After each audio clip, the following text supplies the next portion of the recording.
is the ESL Mobile Open, presented by AT&T. Hello and welcome everyone to the ESL Mobile Open Season 5 Finals. I'm your host, Paul Inverum Todd Gill, here to bring you all of the amazing mobile esports action. Today, it is all about auto chess. The last few months culminate in our championship. All these players whittled down to just 8. But if you are just joining us for the first time, wondering, wait a second, what is the ESL Mobile Open? What is this all about? Basically, it's an opportunity for you to get involved in the world of mobile esports, because a lot of people, especially in the United States and the West, maybe not necessarily aware that there are thriving competitive scenes for a lot of the mobile games that you play every single day. Because in fact, there are over 200 million mobile gamers in the United States alone. There are a lot of people playing these games. We have had over 1 million entrants in the ESL Mobile Open so far. But this season for auto chess, our first ever auto chess season, just 24 players made it to our playoffs, and only 8 have made it here to our grand finals. Only one of them is walking away with the trophy, the prize money, the title of champion, and we get to determine that today. I am so very excited. These are the best of the best that North America has to offer, but because the stakes are so high, there's so much going on. I can't do this alone. I need some help. Axel Toss is standing by, helping me break down all of the action. How you doing, sir? Welcome back. Hey, Paul, I'm doing great. Thanks for having me once again. I had a great time commentating over the playoffs, and now here we are in the finals. So it's a pretty cool day, pretty exciting day. It's a pretty new esport in auto chess, so there's a lot of new talent rising up. So it's really fun to see all these storylines unfold. So I'm excited. Shout out to all the players who made it here today, but I'm excited to find out who's going to win it all. Yeah, it all comes down to this. All the dozens and dozens and dozens of games that these players have played, it all comes down to 5. But because I said, the stakes are so high, there's a lot going on. These are the best of the best. We need an expert analyst to help us break down all of these plays. So who better than Pure Zun, a player who made it to our playoffs, who has competed against these other top players. You know what's going on, man, and you're going to help us break it down. Welcome to the show. Hi, thank you. First of all, thank you so much for having me on the show. You guys know I love playing auto chess, but one thing I love more than playing auto chess is to talk about auto chess, right? To get behind the scenes, look into these players play, how these players play and what they are thinking. I'm going to try my best today to help the audience and you guys figure out what they are thinking and how they are going to, win the games out of these 5 games. So. Absolutely. We appreciate any and all insight that I know you're going to be able to drop on. I'm waiting for these knowledge bombs. They are going to hit. But before we get into the gameplay, there are probably some new players, some new folks tuning on into the show. So Axel Toss, walk us through the scoring. How exactly are these players going to win not only the video game, but the tournament itself? Yeah, it's pretty fun because it's 8 players competing at once and it's 5 games. So we're going to be watching it all unfold in real time. So basically, the better you do in each game, the more points you're going to get. It's pretty simple overall. As you can see in front of you, first place 10 points, second place 8 points going on down the line. So it opens up a lot of interesting scenarios. We could have a player jump out in front and get first in the first 2 games, but then try to hold on to it.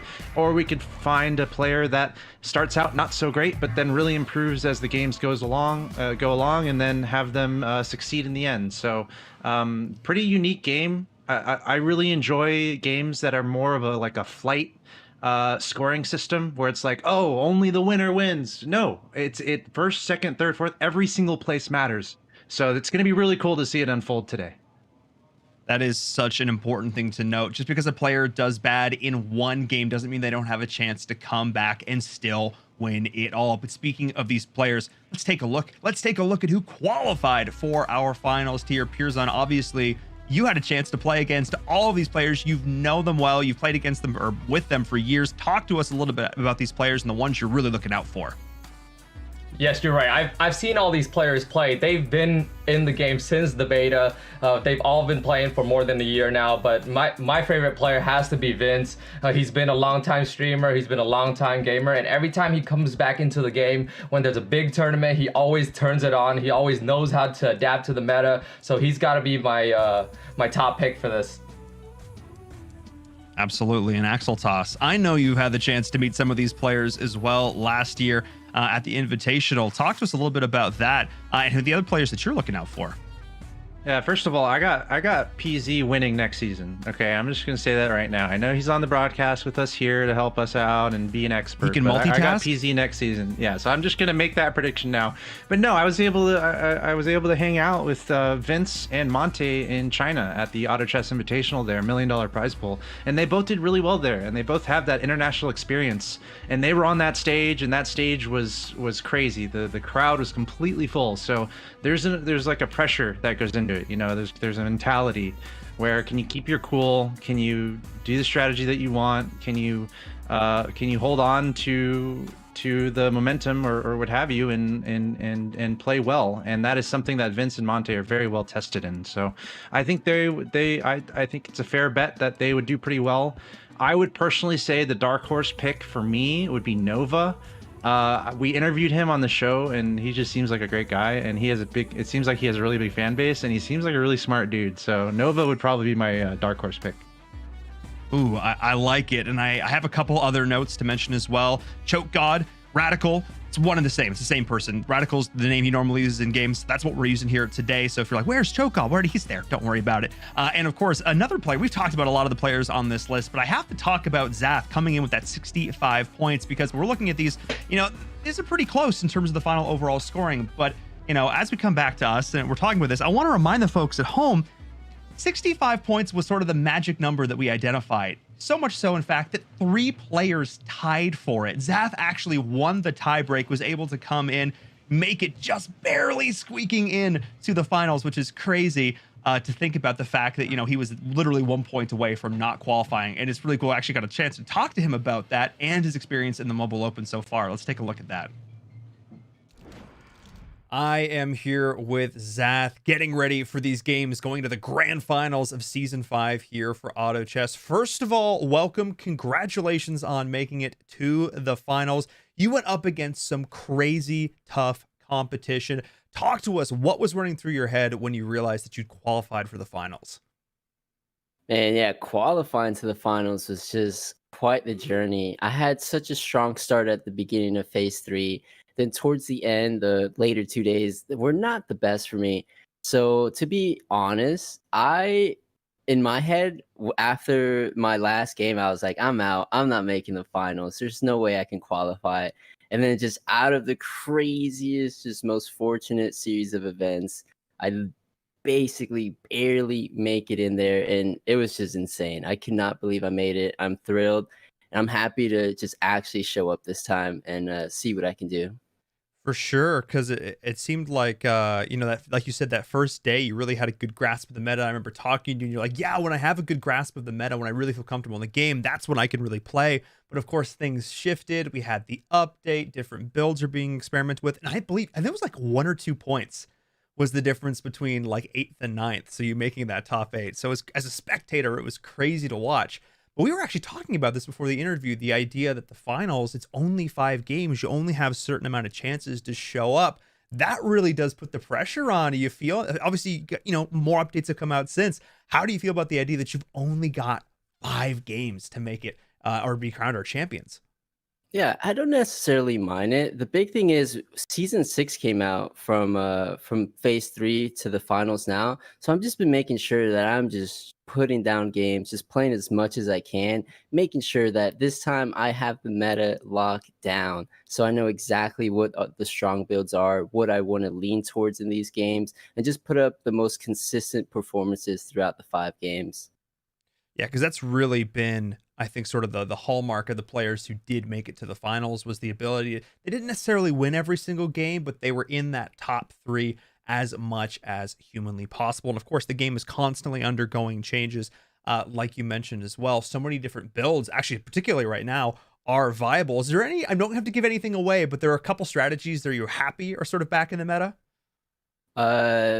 Yeah, definitely. There's a couple strategies that weren't really relevant before that I was very comfortable with, and I'm happy to see back in the meta. And there's also some really new, interesting stuff that you may see come out in the finals. It's very high risk, high rewards, but sometimes I may just have to go for it. I love it. Like the old expression is, you got to risk it for the biscuit. Definitely. Yeah, I'm stoked. I can't wait because I've it just getting to know the auto chess community and learning more about the game. There is so much nuance and depth of strategy involved from little things like especially some of the terms of the economy. How you guys balance that mind boggles me every single time. And as I said before, you're going up against some really tough competition, so I expect these games are going to be pretty close. Do you have any words for your competitors going to these final games, or for the fans watching at home? Just best of luck to everybody. I'm assuming everyone's just coming to play. The way they made the new matching system, the new battle matching system for season 6 really expedited the pace of the game. So I'm expecting very aggressive, fast-paced gameplay in the finals. So best of luck to everyone. And everyone supporting me. Thank you so much. Awesome. I mean, I can't wait. As a fan, as a caster, I can't wait to get into these games. Thank you so much, and best of luck. And thank you guys. Well, you heard it there. Ready to get into the action. I was as ready then we filmed that interview as I am right now. So before we get into this first game, PZ, looking towards you. I mentioned it, I touched on it in that interview, that there have been a lot of changes and updates to the game. Maybe just give us some highlight points that you think might affect these players the most going into these games. Okay, so yeah, before the finals, we had a big balance change, and there are a lot of things has changed, but 3 things that I can talk about the top of my head right now. No more Kira goblins. I expect to see a lot of 9 warriors. Hunters are still in the meta, but there are still comps like knights, mages, even divinity. Those builds are still kind of underrated. You will see a couple of them, but mostly it's going to be warriors and hunters.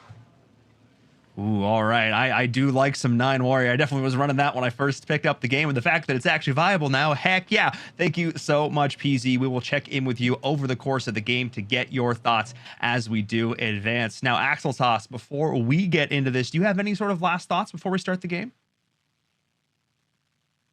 You know, I'm excited to get into it. It's 5 games, so it's a full day here.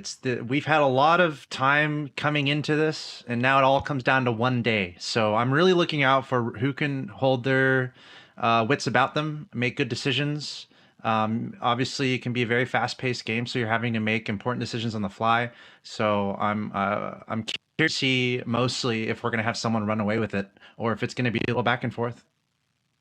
Yeah, that's really my big question here. Is one player really going to come out ahead early and have everybody else chasing them, or are we going to have one player start things off and then another one be able to take a win, and it's a sort of back and forth battle?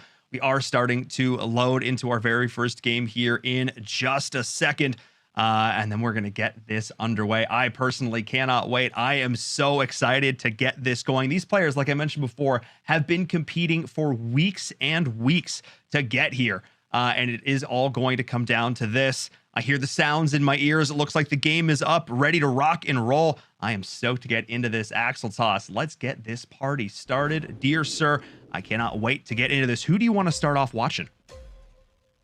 Let's start with Vince. I think PZ was hyping Vince up a lot. He had the most points coming into today, so we'll give him the camera. He deserves the camera time right now, probably.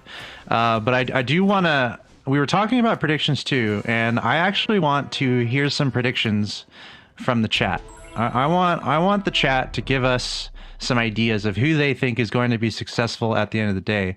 I actually have the chat on my Sony Xperia phone, believe it or not. But I'll give a few shout outs real quick. Moo Lester, Wills, Diesel, Kogaboss, Silent AC, all you guys, shout out to you guys. Thanks for hanging out. Let us know your predictions. What do you think is going to happen? Who do you have winning? And I'm curious to see what those guys think, actually. Absolutely. And one of the other big things I want to note, if you're watching this and you're a fan of auto chess, you are well aware of this change that has happened in the last few weeks. But the biggest thing that I'm going to point out that I think has had an impact and sort of brought auto chess in line with a lot of the other big auto battlers out there right now is the idea of the head-to-head format. You're not just facing a ghost of another opponent where if you win, you know, they could also win and they're facing somebody else. No, you are actually going head to head with an opponent. You see the same board that they see. Everybody is on the same page. You win, you lose. And it's going to make these, I think, final scenarios where we see these epic 1v1s a lot more exciting, because we had games where we'd see both players win the round like 3 or 4 times in a row. We ended up getting like 55 plus. We got crazy far into the game. That is not going to happen this time around. Once they get to that late game scenario, only one person is going to win these respective rounds, and that's when it gets fun. Yeah, it's a little bit more simple. Should be easier to follow. I'm definitely in favor of that change. As far as gameplay, I don't know how much it really affects things overall. As far as like, okay, is there anything gimmicky that a player who's not as good can take advantage of? No, there's nothing really like that going on. So just makes it a little bit more simple. And we're broadcasters, man. Anything that's helping the spectator experience, we're going to be big fans of. For sure. And it by looks the way, like we're already seeing Ghost Kid. We're looking at Vince, right? And he's already got a Ghost Kid out, which is one of those newer pieces. And that's something I've talked about on the broadcast before, is just the Garrus. I am a fan of Garrus, and we were talking with PZ a little bit. And of course, we're going to get his insights a little bit later in the game. But we were discussing some of the melee versus ranged strategies that we're seeing from these players. And we're seeing less melee and more ranged, which makes Hunter perhaps more viable. I think PZ mentioned that before the game. So Ghost Kid with the Agarsis, I'm curious about. We'll see what happens, but that's what Vince is going with at the beginning of the game here. For sure, and I definitely want to elaborate on that a little bit. The idea that we used to see these melee hyper carries, get them stacked with all these key carry items, things like the Venomancer, the Abyssal Crawler, if you were going into those Kira Goblin or that Assassin route. Now, we're obviously going to be seeing, I imagine, Nine Warrior, the play in a lot of cases. With that damage reduction, you don't actually really need to have a hard carry, so you can spread out your items a little bit more and play a slightly different style. Or we have more of these range carries playing around with these Hunter builds. New items, of course, coming in to help with that as well. A lot of new items, actually, in the last update. So we'll keep an eye on how the players do that. I also want to note the idea of wins and loss streaks. That's something we talked about a lot before. And surprising nobody, Monty is going on that hard loss streak to start this off. Kel Surprise. Yeah, I think we discussed that, if not before the broadcast, or I don't know if PZ mentioned something there in the broadcast, but Monty does have a play style of sometimes going for those loss streaks. And we saw that unfold in the playoffs leading into these finals. And I feel like he was on the edge of it, but it was working. And right now we're seeing both Vince and Monty near the bottom of our health board. Obviously not too much to read off of right now. Vivu and Radical at the top. But for anyone newer to watching auto chess, that's definitely something you look for. Either going for a win streak or going for a loss streak is generally the way to go. You get some nice economic advantages. So for now, it looks like Vivu and Radical trying to hold on to those win streaks, while at the bottom, Monty and Vince are on those loss streaks. So Vince might not be as exciting to watch, I suppose, if he's just going for these loss streaks. Yes, indeed. I'm going to jump on board with Zath. We saw the interview there at the start of this. Maybe looking to potentially play into Knights here, and it was great. We were able to sort of pick and chill and pick PZ's brain before the match started during our rehearsal and stuff. And I was asking him, like, man, what are you kind of expecting to see here? And he touched on it a little bit. Knights being one of those builds that are definitely going to be seeing maybe a little bit of here. But he used a term that I really enjoy, stated the open lane, which I think is really cool. It's the idea that this is a build that's definitely viable. I've heard you like unicorns. This is a build that's certainly viable if you are uncontested in doing it, and if you are able to get the correct itemization. If you're able to stack the carry on something like that Light Blade Knight, that's when that build can really take off. But it's very much a feast or famine build. Either you get it and it works, or you try and go for it, you don't get the pieces, and it just absolutely flops. Yeah, and I like how you just commented on the 3 unicorns being thrown at the face of Zath, and he's like, well, thank you very much. And I would do the same thing. I almost have a rule. If I ever see 2 or 3 of one piece, I almost always go for it, unless I find a really good reason not to. So something we also talked about with PZ, I know we're revealing all these conversations that we've been having, but just the idea of like high rolling. It's like, in a championship situation like this is the finals. Every game is so important. And so a lot of these players are looking for those high rolling opportunities, are looking to stack up on a piece and maybe get a little lucky and then have some crazy synergy and just run away with the game. So it's when we were talking with PZ, it's like, okay, balancing that with trying to avoid what other players are going for, because that could end up getting you into trouble if you're pursuing something that someone else is also pursuing, and your pieces aren't going to be as strong as the game goes along. So a lot of interesting things to consider as this game goes along, but this is the first game. So if I'm one of these players, I'm really like, I want to win this, and I want to win it with I want to win by 100 meters. I want to win and not be any question about it. I want to destroy everyone else in this lobby. So who can really put a high roll together in a nice strategy that can somehow crush the rest of the lobby? Well, that is going to be the big question mark, and it looks like the win streak of Vivu here might be finally coming to an end, so maybe it might not be him here as him and Radical, the player formerly known as Choke God, up here at the top. Finally got to see them go toe-to-toe, and I agree, these are the two players in the lobby right now who are looking to get out ahead, try and carry that momentum. Radical now on the win streak, knocking Vivu down, unable to get that as we get in here at round number 10. I want to do a quick little check-in with PZ. He's been waiting in the wings. He's getting some clips together for our Xperia highlights. What are your thoughts on this game so far, sir? Hi. Okay, so two things I caught during the games. I don't know if you guys noticed, round 5, no one pulled a 2-star.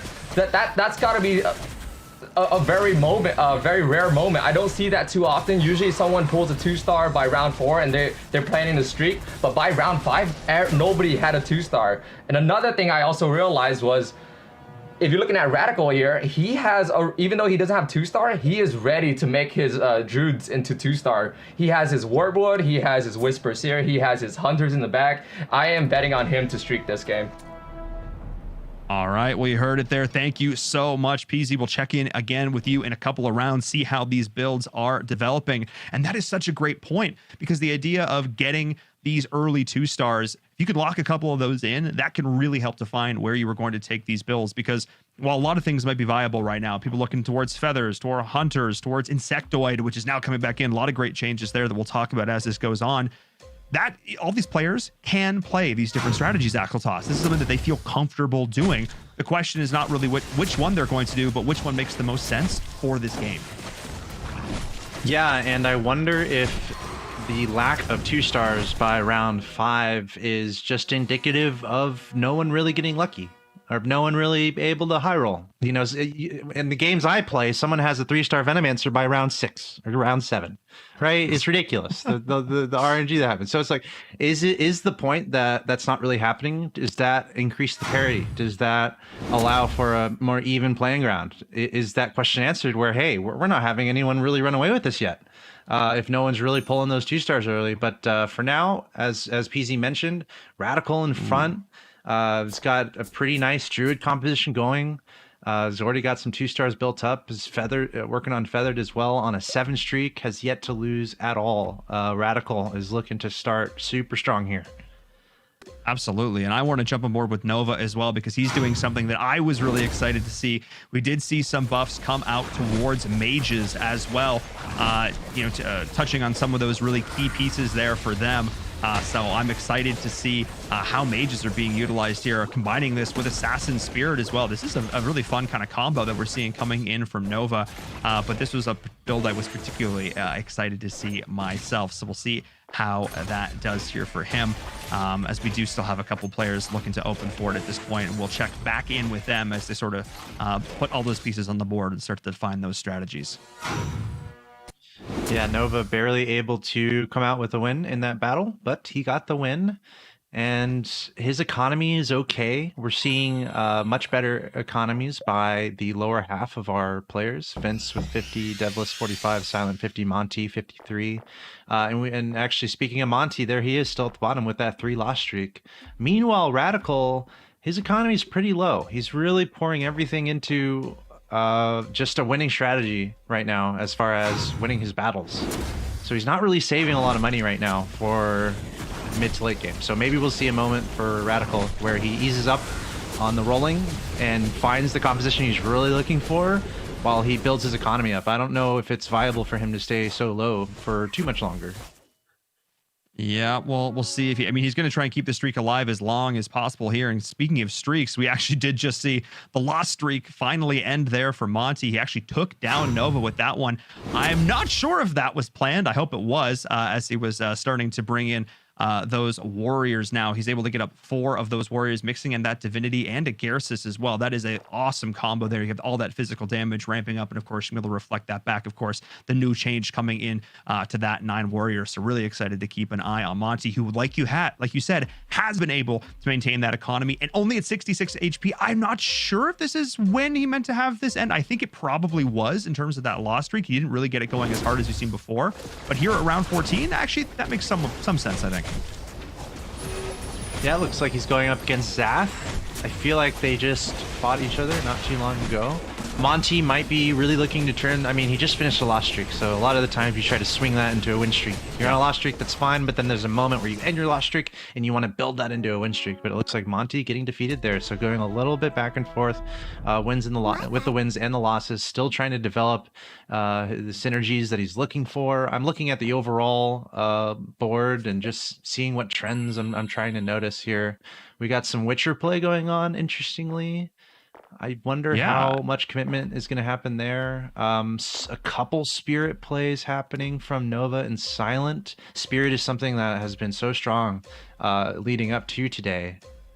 And absolutely. Yeah, I definitely honestly a lot of diversity across the board, it seems, with synergies. Absolutely, and I want to check in with Peasy again. We're going to try and check in with him as much as we can here in the early game while these players develop in the compositions. What are you seeing, sir? Hey, so one thing I'm seeing, I did make a prediction earlier about Radical streaking, and it looks like he's streaking really well because he was able to pull the 2-star Warpwood.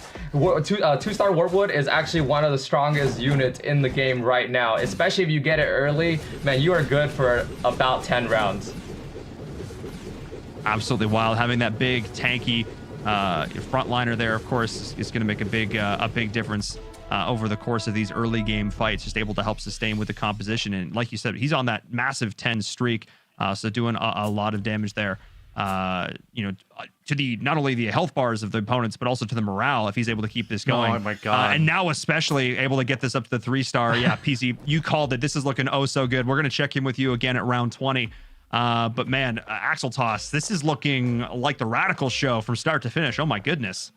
I mean, that's just the dream. That's just the dream right there. You're chilling. You're going for Druid. You got a 2-star Warpwood. You got one on the bench. You're going for the Whisper Seers, and then what pops up in the roll? A couple Whisper Seers, and Nova says, or excuse me, Radical says, "Thank you very much," and picks those up. And now he has a 3-star Whisper Seer. What round is it? Round 16. Mm-hmm. That's a good feeling. That's a good feeling. He's already got the Warpwood Sage. He's got the 3-star Whisper Seer working in there.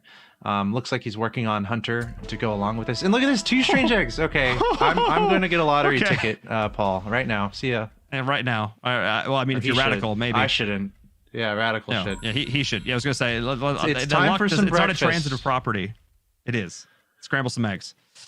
Oh my goodness, this is going to give him so many options moving forward as well. He's getting some of the 2-stars that he's needing. He's building into these 100 with the 6 feathered as well, so he's going to have that massive evade chance, which against these warrior compositions and potentially even the night comp, I think we're also going to see coming out. This could be big because, of course, being able to deny all that physical damage is pretty massive here, and we're seeing it up against some warriors now. Let's see how it goes, Axel Toss.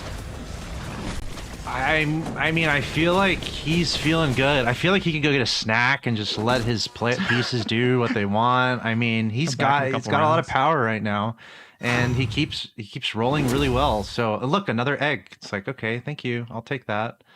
Okay, I mean, it happens. If there's a weakness here, it might be his economy. We see he's at 14. So if he spends 5 on the egg, he's be at 9, and he was at 5 in the earlier round, and now he's going back down to 5. So his economy is in shambles. But I mean, again, he is just such a powerful core here. He's got the 2-star Fallen Witcher in there, got the Witcher bonus going on, 2-star Wind Ranger. He's even thrown a Pulse Staff on there to help with the ability damage. So all good news here for Radical. I would argue he might have time to get popcorn.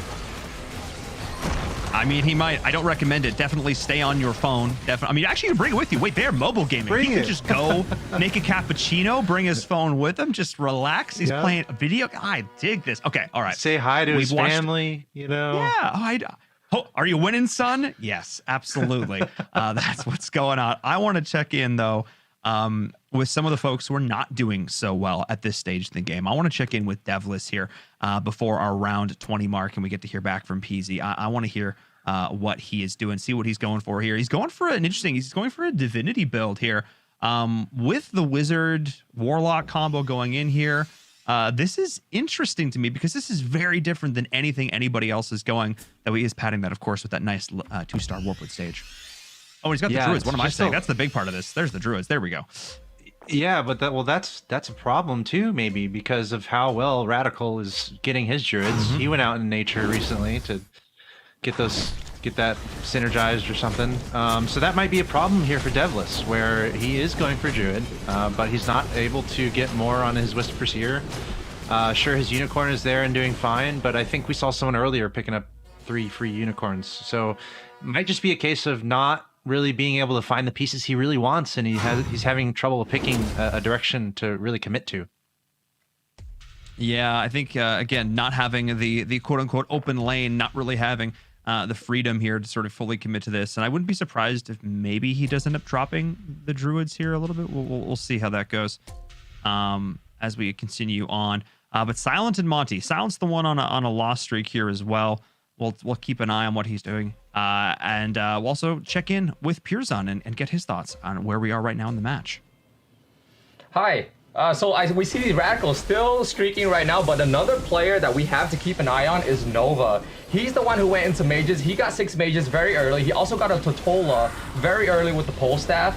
And before Silent even went into 6 mages, he already had the Tortola secured. So in a way, he was kind of open lane until Silent decided to, desperately go into mages. So I think Nova is in a really good spot, especially when the whole lobby has warriors and has even divinity, because mages beat divinity. So I'm excited to see what happens with him. If I can jump in and ask PZ a quick question before he goes. With that being said, how do you kind of compare Nova right now to where Radical is at? How do you see this playing out? Okay, so from what I've seen in the past, mages tend to beat Feathered in the end. Feathered is a very strong build early game, very strong build mid game, but they tend to fall off in the super late game. Mages, on the other hand, they are in a way a counter to Feathered unless Radical can find good items, good counters for Marines. But that's kind of like, you kind of need everything. He needs everything to happen for him to really counter the mage. Awesome. Thank you so much, PZ. We'll check in with you in a little bit as well. Absolutely makes so much sense. Feathered, of course, is all about that evasion, whereas the mages are going to be throwing magic damage at you, so that makes a ton of sense in terms of counters. Radical is on a 15 loss streak. He is still going off. We have a couple now who are starting to struggle. Nova did end up losing that last round, but Zathir is on a loss streak of his own in the middle. He's going for this interesting sort of Hunter Agarsis build, which is to me like very much an OG kind of auto chess scenario here, but he's going into the Warriors right now. Let's see how he does, Axel Toss. Yeah, Zath looks like he's going up against Monty here, and he's one of the only ones going for Hunter, so that might be good news for him. But looks like for now, Monty might get the best of Zath, and he will. Monty is in a bit more of a much more of a desperate position here, as he's been losing a lot of health down to 26. But Zath has a ton of money right now, and he's just spending all of it. So Zath, although he did lose that fight against Monty, has a nice economy, so he's going to be trying to find the items he needs. Meanwhile, Silent is on a 5 loss streak, 13 HP. He's on the precipice of being knocked out. He might be the first knocked out of our game, so we'll have to keep an eye on that. Monty and Vince, they're good at playing from behind, so I wouldn't count them out. This is a pretty exciting lobby overall, to be honest, but still at the top, Radical has yet to lose. He is the elephant in the room right now. Will anyone stop him? And it was cool hearing from ZP from PZ on if Nova can do it with his mages. I think Zat's gonna do it right now. That's the end of the win streak. I love this head-to-head scenario right there. We could see it happen. So as you were talking about this, the fact that Zath had this really, really good economy, he hard rolled down. He rolled down from 50 to 8. he got the pieces he was looking for. He was able to get out that rogue guard. He has that level 2 Umbra. He was able to get one other level 2 unit in there. He got the Ghost Kid, as well as having the Siren for the Abyssal Gaze, which made a huge difference in that. So Zath's economy tanked, but he was able to stabilize. Now, I got to follow up with Silent, though. $0, not a whole lot of life, and he's going up against Radical of all people. This could be the first player knocked out in our first game. All right, let's see what happens. Real big. Can Silent hold on is the question. Silent, can you hold on? Facing off against one of the better players in the lobby, the guy who's been at the top of the lobby, and it looks like he's going to hold on. I'm not so sure. The healing from the Warpwood Sage. Oh my goodness. I think he'll still be okay. I think he will survive this round, though, but that is a 3-star Warpwood Sage. Okay, yes, that's right. With a fair amount of items on him as well. So the good news for Silent there, he's not out of the game yet. Only losing 3 HP. He will live to fight another day, but it's definitely dire straits for Silent. Only 5 gold in the bank, 10 HP. He might just try to outlive Devless. That would be success for him. Yeah, and of course, I want to remind everyone, if you're just tuning in at home, this is 5 games. This is the first of our 5 games. The winner, of course, has the player who has the highest total score across all 5 of these games. So consistently placing at least in that top 4, ideally, 3, 2, 1. That's really what you got to be looking to do in order to walk away as our Season 5 champion. See another neutral phase going on here. And Radical still at the top of the lobby. I like that I think Nova looking out for his mage strategy, and then Zath. I'm really curious about what Zath is going to do. I'm curious to see how his build unfolds. Going with the Agarsis Hunter, it's definitely relatively new because the Ghost Kid coming in here able to get that 4 Agarsis bonus, which is really nice. And then the fact that he's the only one going Hunter, right? Is that still the case? I think so. I mean that has to be pretty big because there's no one really competing hunters. We got Radical and Zath. Those are the 2 ones. But I do want to cut you off real quick. Got a little bit of 100. Yeah, you're good. You're good. The level 2 Tortola Elder for Silent. That was big. That was the piece that he sort of didn't really have going into this. And of course, that was one of the units that got that massive buff that you can see it there. When that Kamehameha goes out, it does so much damage. It does at level 3, or I think it was buffed, right? 3-star. It's 8. It was significantly 800 damage at level 3, 500 damage at level 2, plus the pulse staff, how he's kitting this thing out. It is going to hit like a truck. He's now got that up even further now, which is huge. If I'm able to select it here, you can see with this Origin one, plus 20% ability damage on top of everything. This is massive. Silent, I actually kind of want to stick around with him a little bit longer. And actually, you know what? I think when we get a chance, I want to talk to PZ again. I want to talk to Pirzun. I want to get his thoughts now. That Silent has been able to get that unit. He's been able to get the mages in. I think that would be big because now I'm not saying I want to commit that he's maybe stabilized, but maybe he's stabilized. I don't know. PZ, you there? What are you thinking? What I'm seeing right now is pretty good. I do want to talk about the fact that Radical did lose his streak, so we do see Feather falling off a little bit, and pretty much right now, all the players, they're trying to hold on as best as they can because the players at the top are streaking so much that honestly, right now, some of them, they don't even think they can win. They don't even think they can hit top 3. So what they want to do is just try to hold on as much as they can. Absolutely, yeah. All the streaks have gone. Zath was actually the first one out. Monty survived with 1 HP. You're right. The days of streaking are gone. You just got to try and survive as best you can. Thank you so much, PZ. I'm not sure I'll have a chance to check in with you again before this game is just over, but we'll see if we maybe do end up in an epic 1v1. Axel Toss, we have our first defeat, and it's the man, the myth, the legend. It's Zath. Oh my goodness, what went wrong?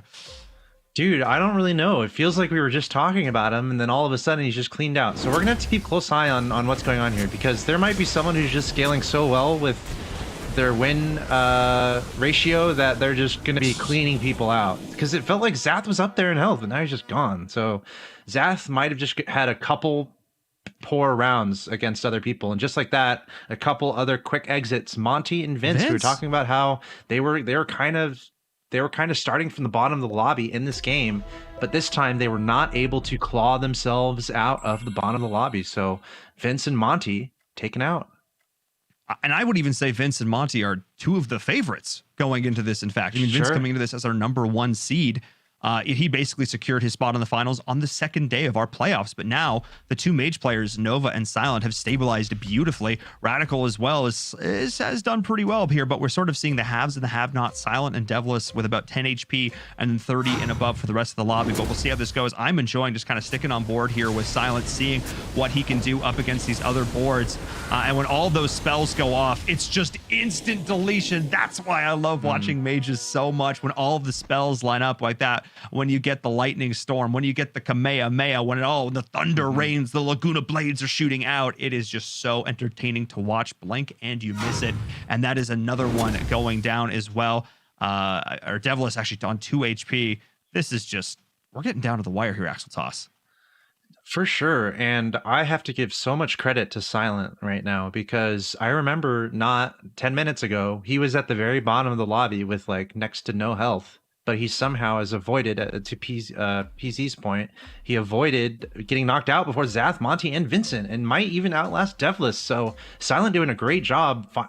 Well, he found himself at the bottom of the lobby, but he did a great job just holding on, staying alive, and he's outlived 3 other players. Again, guys, this is only 5 games here. Every game is so important when you're trying to get points to try to win this thing. So huge shout out to Silent for being able to stay alive. And to your point there, just showing the strength of that mage play, which might be a little bit of foreshadowing for Nova, who was going for mages a little earlier, maybe arguably a little bit stronger of a build. So we'll have to see how long Nova and especially Silent can hang in there with this mage strategy. Absolutely. I mean, I'm just having so much fun watching this right now. It's going down. Oh, he's going to throw in the God of Thunder, taking out that Winter Cryopteran. Going to add in Zeus's punishment. We're going to see lightning, right? Because there's not enough lightning on the board as it is. But of course, he's going up against this copy of Radical here. So even if Radical loses on this board, it is not going to knock him out. And it looks like he might lose, in fact. Oh, hang on. There's a good amount of summon treants. This is going to be close. This might actually be the end here for Silent. Oh, my goodness. That's going to be it. Losing to the copy of Radical. Also, there could be only one mage player. And right now it is Nova. Okay, and we just saw something. Yeah, he barely outplayed or outlasted Devless there. So Silent, just a great job. He went from 8th to 4th. That's exactly what happened there. So great job, Silent. He's going to be very happy with how he was able to stay alive there. And what we saw something pretty scary on the screen that was taking out Silent from Radical, and that was the 3-star Fallen Witcher. Go and click on the 3-star Fallen Witcher of Radical. The people who watched the Invitational in Shanghai would remember that the Fallen Witcher actually made a couple celebrity appearances. We don't see it too much, but right here, this 3-star Fallen Witcher from Radical is actually nuts. I feel like, I don't know if it's the reason why he's going to win this. Maybe PZ can shed some light on that, but what I'm seeing is a super strong Fallen Witcher, and it makes me want to do a similar strategy because of how strong that thing is. Yeah, it is kitted to the 9s right now. It's got the Holy Spirit Lance, which is a big one. As well as this Ice Plate Mail, which is big. I also want to note Nova actually Flexi did get his 5th dragon, that level 2 Dragon Knight as well, so he's going to be having that going right now. But Radical was still able to take him down with ease. Let's keep an eye on the damage, like you mentioned before, coming out from this Fallen Witcher. How much it can do is sort of that hyper carry, and look at all the damage raining in from above. Oh my goodness, Radical. He started things off on an epic streak, and we're like, oh, maybe he's not going to be able to keep it together. But boy, did he prove us wrong. He is looking like the player to beat in this lobby. My goodness, Vivu is going down there. The Warriors, the 9 Warriors, not quite enough to beat Nova in that one. And now it is Radical versus Nova. And I believe at this point, this is just going to be Radical's game to win. Yeah, sticking with the feathered, still has a 6 feathered going on, but the key here really is having the 3-star Warport Sage, having the 3-star Whisper Seer. You got a lot of tankiness there, you got a lot of health, and then you need to find a carry. So the 3-star Fallen Witcher just dishing out incredible damage. So we'll have to see if that can convert to total victory here. Obviously, the Wind Ranger also helping a little bit on that damage front, and. Is Radical just going to take it here? I think it's a good chance. I also want to note how he placed his pieces here. Notice he spread everything out so that one series of spells, those giant AoE spells, wasn't going to catch his entire board. This is a really smart call. Oftentimes you see players stacking one side, even like we're seeing Nova doing here. But this is just really a good combination of placement, everything else here. Also, interesting that Radical's still sitting on 21. Nova's still sitting on 32 as well. Gold. Like he's not actually spending all of it. I'm not sure if that's necessarily the call here. He's obviously going to wait until after this next round. He's going to take down the Black Dragon King. And then I imagine if I'm Nova here, I'm going to spend all that cash. I'm going to spend it real good because, you know, you get that extra 3, I guess, from your econ. But once that's done, you want to kind of go all out at this point. Yeah, I think so. I think we should see both players Here he goes. Roll down. Nova is on the edge here. Only 8 health. He's on a 3-loss streak. And definitely spending all of his money picking up a 2-star Grim Touch. He's looking for anything else? Looking for the Frostblaze Dragon. That's what he's looking for. Can't find it. Oh, he can't find it. No, he even saw the other one because he didn't end up finding it. He wanted to find one of the two, either the God of Thunder or the Frostblaze Dragon. He wanted to get one of them to level 2. He was not able to find either, and that I think is going to spell defeat for him. This may be the final board, unless somehow these mages can weather the storm and not the one they're dishing out. They absolutely cannot. The hyper carries are going to get it done here for our first winner. It is Radical coming on in the victory in our very first lobby. Beautifully played from him. Started things off on a 15-win streak, lost a couple, but then stabilized and didn't look back. PZ, you were watching that whole game. We were able to check in with you. You talked about the idea of going on that early streak. Did that game basically go how you thought it was going to? Yeah, I pretty much predicted that whole game. I knew from the beginning he was going to streak with Feathered.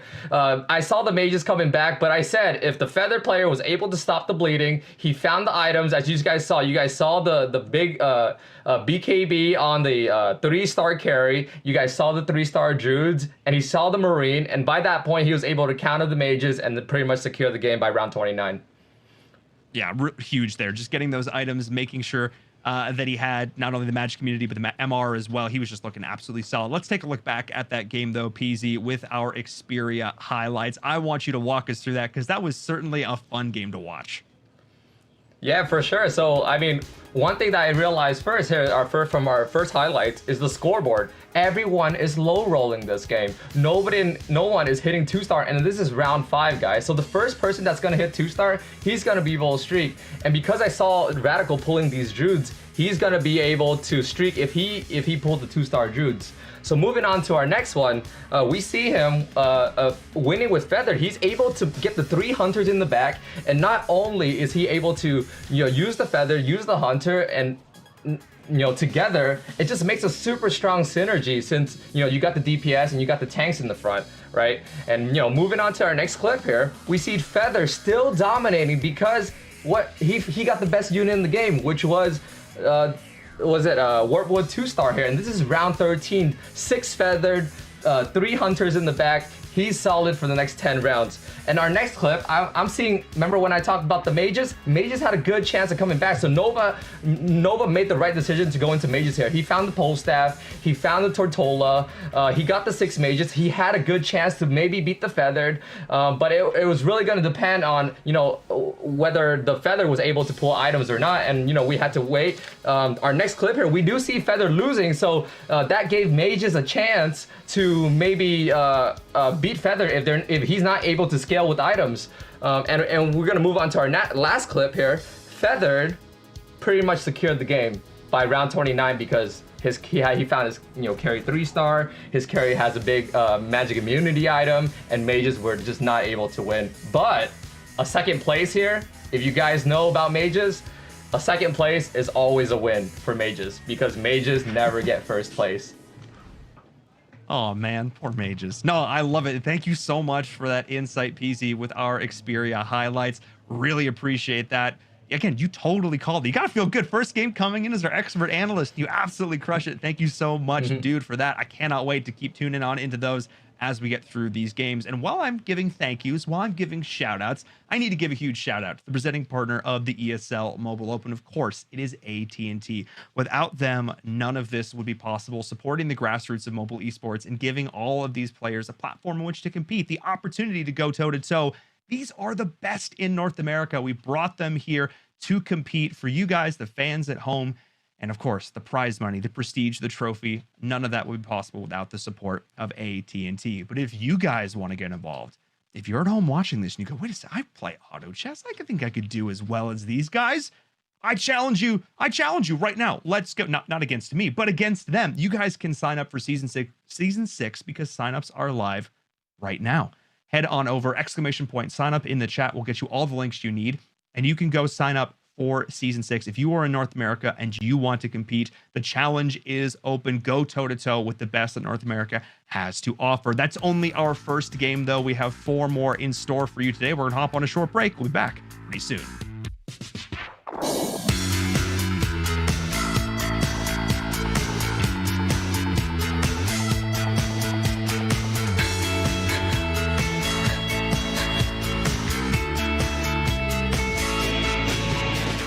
This is the ESL Mobile Open, presented by AT&T.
This is the ESL Mobile Open, presented by AT&T. Hello, everyone. Welcome back to the ESL Mobile Open Season 5 Finals. I'm your host, Paul Inverum Todkill, here to bring you all of the mobile esports action. Today, it is all about auto chess. We've already crowned ourselves champions in Asphalt and Clash of Clans. Today, it is all about the auto chess community and the top 8 players that have made it here to our finals. But if you're just joining us, wait a sec, what is the ESL Mobile Open all about? Basically a chance for you to get involved in the world of mobile esports, competitive mobile esports here in North America.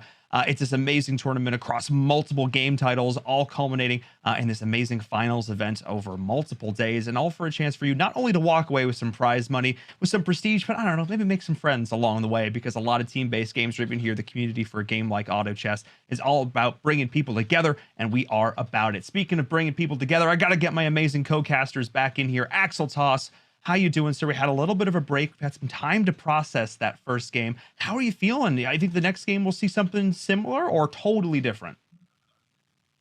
Yeah, that was awesome. I'm having a great time, and I love that transition there, Paul. It makes me feel great. Paul's like, speaking of friends, here's Axel Toss. This makes me feel good. Hey. So thanks for that, and thanks to everyone who's watching as well. This is a ton of fun, but this is a finals day. We can only have one champion at the end of today, so I'm just excited to see how this unfolds. I think we saw some very unique things in game one, so really looking out for the particular decisions from some of these players who found success. Will they try to do something similar, or will they change it up a bit? Meanwhile, some players who started with some open plays like Monty and Vince, will they change it up a little bit? Because they didn't do so well. They did not do so well. So I love it, and I'm very excited to see the next game. Absolutely, so am I. But before we jump into it, I gotta welcome back PZ to the crew here for the finals. We wanted to have an expert player joining us to help break down all of these compositions and strategies that these other top players doing. So welcome back to the show, sir. You hard predicted game number 1. Do you feel some pressure to keep that streak alive? I think I could do it. Thank you. So first of all, thank you so much for having me on the show, trusting my predictions and decisions. I'm here to help everyone learn more about the game. But I like what you said earlier about do you think that there's going to be new strategies and new comps during this game too? And I think there is. I have a little bit of experience playing in competitive games, and what tends to happen is a lot of players, they look back at the last game and they're like, wow, that build actually did really well. And sometimes they'll try to counter it or copy it. And you guys are gonna see some decisions they make may not be the same here. So I expect some new builds for sure. 100%. That's actually what we call that the tournament meta. Things that evolve over a course of a weekend, or in this case, a single day of 5 games. Let's take a look at our leaderboards, though. We've got those updated after that very first game. Radical with the victory up there in first place. Silent, the young lad. What crazy? He was like down and out at the start of that game, was able to claw his way back with 10 HP into a 4th place finish. Zath, though, just had he just fell off the cliff. I was going to say it was a slip and slide, but the slip and slide was at 90 degrees because he was at like 35 HP and then he was gone like 2 rounds later. He's definitely going to have to change things up in game number 2, Axel Toss. Yeah, very surprised about what happened to Zath, but that's what tournament's about. That's why we have 5 games. There is time to bring it back, so we'll have to see what kind of wrath we see from Zath in this next game. And also, Vince and Monty might be feeling a little bit of pressure. They were hyped up coming into this game, well-deserved hype. They're 2 of the best players in auto chess, in the auto chess scene and in auto chess history, to be frank, given their success in Shanghai. So Monty and Vince really looking out for them to change some things up. And but I think they're both capable too at the same time. They're experienced. Yeah. I think they're both capable of making a comeback happen. Absolutely. My final thoughts for you, PZ, before we go into our next game. 9 Warriors. We really only saw, I think, one player really try to own that 9 Warrior spot and didn't have the most success. What do you think needs to change coming into this next game if players are going to look to run Warriors? I think a warrior is always a good play. There's always going to be someone playing 9 warriors.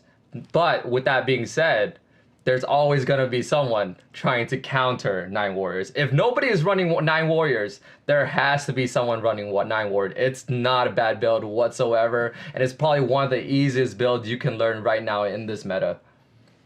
I love it. If nobody's going to be running it, somebody's going to be running it. That's exactly. Wait a second. I look at my lobby. No one else is pulling it together. I got to do just that. All right. Thank you so much, PZ. We'll check in with you over the course of the game. And of course, at the end with our Xperia highlights. I got to get a little bit of prediction action now for you, Axel Toss. Before we do, as the host, I never get to go first, which means I just like copy other people and I don't get to look as smart. I think Nova is going to have a big round this game. I saw a lot of really good things happening there in that last game. This didn't quite go his way, but I have a sneaking suspicion we're going to see more good stuff from him. What do you think?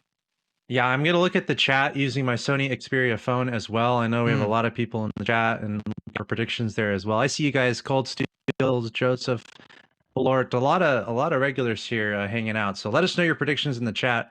I'm super curious to see if Radical is going to hold on.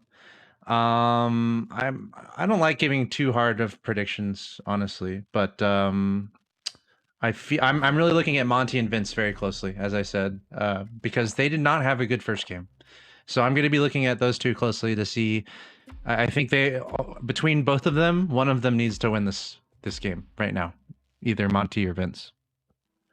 All right. Well, you heard it there. The two players that came in with a lot to prove now need to step up in another big way. We have gotten into game number 2, following along with Nova there, of course. Already got that early level 2, and that's something that PZ actually commented in that last game the other day, that we didn't see a single level 2 troop until the 5 round mark. 5 rounds. That was absolutely great. That shouldn't happen. Axel Toss. That's not how that is meant to go down.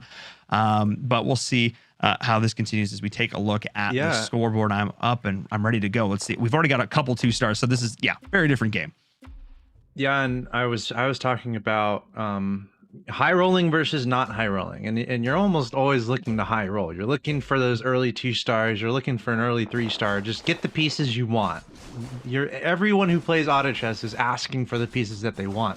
When you high roll, you're getting all those pieces every time. I mean, Silent came the closest to high rolling in that last game, or excuse me, Radical. He got the really quick warp with Sage, really quick 3-star Whisper Seer, and then he just had eggs being thrown at him. And usually when eggs are being thrown at you, it's not a good thing. But in auto chess, it's a great thing. He kept just getting eggs on his as an option. So it is curious who can find those early 2 stars and where do they go with it. So it's a great point and something we definitely have to keep an eye on. We're already seeing a couple 2 stars across the board. But yeah, we're in the nice, comfortable early stages here. Yes. Something ominous, perhaps, that we could touch on that we have mentioned is the lack of goblins, right? We haven't. That is something we saw almost every single game in our playoffs leading up to the finals here. So let's see if anyone decides to go for goblins. But right now, just looking at it, I see only 1 goblin on the entire board. And honestly, I'm a little refreshed by that. I kind of like the changes that led to that happening anyway. They were being overused anyway. For sure. And I wanted to make the interesting note as we get in towards level 5. We will check in with PZ. The idea of players getting those pieces in hand to then decide whether or not they want to push for a win streak or push for a loss streak. We're getting to that point now. PZ, already it looks like Monty is deciding, no pieces for me. What a surprise. Yeah, I mean, we talked about how...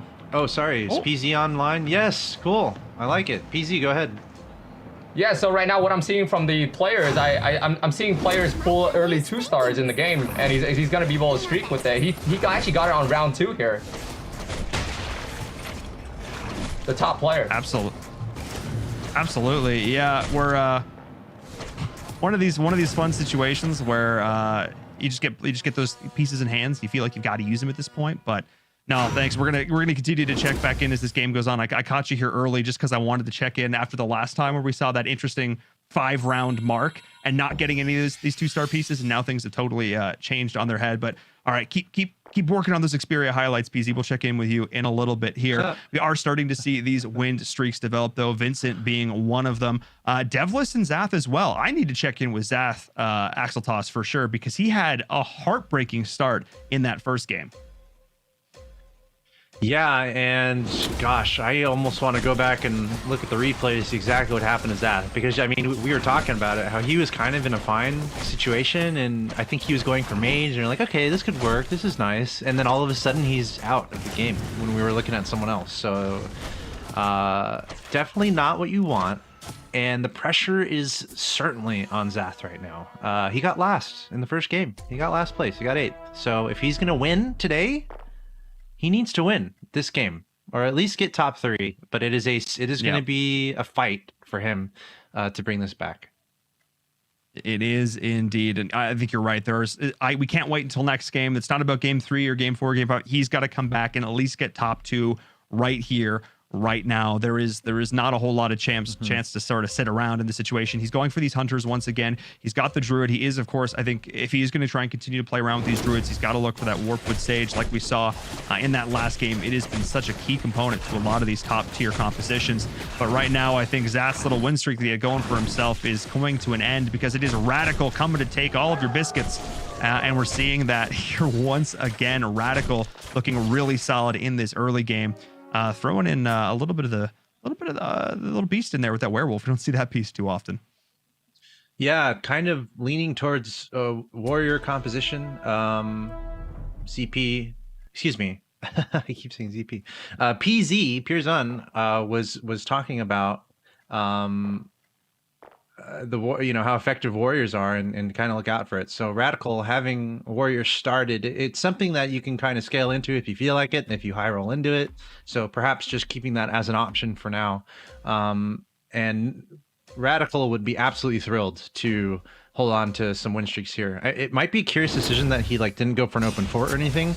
Maybe this is showing that he's like, all right, I won the first game. Let's just keep it going. Let's just go for another big win streak and just try to crush the rest of the lobby again. So maybe that's kind of what he's going for. Yeah, and he is going for this composition that traditionally didn't scale super well. Warriors kind of fell off. But now, because of the changes that have been made to 9 Warrior, the big thing here, of course, being this reflecting damage being really impactful as a percentage of your armor. That's huge. That makes a big difference to their viability and their scalability in the late game. So he's totally viable, justified in going for this as well. We'll definitely keep an eye on that. Vivu and Monty with the open fort, but let's take a look at what Devlis is up to. Devlis also didn't have the best opening last time around, but this time he does have that Warpwood Sage. So he's going to be feeling, I think, pretty happy to get that troop going early. Yeah, Devlis going up against Silent here, both near the top of the lobby. Devlis at 98, so he's going to try to keep that going. And we heard PZ talk about the Warpwood Sage being one of the best in the game, the 2-star Warpwood Sage, and that's exactly what Devlis has found. So he's kind of doing what we saw from Radical in the last game. He's found himself, Devlis has found himself a nice 2-star Warpwood Sage. He's found himself 2-star Whispers here, and he's got some hunters working with that. Yeah, and the feathered as well. Let's check back in with PZ here. We're here at round number 10. The game has started to develop. The strategies are starting to come together. Is there anything that's really sticking out to you, good sir? Yeah, this is a really interesting lobby. I'm seeing so many hunters are trying to, contest each other for that win streak. I see an open lane warrior build that Radical is going. I think he's going to be in a good spot. But one player that I'm looking out for this game, I'm going to make a bold prediction, is Monty. He's going, he's the only open porter, which means having no units on the field and just going for straight economy. And he's going to be able to pick a build that counters everyone else. And I'm thinking either mages, maybe Glacier Knights, and I don't know, we'll see. I'm excited. I love it. I love the prediction. He's got the lowest HP total right now, but all things considered, around 11. That's actually not doing too bad for him. His economy is looking in great shape. Thank you so much, PZ. We'll check in a couple of rounds as well. He was able to get himself up to level 6 here, so he's still in line in terms of the EXP, but it's Vivu who looks like he's struggling a little bit more here. He's also on that loss streak, but his economy is not quite in the same kind of position there. And he's maybe flexing potentially into a little bit of this divinity here. It doesn't quite seem like he knows what he wants to do here, Axel Toss. Who? Yeah, Monty. I mean, he just sold half the pieces that he had to go up to 50. I think that's what he did there. He just went for just a pure economic decision there, and I think he doesn't. I don't think he knows yet. He's got the Warriors on the bench. I think he has yet to kind of reveal his hand on what direction he wants to go in. But the point is, he has a lot of money, and as PZ said, there's a lot of different ways you can go with this. So it's ultimately up to Monty here what he decides to do with all this money that he has. He's got that 7 loss streak. Absolutely. We'll see. And Radic, yeah, we'll see. I mean, the world is his oyster at this point because he doesn't have the option to counterpick as he sees fit. But we also, well, actually, we'll watch the rest of this here. We are sticking on board with Vivu for a bit. Like I said, he is also going for a bit of that loss down at the bottom, but he's sort of been having these mixed results. He absolutely got slaughtered by Zath. No real surprise, one of the players who's going for this Hunter build. But I want to actually look towards the player who's up at the top of our leaderboards. It's Nova. It's the player that I was actually really looking for going into this next lobby, having a little bit of success there as well. Devless is having that as well. Well, it's funny as you say that Nova dropped to like fifth, but which shows how close this lobby actually is. And that's what PZ was saying. He's like, what's going on with this lobby, man? And it's like, what is going on? 90, 89, 86, 84, 82. Something tells me it's a championship Sunday right now because these guys are locked in at the top. While we have a couple lost streakers. Yeah, look out. This is getting spicy. It is indeed, but Nova seeming to have a pretty easy time here with Zath. Oh my goodness, that Sage just lives through so much. Oh my. We are going to see the Knight coming in with that Agarsis and already having the 5-stack Dragon. That's actually a pretty huge deal here. The fact that he's already got that DK up and running as well. It doesn't actually have a ton of 2-stars here, but he's been able to find the right pieces, and he's very close to leveling up a bunch of them here, as you can see on the board. So he is going to play into this. Not really, I mean, Agarsis Dragon, not really something we've seen or heard talked about from the competitive players that we've spoken to, but we'll see how this works here for Nova, how this scales into the late game. Let's jump on board with Vincent as well. I'm trying to see as many of these different players as possible. He's potentially looking to flex into a Mage Spirit build here. Not going to get a whole lot of say because he's just dealing with the Priest of Monty here, who's just open fording like an absolute champ. No surprise. Yeah, not too much dramatics happening there. But what's super curious about that is Monty's still he's still trying to figure it out. It seems like he's only got 28 HP now. Like, I feel like normally you want to kind of have it figured out when you're around 40 or 50 HP. Monty going down all the way to 28 HP. He's got a 10 win streak going on. I think we got to keep a close eye on. I think we got to keep a close eye on Monty because either A, he's just going to get dropped out of this game, or he's going to figure something out and bring it back. He is going to try and go into this warrior, but it's something that's already being contested by Radical. So this is kind of what he's looking to do here. He is able to get the 6 warriors going. He is dropping. He's not. I think he realized the same thing. He's only got 28 HP. He is, of course, going up again into the wolves, so doesn't want to just take unnecessary damage here from this. But all these pieces are still so low. Yes, he's level 8. Yes, he's fast leveling in comparison to everyone else. He's focusing all of his gold into his leveling and not into getting these pieces. This is a gamble if I've ever seen one. I think he realized he did so poorly in that first game. He needs to take a big risk. He needs to identify who is going to win and then build into the counter. Right now, it looks like he's just playing it safe, getting the warriors that he's been given, but I still have a lot of question marks about whether this gambit is going to pay off. Yeah, and we're gonna find out pretty soon. Monty is gonna spend a lot of money here. He should. Maybe he'll stay above 50. But it's about now when you kind of need to figure out what you're doing when you only have 28 HP. Meanwhile, the rest of the lobby is super locked up, especially again, 1st through 5th, super close. Meanwhile, Vivu has a bit of a loss streak going on for himself. He's only at 32 HP, so it's definitely a little pressure for the bottom of the lobby here, Vivu and Monty. Absolutely. And PZ, got to check in with you as well, sir. We have all these theory crafting about what's going through Monty's head. What do you think he's thinking at this point, down to only 28 HP, finally starting to put units on the board? Hi, so for Monty, he was in a tough position. He was open fording, he was looking for the right build, and unfortunately he wasn't able to find a build that was able to scale up fast like Glacier Knights or Mages. So he had to go into Warriors. Warriors, you can't go wrong with that, especially if it's open lane. We did see Radical going into Warriors, but he's not able to, get that 9 Warrior as quickly as Monty here. So if Monty is able to pull the 9 Warriors and find a carry, he will be able to come back. Don't count him out yet, but if he gets knocked out before he finds the Warrior, then that's just how the auto chess is. All right, that's just how it goes. You don't find the pieces, you don't win the video game. Thank you so much, PZ, check in again with you in a few rounds. Monty now down to 21 HP. Can he get it done facing up into Vivu, the other player down at the bottom of our leaderboard? But it looks like Vivu is going to be able to get the better of this exchange, which means that Monty is in dire straits, Axel Toss. I know. He's got this, though. Monty's got this. You gotta believe. I know there's some Monty fans out there. Okay, this is like in Yu-Gi-Oh, right? You have to feel it, and you have to use the heart of the cards, and you need to find the piece. Exactly. Monty needs to be Yu-Gi-Oh right Believe now. in the heart of the cards. He needs to believe in the heart of the board. That's what he needs to believe in right now.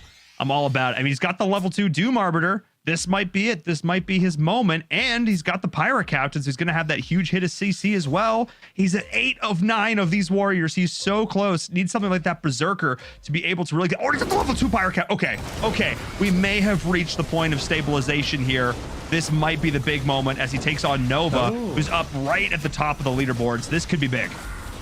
Okay, and that's some serious damage for Monty. We could see just how effective all of his pieces are right here. That was pretty comfortable against Nova, and Nova just lost like what, 12 HP there in a fell swoop. So Monty right there, he was on a 13 loss streak. He was on a 13 loss streak there, and you better bet that was the moment for him to turn it around. So. And now we've got 9 warriors on the board. He's got the Berserker. I would fully expect to see some items stacked onto that at some point. Berserker can be so strong, especially if you can pick up the 2-star Berserker. But Monty, he's done losing. It's time for a swing here. He just got off a 13 loss streak, and now his only option here is to go into win streaking and try to get himself into the top half of this lobby. I think that's what he wants to do. I think he has the pieces to do it. I think he can. I think he does too. He's reached this point, like I said, of critical mass, where he does get that 9 warrior bonus, which you can see right now is just shredding. You have the carry, quote unquote, in there as well. The Doom Arbiter is going to be doing a ton of work, and he's starting to put items there as well. And I wouldn't be surprised if he started to stack up that Berserker as well. Attack speed does go a long way. But yeah, this is a big thing. And PZ, we talked about it, and then through a series of amazing rolls, it happened. How different of a position is Monty from the last time we checked in to now? Because this is crazy. It's insane. He hit his 9 warriors. You cannot believe how strong this spike from 8 warriors to 9 warriors. I don't think he's gonna get bottom 3. If anything, he's at least going to place top 5, and I still have faith in him in placing top 3 this game with the 9 warriors. All right, you heard it there. We're going to check in a little bit later as well as a couple of these players start to get knocked out. A lot more healthy players this time around towards this level 20 mark here. Last time things were a lot more even. This time there's a couple of players right down towards the bottom and some who are still doing pretty well. Zath actually up here at the top. I'm going to check back in with Zath. He is in a great spot right now, 75 HP on a pretty big win streak. He has got this 6 feathered. He has got these hunters going. This really seems to be 2 rounds in a row, 2 games in a row. I think this is what he's been trying to go for. Axel Toss, it seems like this time that was finding a lot more success. Yeah, this is very close to what Radical found success with in the first game. And the anchor of this composition is that 2-star Warpwood Sage, which PZ was talking about. So we're seeing a similar winning strategy, or a similar advantageous strategy, utilizing the feathered Druid Hunter composition. Lots of 2-stars mixed in here. At this point, you're looking for those fancy 3-stars, and you're looking to stack up 3-stars with some nice items. So maybe this is the trend we're looking out for. The 2-star Warpwood Sage as kind of the anchor. You have a lot of HP there, but then you need to find yourself a carry. You need to find yourself a lot of damage to go with that. And we're seeing the Hunter work really well in that context. Now, what we saw in the last game was the 3-star Fallen Witcher. That was the carry that we saw that was absolutely insane, devastating almost every piece, getting like 7,000 to 8,000, 9,000, 10,000 damage just from the Fallen Witcher. That was the anchor for the composition we saw from Radical in the last game. So I'm really looking out for Nova, or excuse me, for Zath, or both of them on... I guess Zath, what will that anchor be for him, that anchor carry? But for now, he's just really leaning into those hunters, and it's working well. Interesting. Unless my eyes deceive me there, he actually had another Warpwood Sage he could have picked up there, but he didn't go into it, which is very, very interesting. We'll keep an eye on that. But yes, Zath needs to find one of these more quote-unquote traditional carries. Maybe it'll be in part with his Dwarf Sniper. We'll see, because he's got two Dwarf Snipers. Yeah. So we'll see how that goes for him here, as now he's facing up against Silent. More warriors coming into play this time around. They just box in all of these hunters and just slowly but surely just start to tear them down. But because of the amount of healing this Warpwood Sage is able to put out, Zath's actually surviving through this, but it's going to come down to the wire, Axel Toss. I think he's got it. Yeah, and Zath needs to stay alive here. Zath is doing just enough to stay in this game. He only lost about 2 to 3 HP there. That could have been a lot worse for Silent. Silent is currently at the bottom of the lobby.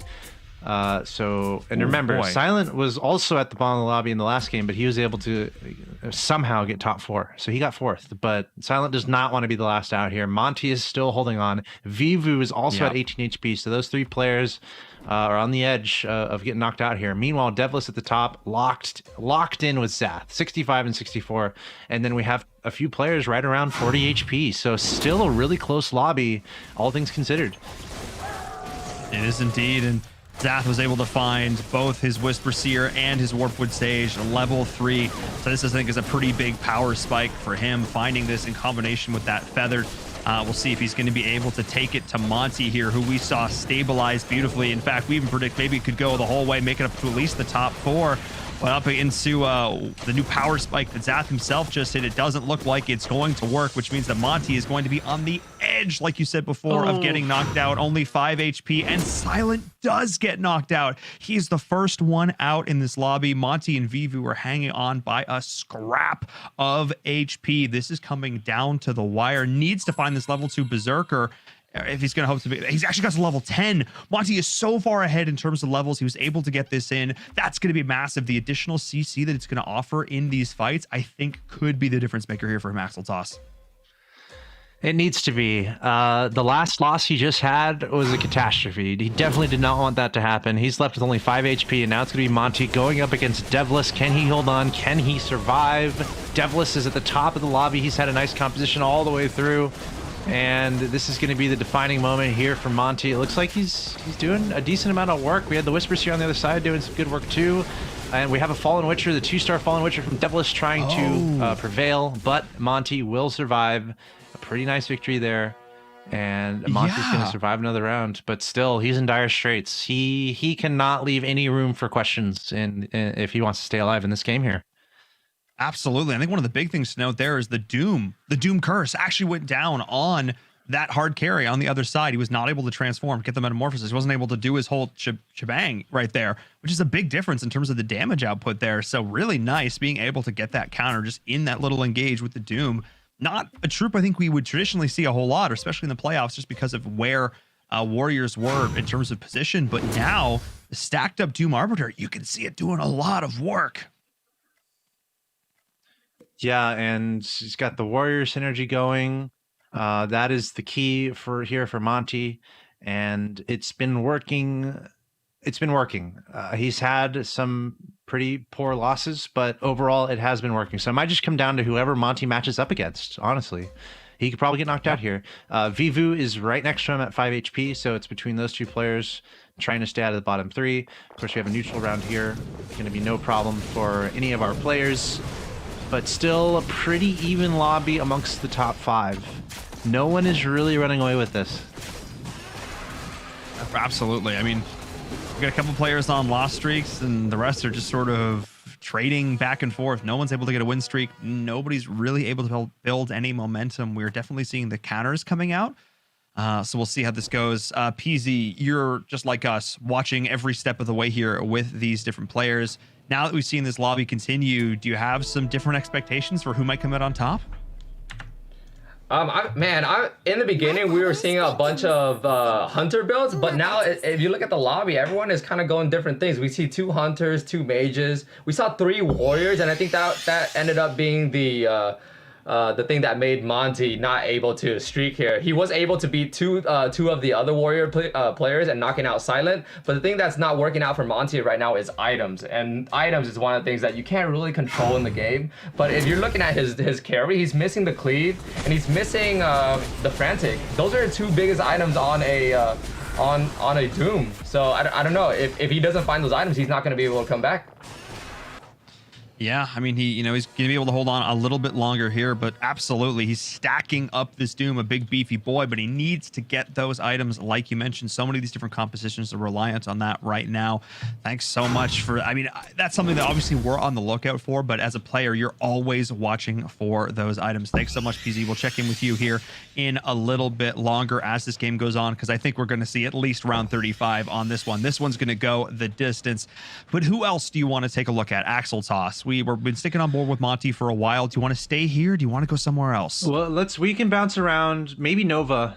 Nova's on a 5-loss streak right now, so maybe we look at him to see if he can figure that out. But just look at the bottom of this lobby. It is crazy how close it is. We could have 2 players knocked out at once. We could have 3 players knocked out at once, and it might come down to just like a few milliseconds if someone else is knocked out before you. So a really desperate position for a lot of these players at the bottom of the lobby.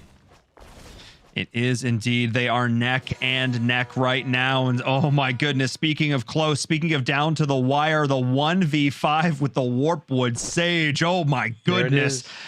That is going to be it. Oh my, knocked out just like that. Oh boy, you hate to see it, as Vincent and Vivu both gone right there. Vincent, who came in as the #1 seed, one of the players that we had pegged to watch to be a contender, has gone out in the bottom 2 games in a row. Monty is still surviving, but Nova is having a world of hurt right now. He still doesn't have his Tortola Elder to level 2. He does not have his Flame Wizard to level 2. Still on a level 1 Frost plays. He just can't find the pieces. While some players are struggling with items, he just can't seem to get anything going here. I feel bad for Nova on this one because RNG is just not on his side. Let's see if he can turn it around here. Going up against Monty in this instance. Monty, remember, also desperately trying to stay alive. Vivu and Vincent both knocked out. So remember, Monty was all the way at the bottom. That's a narrow victory for him that he's able to stay into the top 5. And now Nova dropping down to the bottom. Now there's a lot of pieces being reintroduced to the pool with all these players getting knocked out. Also, something to look out for is the 3 stars. The 3 stars that we're seeing from some of the players in our lobby. Right now, our 3 players at the top are the only players that have actually found the 3-star pieces. So it might just be Zath, Radical, and Devilish chilling in the top 3, and then we'll see what kind of fights happen. But Devilish right now, he's got the 3-star Fallen Witcher that is just armed to the teeth. That's something we saw in the first game be extremely effective, and he's got it alongside the Whisper Seer and the Warped Sage. It's pretty much exactly what we saw from Radical in game 1. Yeah, Devil is actually going for a bit of a different strategy. He's opted not to level. Really, he's still level 8. Instead, he's going to roll down, try and find the higher tier units instead. Less units on the board, but higher tier. And it does seem to be working out for him so far here. Nova is down to 4 HP. Monty is at 5. I got to stick on board with Nova as we go into this. He's the player that I predicted to do well in this lobby, and he's going up against Monty. Oh my goodness, this is not going well for him. The Warriors are just shredding him. The spells come on in. Oh, but he actually was able to get a Spirit proc off on the Doom. That might actually be... No, so close, so close. Oh. What he's done. I think he's... No, 1 HP. 1 HP. Okay, that's actually kind of silly. We're now like really getting down there. Axel Toss, come on. This is getting ridiculous. Yeah. Nova is holding on by a thread, quite literally. And we saw how close that fight was with Monty. It literally came down to just the Doom. So craziness. It is so close here at the bottom. Yes, indeed. PZ. Where this lobby is absolutely wild, dear sir. It has been topsy-turvy from the beginning, still to now.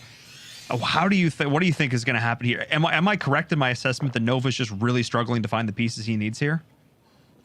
The thing about Nova, he went into a really weird build. I saw him pull 5 dragons early, and I thought it was a pretty good play at the time because no one was hitting their warriors. But the thing about so when he went into 5 dragons, we don't know he was going to Aegis' dragon or Mage dragon. But right now, with the units he has, I don't think he could place top 3. I think all the other players, they got their 3 stars. Monty, it still looks like he's in a good spot. But like I said, he still needs to pull items. But anyone at this point, anyone's just trying to get top 3 because everyone is so close to dying right now. Yeah, really just trying to survive as long as possible. It's not really looking to win. It's just looking to not lose. I guess at this point, to survive as long as you can. Thank you so much, PZ. Yeah, you called it there. He got that early dragon, and the transition was kind of a little bit haphazard, not just quite able to put the troops together, get the pieces. But of course, he does now have the level 2 Dark Spirit, which is starting to get fairly stacked. He does have the God of Thunder going, but still a lot of these 1-star units where he's opting to give his mana and everything as well. So we'll keep an eye on that as he goes up into Zath, who's at the top of our leaderboard, but that's actually quite a bit of initial damage there. Hang on, where did these mages come from, Axel Toss? Zad's board was just deleted there in a couple seconds, and the 3-star Warpwood Sage is good and all, but not on its own against 10 other pieces from your enemy. So, okay, Nova, he figured out some AoE damage that scales pretty well. He's got the 2-star Dark Spirit with a Orb of Refresh on it. That might be obviously 4,106 damage, so it's quite a bit of damage contributed from that. Nova with 1 HP.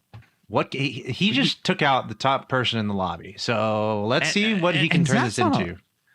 Absolutely. And Zath's now on a loss streak with that too. I think Zath lost on his copy lost and he lost there. So are we about to see another instance where Zath was at 60 HP like a few rounds ago? I think we actually got to check in with Zath of all people, funnily enough, in this one, because he doesn't have where's this big hyper carry here?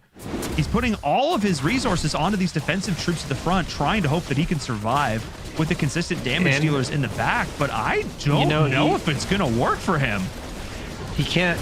If you look, he's got 2-star Dwarf Snipers out, and he has 2 Dwarf Snipers on the bench. He needs 1 more Dwarf Sniper or an egg, and he's got his 3-star Dwarf Sniper. He can't find it. That's what he's looking for, but he can't find it. And now he's falling, and he's falling hard. Oh my goodness, we are getting down to the wire. This is anyone's game here. Okay, Nova just got knocked out. Remember, he was on 1 HP. He's out. That's a lot of pieces reintroduced to the pool. 11, 9, 5, and 4 are the HP totals. This is nuts. This is nuts. Meanwhile, Monty, look at Monty. He's on a 7 win streak. This is wild, but I think I actually feel like I got to stick with Zath. The guy who's on the loss streak here, he's got to try and stabilize, but he's got no economy to do it. Now because of the new head-to-head format, we're seeing 2 players facing off against 2 players. That's what it's going to be right now. Theoretically, in the old days, we could have had like 3 people get knocked out all at once. That is not going to be the case here. But theoretically, right here, right now, we could go from top 4 to top 2 in 1 round. Yeah, it could happen. Right now we're seeing Zath against Radical. Zath looks okay here, dishing a lot of damage. Whisper Seer putting in the work, getting some those extra 3 stars out there. Meanwhile, Monty is out. Monty has been defeated. Radical is defeated, and we're down to 2. It is Zath and Devless. Zath was bleeding. He's not able to find his 3-star Dwarf Sniper, but it looks like he's able to prevail, and now it's just down to 2 players. So it was dire straits for Zath, but at least he's able to keep himself in the top 2.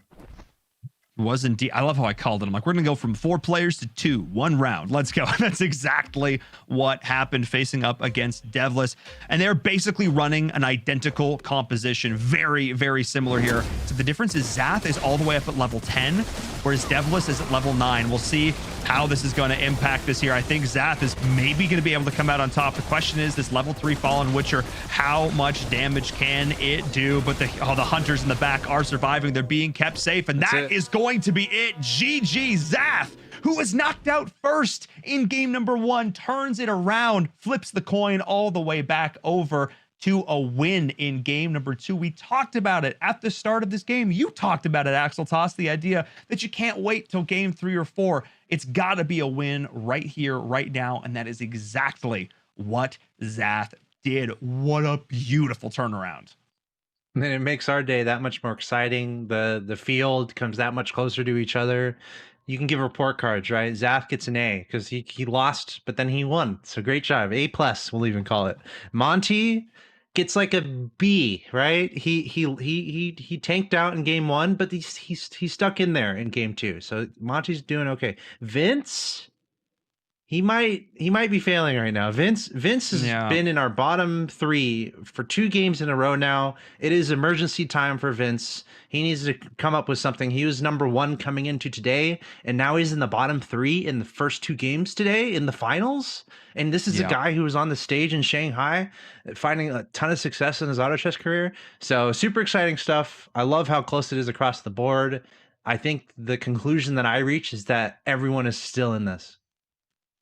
Yeah, for sure. There's a lot of players still vying for contention, but I gotta talk to PZ after this. We checked in with him over the course of the game. He's been putting together our Xperia highlights. Please, sir, walk us through those Xperia highlights. Walk us through that last game because it was a roller coaster from start to finish. Right. To summarize the game, man, I had a bold prediction at the end. So our first highlight here, we have an early Exorcist 2 on round 2, doing what she does best, killing the creeps. Right, see, it's that Exorcist 2 is going to help the player move into that next that build really easily. Now, we also here we have Monty trying to open fort. I made a bold prediction on Monty possibly getting top 5 and maybe even getting top 3. Here on round 19, we see Monty open forting. He finally finds the build. He goes into 9 warriors. He's able to stop the bleeding, but the only thing he was lacking was items. And, you know, he did find the items at the end. He found the cleave, and that did help him. Moving on to round 21, he was able to beat Silent. And even on round 22, he was able to beat Radical. So he showed that he was the strongest warrior player on the board at the moment. And because he was able to find the cleave at the end, he's able to secure himself top 4. He was so close to top 3. I think top 3 would have been a win because the top 2 players with the feathers, they were able to hold the lobby the whole time with Hunter Feather, as we saw in the game before. Hunter Feather is a very strong build, so they were able to hold, you know, that top position the whole time. But the only way the 9 warriors was able to come back if, you know, they got the right items and, you know, the right units. So unfortunately that didn't happen, and congratulations to Zach for getting that first place. Absolutely. Yeah, you talked about it. It came down to these final few rounds. Those feathered with the hunters just did so much work, able to claw their way back. Thank you so much, PZ, walking us through there with that Xperia highlight. And when you were doing so, there's a player that I noticed over the course of that game, and you touched on it quite a bit there as well. It was Monty being able to snatch some semblance of victory from the jaws of defeat. Before I head into our next break, I think it's time. I actually got a chance to sit down and talk with Monty before these games, going into these matches. I actually want to take a look at this now and get his thoughts going into these next few matches. Let's take a look. All right, I am sitting down with Monty going into these matches here for our finals for auto chess. Hello, sir. How are you feeling? How did you feel? Let's actually take a step back. How did you feel when you realized that you had qualified for our finals? I felt good. I didn't realize I qualified till the last game. It kind of came down to the wire, so kind of exciting. Had a really good last game, so it was just like the combination of playing a good last game and qualifying all together was just a good combination of things. Yeah, I mean, it was really a nail biter there at the end, like a single point separating some of the differences there between a lot of these players. The overall competition, though, I think was really, really close. A lot of players really vying for that top 8 spot. Was that kind of to be expected? I know, obviously, you know, some playing at the level that you do, you've competed in various tournaments with a lot of these different players, but were you expecting it to be this close here in North America? Yeah, there are like 10 to 12 good players in North America, so it's not surprising. Like, there were like 12 people vying for those like final 8 spots.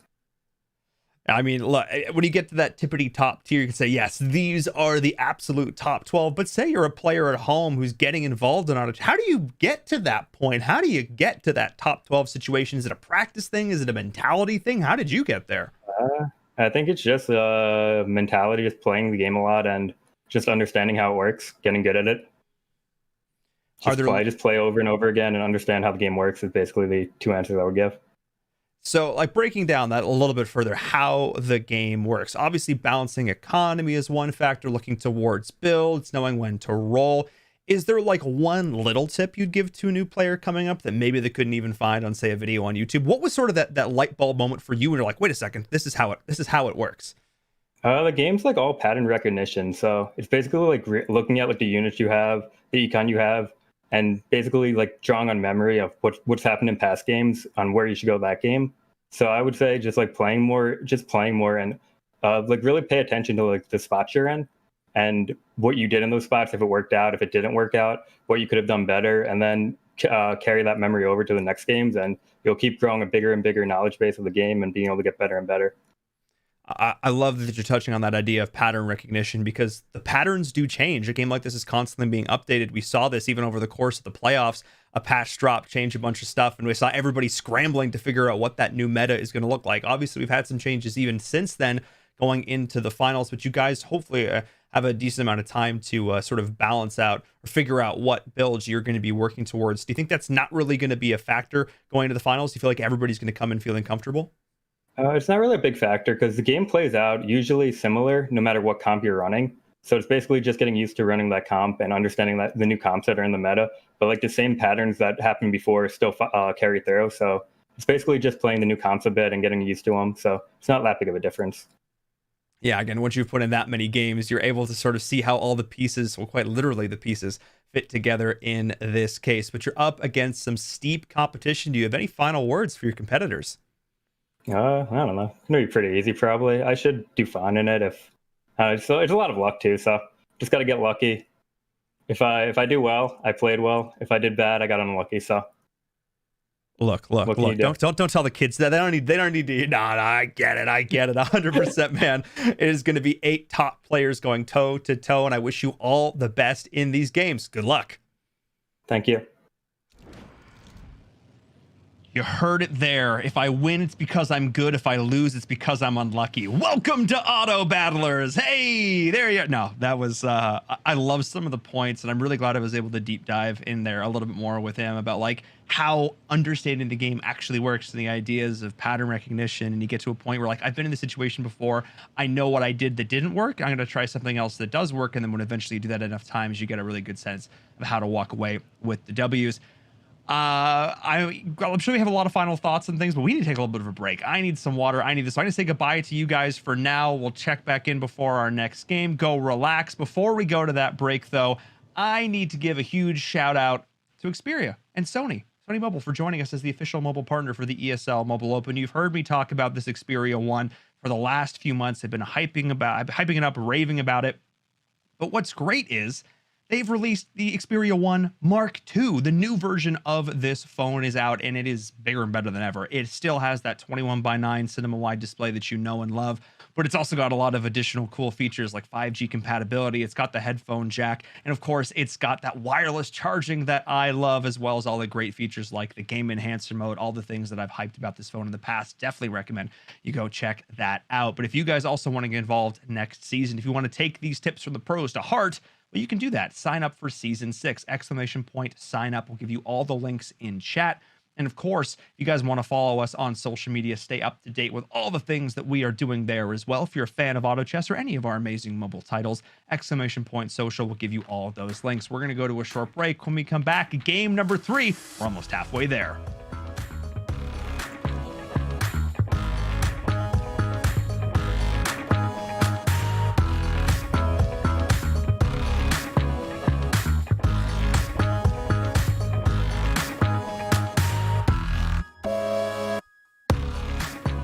This is the ESL Mobile Open, presented by AT&T.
is the ESL Mobile Open, presented by AT&T. Hello and welcome back, everyone, to the ESL Mobile Open Season 5 Finals. I'm your host, Paul and Verum Todkill. Today, we're going over auto chess. We're finally going to crown ourselves a champion after months of competition. My goodness, the top 8 players are going toe-to-toe, and these lobbies have not disappointed. Before we get back to the action, though, I've got a cool thing to talk about. If you tuned into the broadcast over the last couple months, you've heard me talk about AnyKey. AnyKey is an amazing organization promoting diversity and inclusion in gaming and esports, particularly with the Good Luck Have Fun pledge. The GLHF pledge is something very close to my heart. It's basically a code of conduct online that says, look, when I am playing video games online, when I'm interacting with other people, I'm going to try the best that I can to be a positive and helpful person. I'm going to be a better online digital citizen. And the fact that we have had over 650,000 people sign the pledge, I think we're doing something right. Not only do you get access to this exclusive Twitch badge, but you also get to put your stamp on and say, look, I am going to take a stand against online toxicity. I'm going to be the best person that I can in our online gaming spaces. Because let's be honest, this is a community, one that we are all involved with. And I think it's a great initiative to be a part of. We also got the chance to sit down and talk to some folks in the esports and gaming communities, get their thoughts on it as well. Let's take a look. My name is Jordan Gilbert, aka Nothing. Hi, my name is Sue Lee. My handle is Smix.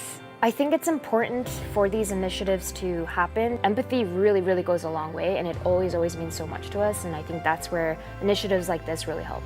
I encourage everyone in the community, anytime they see bullying, anytime they see someone getting called names, I encourage you to step up and say something. Good luck, have fun. Good luck, have fun.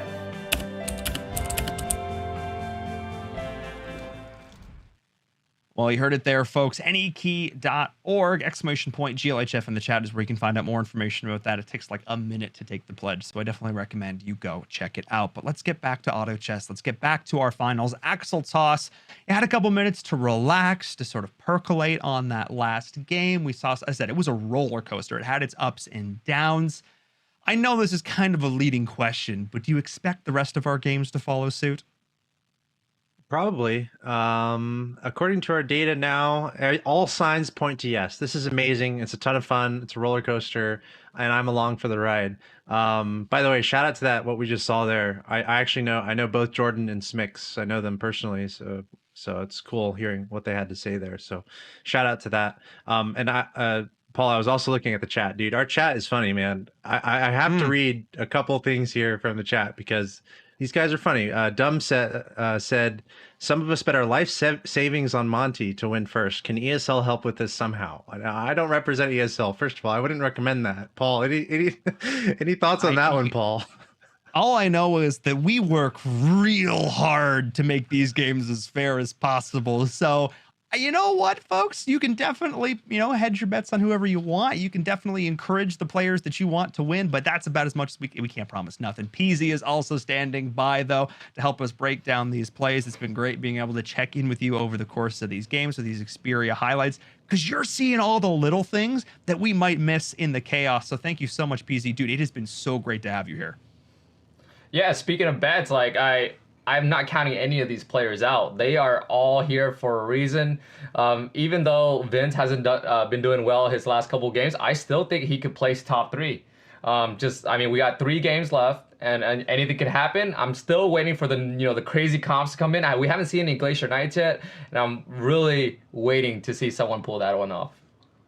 Ooh, all right. I love Glacier Knights, so I'm right there with you. But let's take a look at the leaderboard, though. Let's remind the folks at home where things have shaken out after this. And oh my goodness, Radical. There's no choking today. There is only victory and a 2-way tie for second. Oh my goodness, Nova. I knew he was going to be doing well, still up there in that second place spot. But Devlis? Oh, I can't say the name at all. Devlis and Zath with that first place finish totally turned his fortunes around. I don't want to make any predictions for the rest of the day because I know Axel Toss, invariably, I'm going to be wrong. Yeah, hey, everyone's still in it. Mathematically, officially, everyone is still in it. Any one of these players that you're seeing on the screen can win today. Radical doing a great job at the top. Vince obviously has some work to do, and we talked about that. Yeah. But this is fun. This is a ton of fun. Everyone's still in it. So I wonder if we'll see just slightly different strategies, depending on if you're near the bottom or near the top. Maybe you're going to try to be a little bit more greedy. And PZ, maybe you can shed some light onto this too. But another shout out to the chat on my Xperia smartphone. Wills172 asked, "Has Monte started his open fort for Game 3 yet?" I'm sure he has. He started putting down the cornerstone of his not fort. That's where he is. But no, I'm so actually glad you touched on that, though, Axel Toss. The idea of these players down towards the bottom that need to step up, because another one of those players is Silent. I mean, he was not silent in game number 1. He had some great plays. Game number 2, he was sort of, looking like it could have gone either way. And now he really is going to need to step up in these last 3 games. I got a chance to sit down with him before these matches to get his thoughts. So let's take a look at that. I am here with Silent, getting ready for these final games here for the grand finals of Season 5. Welcome, sir. How are you feeling going into these next matches? It's a little different as the meta just changed, but I've been playing a couple of games and probably will play a couple of customs soon, and I'm feeling pretty confident about my ability to learn and adapt. I feel like that's really been a hallmark, a staple of auto battlers in particular, but this one specifically, even just the difference, the fact we had a patch between day 1 and day 2 of the playoffs, how fast you guys had to adapt on the fly, literally hours to adjust to the new patch. How important is it as an aspiring competitive player to be flexible going into these new games?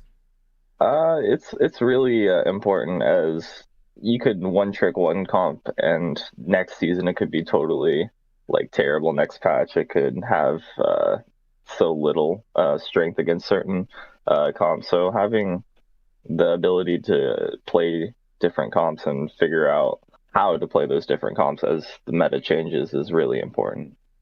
For sure. Because I mean, I talked to some of these other players. One of the things they mentioned is that, at this level, all of us can play anything. Really, it really comes down to the fact that, you might lean one direction more so than others. But for you, like, how many games does it take to feel comfortable being like, yeah, I can play absolutely everything? Based on this recent patch, I've been playing a couple games. I'm like around 30 games in, and I feel a little bit comfortable about how to play certain comps. I'll probably play at least 20 more to figure out, like, if comps that I haven't tried are viable. There's just been like a certain amount, like 5 that have been really good to place first or top 3 lately. So yeah, I mean, I'm just gonna say 5 at least. That's really, really good in terms of overall viability of not only different pieces but different strats in the meta right now, because we have 5 games to play here in our grand final, so you could conceivably win with a different composition in every single game. That's pretty cool. Yeah, that's what's great about auto battlers in general, is that you don't have to have this one comp that wins every time. It's just about if you roll the pieces faster and push the lobby, or this comp counters this certain comp, so you're not seeing the same result every time. It's always different, and that's what keeps it so fresh and so engaging for us as fans to watch, and obviously for you as well to play. You're going up against some really, really tough competition. Months of games have led you here to these final few in our grand finals. Do you have any words for your fellow competitors before we get started? As always, it's still a game. I'm gonna have fun playing it, but I'm coming to win. He's coming to win. You heard it here, everybody. I like the confidence. I like it a lot. It's not you're not the only person to tell me this so far. Only one person's going to be able to walk away on top, and I can't wait to see who it's going to be. Best of luck in these upcoming games. Thank you. For the record, I just want to say I had so much fun interviewing all of these different players, hearing all their different stories, the confidence, and a lot of like really cool, humble people. So I think we are very, very fortunate in the auto chess community to have that. And obviously, PZ, as someone who is playing this game every day, every single one of these players, exactly what that's all about. What do you think, like in terms of looking at the community as a whole, is probably some of its biggest strengths, do you think, just sort of in terms of like how you guys help each other out and support each other? Yeah, so one of the reasons why I still play the game is definitely the community. As you guys know, I stream every single day on Twitch. So even when I'm testing out comps, playing 20, 50 games, 100 games every season, I'm always making mistakes, right? Sometimes I win, sometimes I'm not winning. But the chat is always there to point out my mistakes, point out what I could have done better, and that is it's part of the learning process. It helps the trial and error, and it helps me adapt to my next game. So I think adaptation, it's a very key component to winning auto chess. So I love it. I love it. Not only is the community there to point out when you're doing great, but they're there to keep you humble as well. I love it. We're going to check in with you in just a bit, PZ, as you go work on our Xperia highlights. Axel Toss, that means it's just you and I and a game and a lobby, which is just about ready to rip and rare and let us go. I am so very excited to get into this, sir. Axel Toss, you are obviously super familiar, like not only with auto battlers as a genre, but with this game. And I know you've been having a lot of fun with the community here as well. So it's been great to see how we've been able to sort of, at least for me, get welcomed in and be a part of this. I love it. But talking about this game number 3. Totally, dude. Yeah. Yeah. And honestly, it's an esports thing. Everyone in any esport scene or whatever, you know what it's about. There's a lot of friendships going on. So it's a community, and it applies to auto chess as well. Great community, great people all around, really cool content creators all across the board. And we have 8 of the best players in North America in a finals unfolding in front of our eyes. So it's exciting stuff. If we've learned anything today, it's that it's going to be super close. I think we could have predicted that. I didn't necessarily predict it, but I think it's going to be close all the way through. And these first 2 games have been close. No one is running away with this. So here we go. Yeah. Game 3. Again, it's only 5 games. Only 5 games today to find out who our champion is. So every game is so important, and we're going to be halfway through here.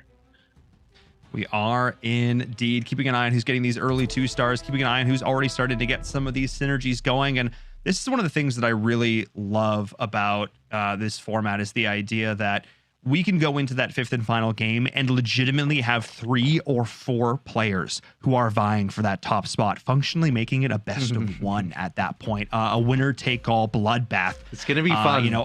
It's a tussle, man. I love it. I love it, especially because all these players are so good. You take any of the top 100 auto chess players in North America, you take any one person from this lobby, and you put them against any other 7, and they could very likely walk away on top. But we've taken them all, we put them together here. I mean, if you're a fan of auto chess in NA, this is the place to be right now.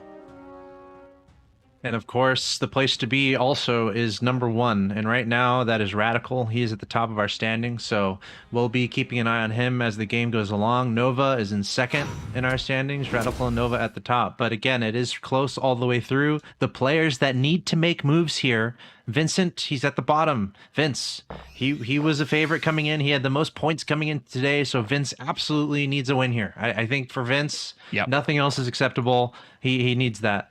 Silent is also at the bottom. He needs to make something happen. And then Monty has been close to finding success, but he has a lot of work to do as well.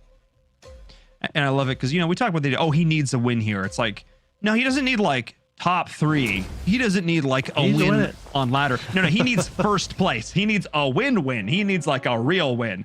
And we're not just saying that. He is right down there at the bottom. There are players with like almost 10 more points at this stage in the game. He needs to be able to pull that together because, you may get a win yourself, but all those other players are still getting 6, 8, 4, whatever those other points might be. They're still catching up to you.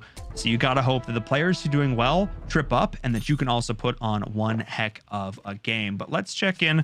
Let's just take a look at the overall leaderboard. Of course, I was going to say, of course, Monty's going to open 4th, but he's actually not right now. He did get a level 2 Whisper Seer. He does maybe going to be able to get some Feathered going here soon, as well as the Hunters. He is getting it right. Actually, we got to check in with Monty because if we're going to see a game where he doesn't open 4th, we have to watch him early. That's a must. This is a rare occurrence.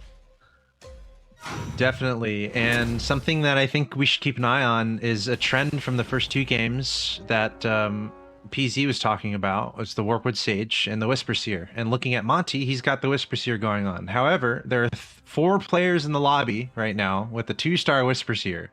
And remember, we were talking about in game 1, we didn't have people find a 2-star till like round 5. We're in round 6, and there are 4 players with the 2-star Whisper Seer. So decisions are going to have to be made. Not all these players are going to stick with that strategy.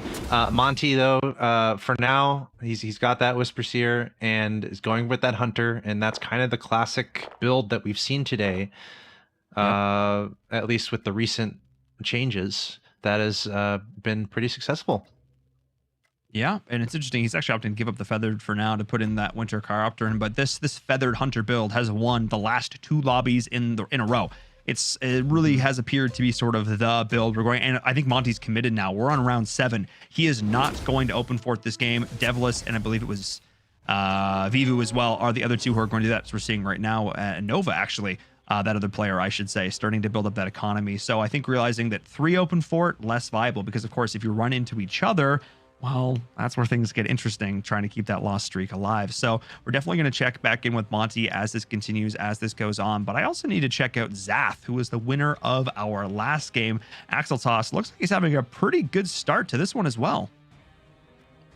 Zath looks like he's going with the Witcher. He's got the Taboo Witcher going on. He's got 2 2-star Red Axe Chiefs, which is actually pretty unique. That's not something we've seen anyone pursue too hard, but that would imply some sort of warrior direction. But he's also got a beast in there. So Zath is pretty much everywhere. Zath lost in game 1. He won in game 2. So he's been all over the board today.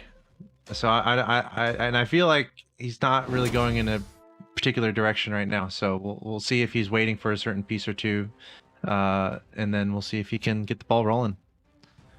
Can indeed, and that's really the big question mark here. Again, you kind of take what is offered at the start of these games, but then afterwards you kind of have to make those decisions. And going up against Radical in this one, Radical, who's been looking so good, who is leagues and bounds above the rest of the players in this lobby. So I'm not even that much, like a couple points ahead. But he's also looking really good at the start of this one. Again, Radical's early game is just always, he's on a 5-win streak again. Axel Toss, this guy is a monster. He was good in our playoffs. He was really solid, but he is now make the jump from good to great, and now he's maybe looking to play around with, maybe flex into some knights here if he thinks he's going to be too contested on hunters. This is very cool. It is cool, and the play style is cool also, where he's clearly very comfortable going into these early game win streaks. And where is there a better place to do that than the finals of a tournament here? So it's like he sees an opportunity and then he just goes. And he's like, you know what? Maybe I got a little high roll going on. I'm going to scale up immediately and just go for the wins. And it's working. So Radical, remember, he's already at the top of our overall leaderboard. So he might just continue keeping his pedal to the metal and just stay at the top and just keep, don't worry too much about his economy. Just roll down and try to get the pieces you want and just try to scale up those pieces and just win. Yeah, just win. Just win. Yeah. I mean, that look, I get you. PZ, it's round 10. We know you're standing by. We know you're watching all of this. Radical once again off to an early spree. Any real surprise here about that at this point? In terms of surprise, he is playing Hunter, so I expect him to get a little bit of a boost early game. But what I'm also seeing is that a lot of people are seeing the trend of Feathered Hunter and how well they are doing in the past games. So a lot of people are trying to contest the Hunter Feathered this game. I see Vivu pulling 2 Whisper Seer early. He also has the Warpwood, so he might be doing pretty well. But the thing is, it's so contested this game that I don't know if Hunter Feather is going to do well. But another thing I want to point out is, I don't know if you guys caught this, but the 2 loose streaker, Nova actually pulled his unit out at the right time to make a draw with Devless, because Devless was open porting, and because Nova pulled out that unit on round 8, he was able to make the draw happen, and he was and now Nova Devless does not have an advantage over Nova. Oh my goodness, predicting when he was going to face up against him sort of in the rally.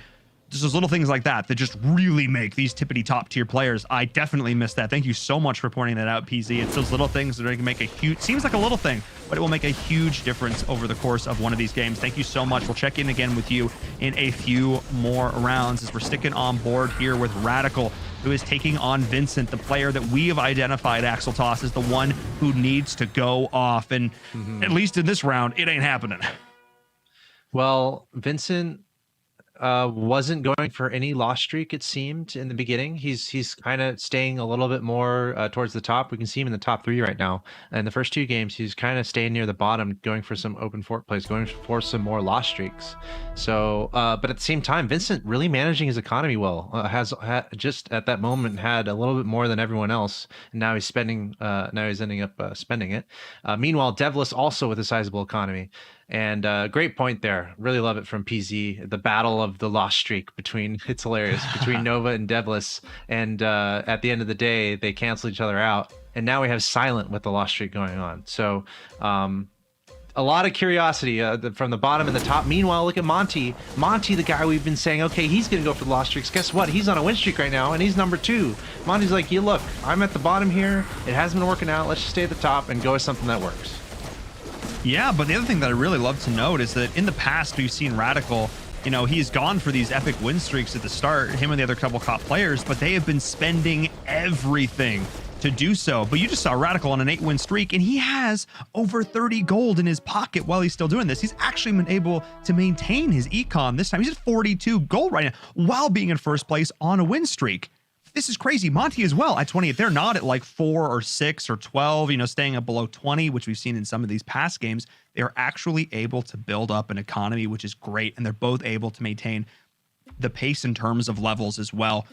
So I think this is really, really stellar. We're not going to really jump on board with Silent Devless yet. They're both going to go for these lost streaks still, but I want to see what Monty's doing because he's been able to get this Fallen Witcher, one of these troops. I know you're a big fan, who's been able to really act as a hyper carry in some of these late game situations, especially with these feathered comps.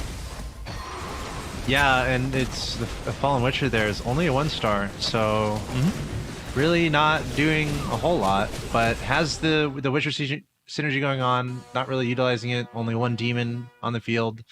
Monty's got the Warpwood Sage. We've talked about how strong that is in the Whisper Seer. So as PZ mentioned, a lot of players contesting that feathered / druid synergy, and Vince also going for it. But meanwhile, Vivu has a 3-star Whisper Seer. So if anyone has won the battle of pursuing the druid, it would be Vivu. He's got the 3-star Whisper Seer before anyone else. It's the first 3-star, so that we haven't said Vivu's name that much, but that might lead to some success for him.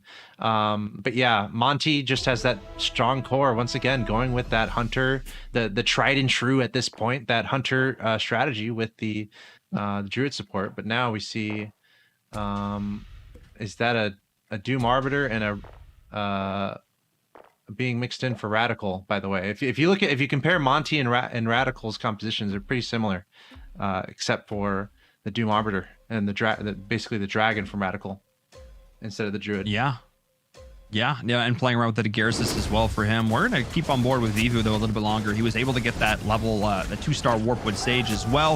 Of course, taking advantage of that druid buff to be able to level up those pieces very easily. And look at how good of a tank he's just taking 4 warriors just like wailing on him, and it's doing nothing because those warriors don't do a ton of damage as they are. Really, the 9 warrior is where you want to be on that. The power spike between, it's a binary. It's a 1 and a 0. It's I have 9 warriors or I don't have 9 warriors. It's one or the other at this point.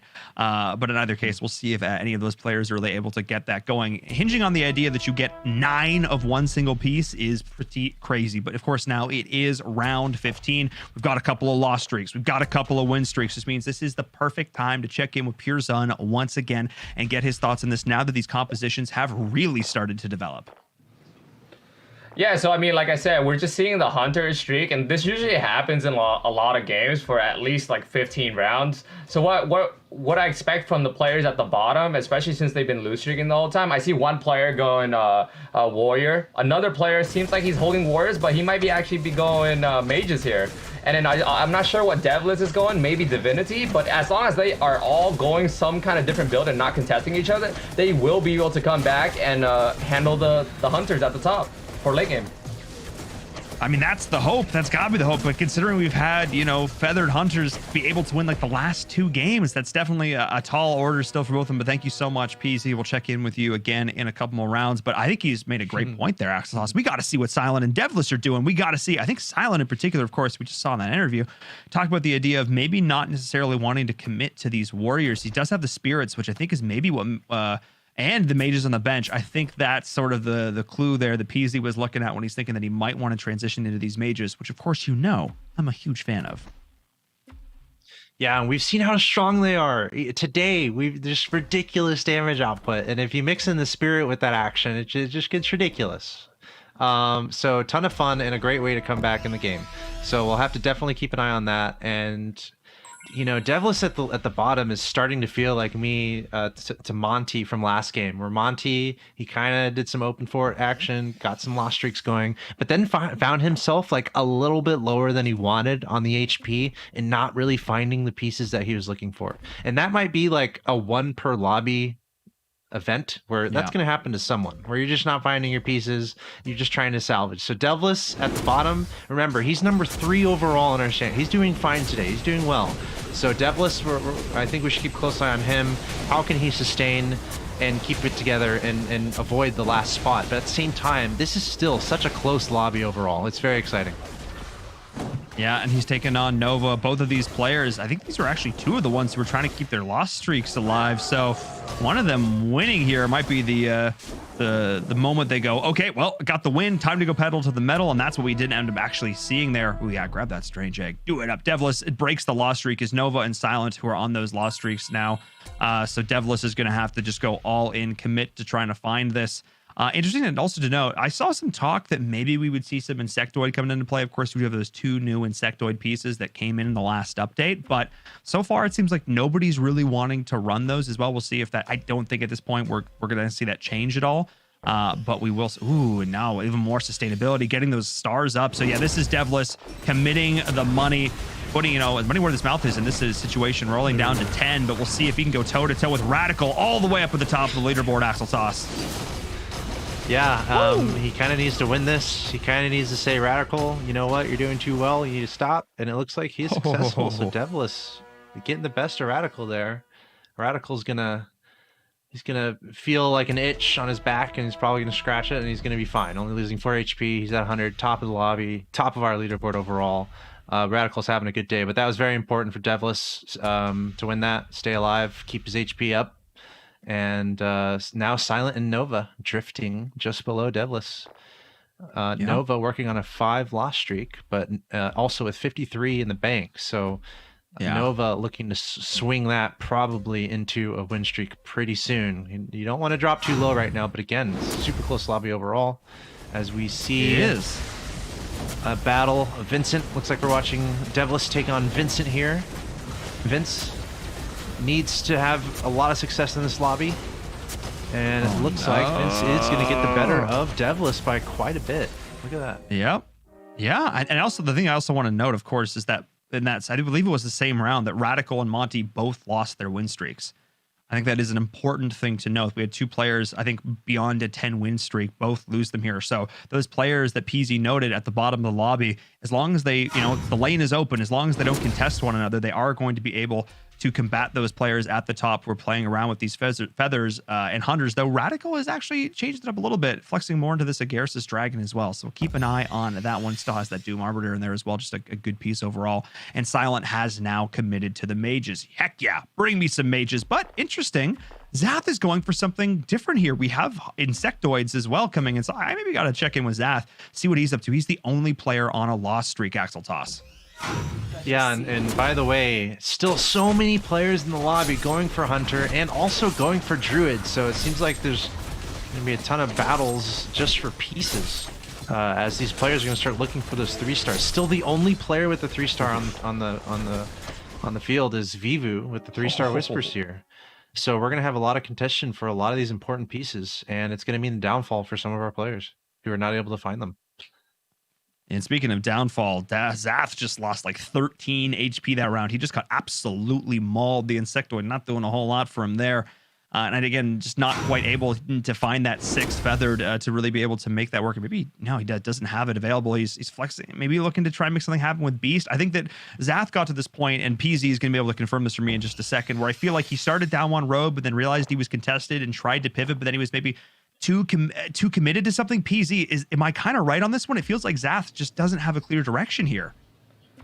Well, the thing is, like, this lobby, they know what build they want to go to. It seems like he's trying to go into Insectoid, but the thing is, this lobby is just really annoying to play against. It's a 5 hunter lobby. Hunters pressure every single round, especially if there's 5. Our past games, I think we only saw, I don't think we saw any more than 3 hunters, but this game is 5 hunters. So that means these players are taking so much damage, even if they figure out their builds, even if they figure out the right build to counter them, they don't have that much time to pull the units. So you see, even if they are open lane, they're not picking up their units, and it might not be their fault. I can't blame them. Yeah, it's really just the idea that it's not an open lane. It's the 401 during rush hour, or sorry for those. It's the 101 during rush hour. Can I ask a quick question? Sorry to PZ there. So what do these hunter players do? Does someone have to just make a decision to like pivot? What's the play here for these guys? No, they're playing it correctly. They're going into an open lane, and they're going into an open lane with a build that is very strong late game. Insectoid, very strong late game. Mages, very strong late game. 9 Warriors, very strong late game. But the thing is, they don't have that much time. The thing of, if I was a hunter player, I would be super aggressive, because I know these guys at the bottom, they could beat me potentially late game. But if I knock them out, they will not be able to come back, especially when it's so contested among all the hunter players.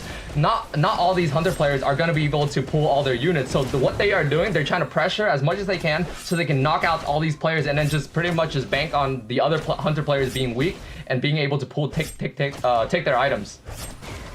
All right, there you are. You just gotta, that, look, I don't scale as well as they do. I just need to crush their hopes and dreams early, and that's what we're seeing now, because it's round 22 and Zath has 3 HP. He's not able to get the rest of these insectoids up to level, though he is able to get the quad insectoid going, of course, bringing in the Thorn Predator as well. As that Spider Queen, those new units, which is really cool. There's no pieces, but Zath has been so interesting to me so far, Axel Toss, because again, it's a 1 or a 0. He's either in last place or he's in first place, and it's so interesting. He's able to put in a level 3 or 3-star Warpwood Sage. We'll see if that's going to be a difference maker here for him. He's just putting that in because it's a sick unit.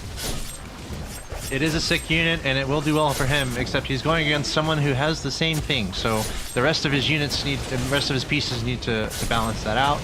And let's see if he can be successful. Not a lot of health to work with at all. The 3-star Warpwood Sage is still alive from his opponent. Let's see here. He's also got 3-star Warpwood Sage alive. He's also got that Lord of Sand in there trying to finish this up. It's pretty close overall. Yeah, I mean, 3 HP. Diving back a lot and forth. He's out. I think he's out here. Yeah, I don't think there's much of a question. Unless it keeps going, unless there's not enough damage to actually kill Warpwood Sage, which maybe. Well, the draw saves him. Yeah. This is going to be close. This is going to come down to the wire here for Zath. What we call this is traditional MOBA terminology. This would be a wet noodle fight. This is just nobody has enough damage to do anything impactful here, and that Warpwood Sage is actually going to live. And that's a draw. The draw saves him. Whew. Yeah. Whew. Warpwood You're Sage, sweating 3-star. Yeah. It's good piece. Good piece. And 3 people have him in this lobby, which is kind of crazy. Just goes to show what we were talking about, how many druids are being pursued, how many hunters are being pursued. As PC mentioned, hunters are just looking to pummel the lower lobby, but at the same time, they're having to fight each other. So this is super interesting stuff here. What kind of minute build changes will these guys pursue to try to overcome each other? And I'm actually so glad that we were able to look at Radical here, because Radical is exactly the player I was going to talk about. He started things off with that feathered build once again, but he actually transitioned into Mage Dragon, which is so interesting here. He's got a full transition. There's only one other Mage player in the lobby. I don't actually think it's going to work out for him here, because he is making that transition over. He doesn't have his pieces up to those additional levels yet, but Radical has 88 HP to work with. But speaking of HP, Silent and Zath are down to 3 a piece. Devlis only has 10. Again, a lobby of the haves and have-nots. Some are over 50 and some only have a handful. Please, sir, can I have some more? I feel like that's Zeth and Silent at this point because they are down to the wire. And what Silent doesn't have is the 3-star Warpwood Sage. So that's like bad news for Silent. There's 3 players with 10 HP or below. 2 of those players have that 3-star Warpwood Sage. That's actually so important. It's kept Zath alive at the end of these games. It's forced draws. So it's a ticking time bomb right now for these 3 players at the bottom. All of them are trying to outlast each other. This is a championship day. Every single placement is so important. So we'll have to see between Silent, Zath, and Devless trying to stay alive in this lobby. Yeah, I also want to know, looking at Silent's board, I heard you like water spirits. I heard you like water spirits. He's got a lot of those on this bench. Wait, I guess decide if he wants to, if he's able to find it, he will commit that, but he's also going to hold on and sell them if he needs to. I think that's actually a really savvy choice. We are seeing the mages go to town right now, but not able to do enough. Oh my goodness, the Warpwood Sage, it's just so tanky. It's so tanky. Oh my goodness, and that is going to be, I think, him out of there. Silent in 8th place. Oh my goodness, couldn't make the mages work, unfortunately. Oh, and Zath is out, but not in 8th, 7th at least. So getting a little bit more out of that one.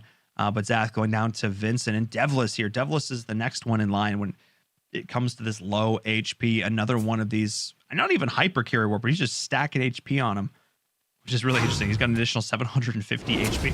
Excuse me. I think he's just deciding where he wants to commit the rest of these items. He has his water spirits as well. But now that Silent is out, all those water spirits that he was accumulating, they're back in the pool, Axel Toss. They are. So what's his money situation? It's not much money in the bank, so he doesn't have really the flexibility to do some roll downs. It's interesting. He's keeping those Reapers on the bench. In theory, he could sell those, but he's trying to keep that synergy alive just in case he finds the 2-star. So the question is just the rest of the lobby. How powerful are they compared to Devless? Can he stay alive and stay out of the bottom? Can he get himself back up? And the answer is, this lobby looks so strong all across the board. There's there's a couple players with multiple 3-star units, 3-star pieces. So I think it's dire straits for Devless here. I'm just looking at the rest of everyone's compositions, and it doesn't seem like his composition will stack up well as the game goes along here. Yeah, he's sort of going all in with this divinity right now. He's not really, I think, again, these level 2 Warpwood Sages utilizing a little bit of that druid, and not in this case, just getting it. So I don't know. I agree. Astatos, this kind of feels like the end for Devless. He's going to be able to probably survive a few more rounds, maybe, but Nova's now got the 9 warrior going. We've got the full divinity and mage for Radical. So this is going to be one heck of a lobby, and that's Radical, exactly like I talked about. Instant deletion. Oh yeah, that's just a hard GG right there. That is just Devless out of it. I don't even know. He just took like a million damage from that one. And Radical able to make that transition beautifully. PZ, I want to get your thoughts on this now, because Radical started one way, and it wasn't like an overnight transition. Okay. He took his time with it. But now he's gone somewhere totally different. He's got the dragons. He's got these mages. He's looking pretty solid, because this is one of these builds you talked about that could potentially scale. Yes, so at the top with Radical, he has a nice mage build going, and he did transition from hunters into that build. I think one thing we really want to pay attention here is to look at their items, because all these builds have a chance of winning, because they all counter each other in some kind of way. I see an MKB right there, a Monkey King Kane, which is really going to help him against the Hunter Feathered. I also want to check on the Warrior player, which is Nova, to see if he has a Monkey King Kane also, because if he does, he's not going to be able to get past the and there it is. Oh wait, yeah, so that's really going to help him on the Berserker too, which is huge. So yeah, this is great, and I love the fact that you're pointing out these items here. Those are massive. Dealing with that evasion is going to be a big factor in trying to get that big carry going. PZ, you're looking at this 9 warrior now. It's really just starting to come online. Do you think this could be one of these builds that could potentially look to go all the way? I know you're a fan of the warrior. Yeah, I'm not the only person that's a fan of 9 warriors right now. Everyone is using 9 warriors right now. It just needs the items to really close out the game. So All right, we'll see if he's going to be able to get that done. We'll check in with you in a little bit because I think we might end up seeing some epic 1v1 kind of final here between, or finale to this game with like Monty and Radical and something like that, because the rest of these players are down to the dregs right now. Not a whole lot of gas left in the tank. Vivu holding on with a scrap of HP. He got demolished in that last round. I want to see what he can do this time in this upcoming round and who he is going to be up against. He is, of course, going for this Druid, this Feather, this Hunter build, but he's not been... where are his items at? I guess that's sort of my big question mark here, Axel Toss. He's putting a lot of them on this Warpwood Sage. Yeah, I mean, that's a trend we've been seeing. The Warpwood Sage, PZ was talking about how strong of a piece it is, and it's definitely become an anchor of a lot of the compositions we've seen. So stacking it up with items definitely makes a lot of sense. That's your huge tank soaking up all the damage while you have a carry mechanic. In this case, we got the Dwarf Sniper back there for Vivu, who's only 4 HP, going up against Monty. Monty's been having a strong game the entire way through.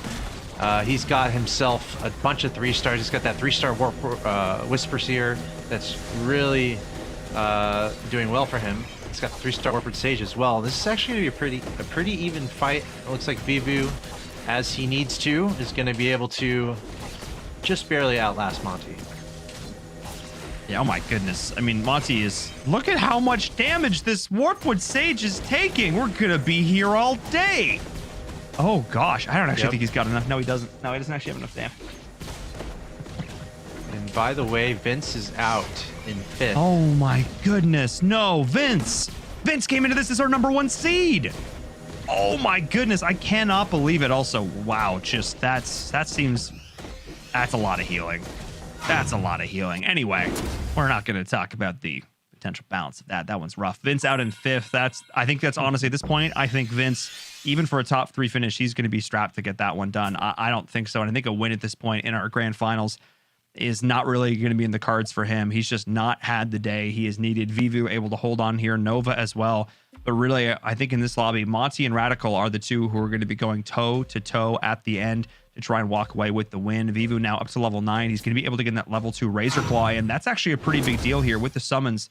So keep an eye on that as he's now facing on Nova. Yeah, I think at this point, everyone's just trying to avoid Radical, and that might apply to Vivu as well. So we'll see if Vivu can have a chance here against Nova.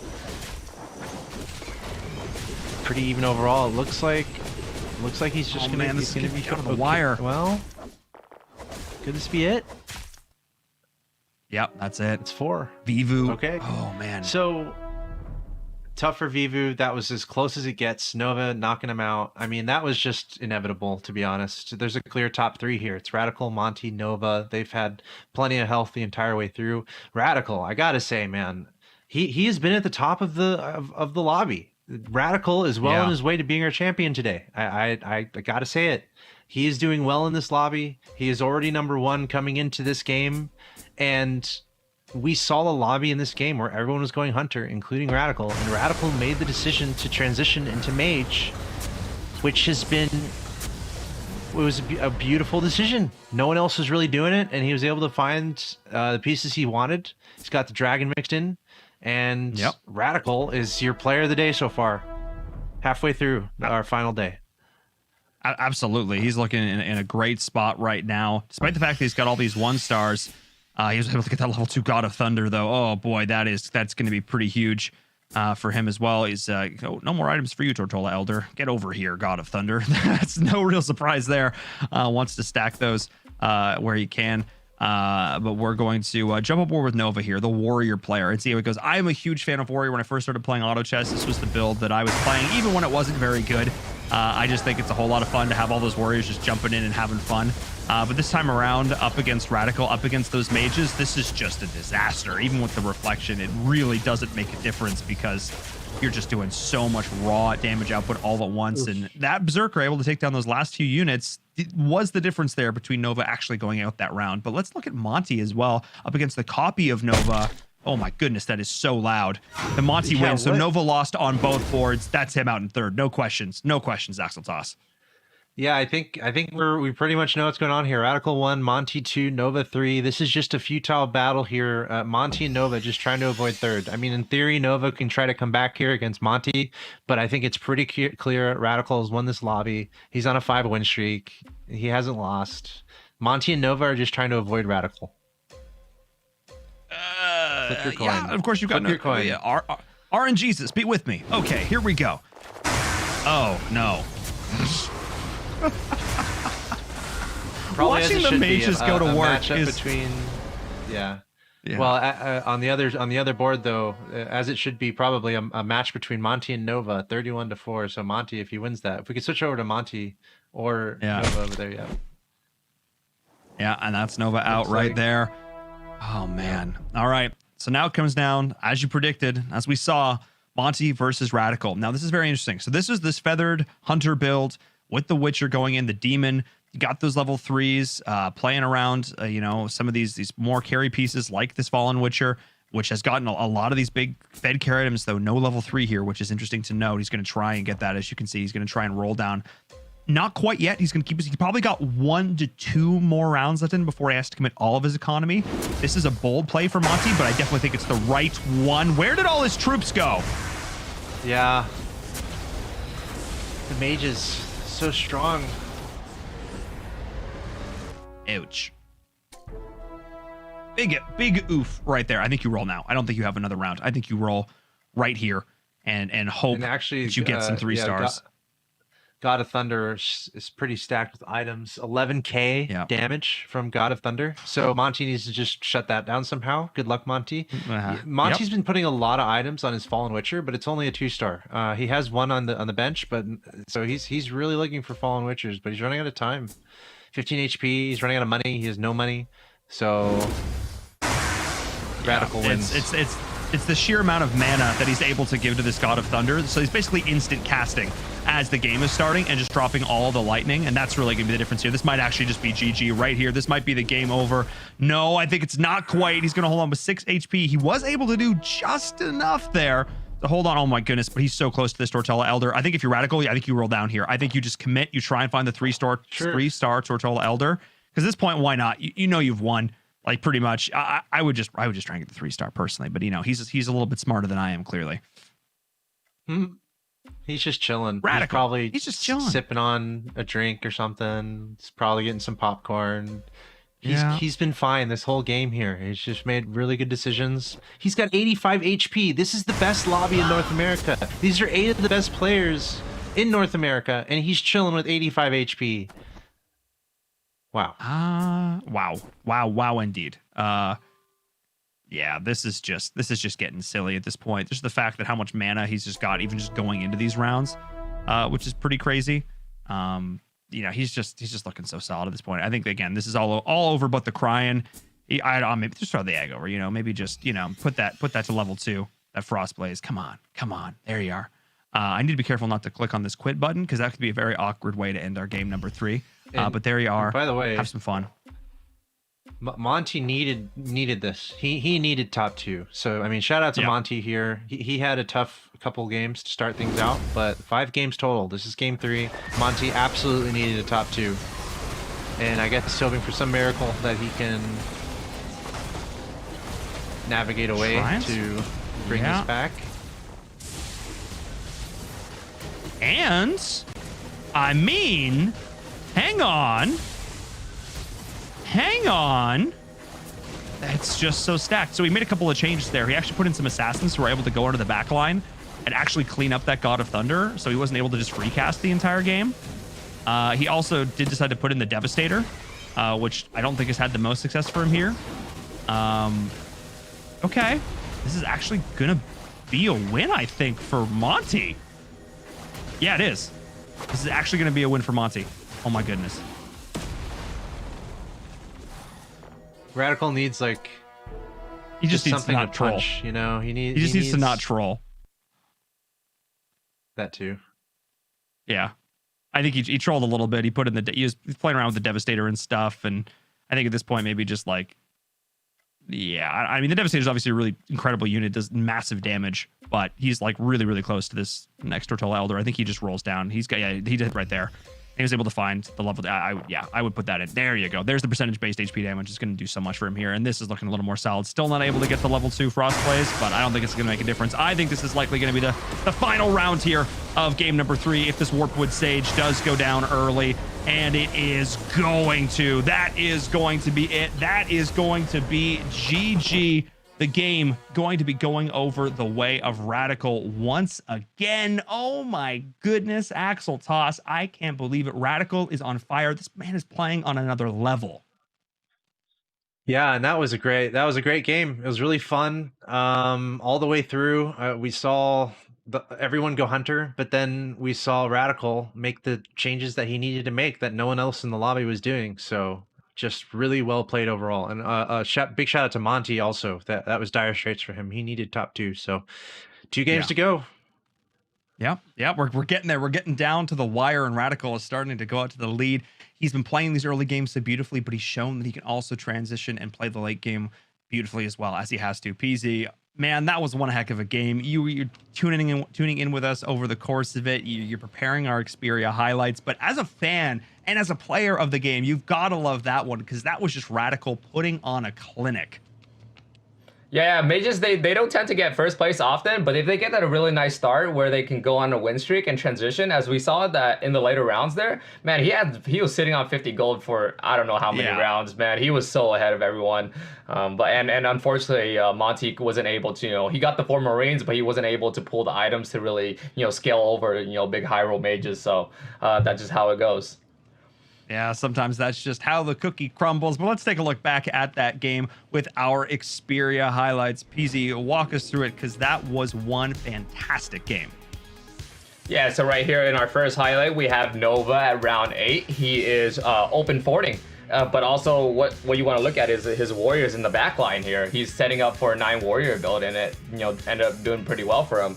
In our next clip, we see Monty losing on round 15 with his Hunter. Losing his streak here on round 15 because he was his Hunters weren't strong enough, and because he was fighting for the streak with Radical here, he ended up losing. But he in the end he was still able to hold top 2. So in our next clip we have Radical losing on round 17, not too far behind from Monty. But he is still ahead of Monty because he got the 2-star sniper, 2-star hunters in the back. But unfortunately, he lost his streak. But he still held and was able to transition to mages at the end. In our next clip, we have 9 warriors here on round 19 from Nova, which is really good. He was able to come back, I think top 4 or top 5, I believe, with 9 warriors, being the only warrior in the lobby. And he was able to also get items. And also, I saw he was able to pick up a Holy Spirit Lance by the end. But that wasn't gonna be enough with Berserker carry unless he had a big BKB on top of that. In our next clip here, we have Nova beating Vivo and taking him out. Or putting him really close to getting knocked out here. And yeah, in our next clip, and we also have our last clip here, we have we have Radical playing, showing how strong he is, asserting his dominance against Nova here. And he's not able to kill any of his units because Berserker is just not a strong enough carry. And in our last clip, we have Radical finishing the game against Monty, showing how strong he is, even though Monty has 4 Marines.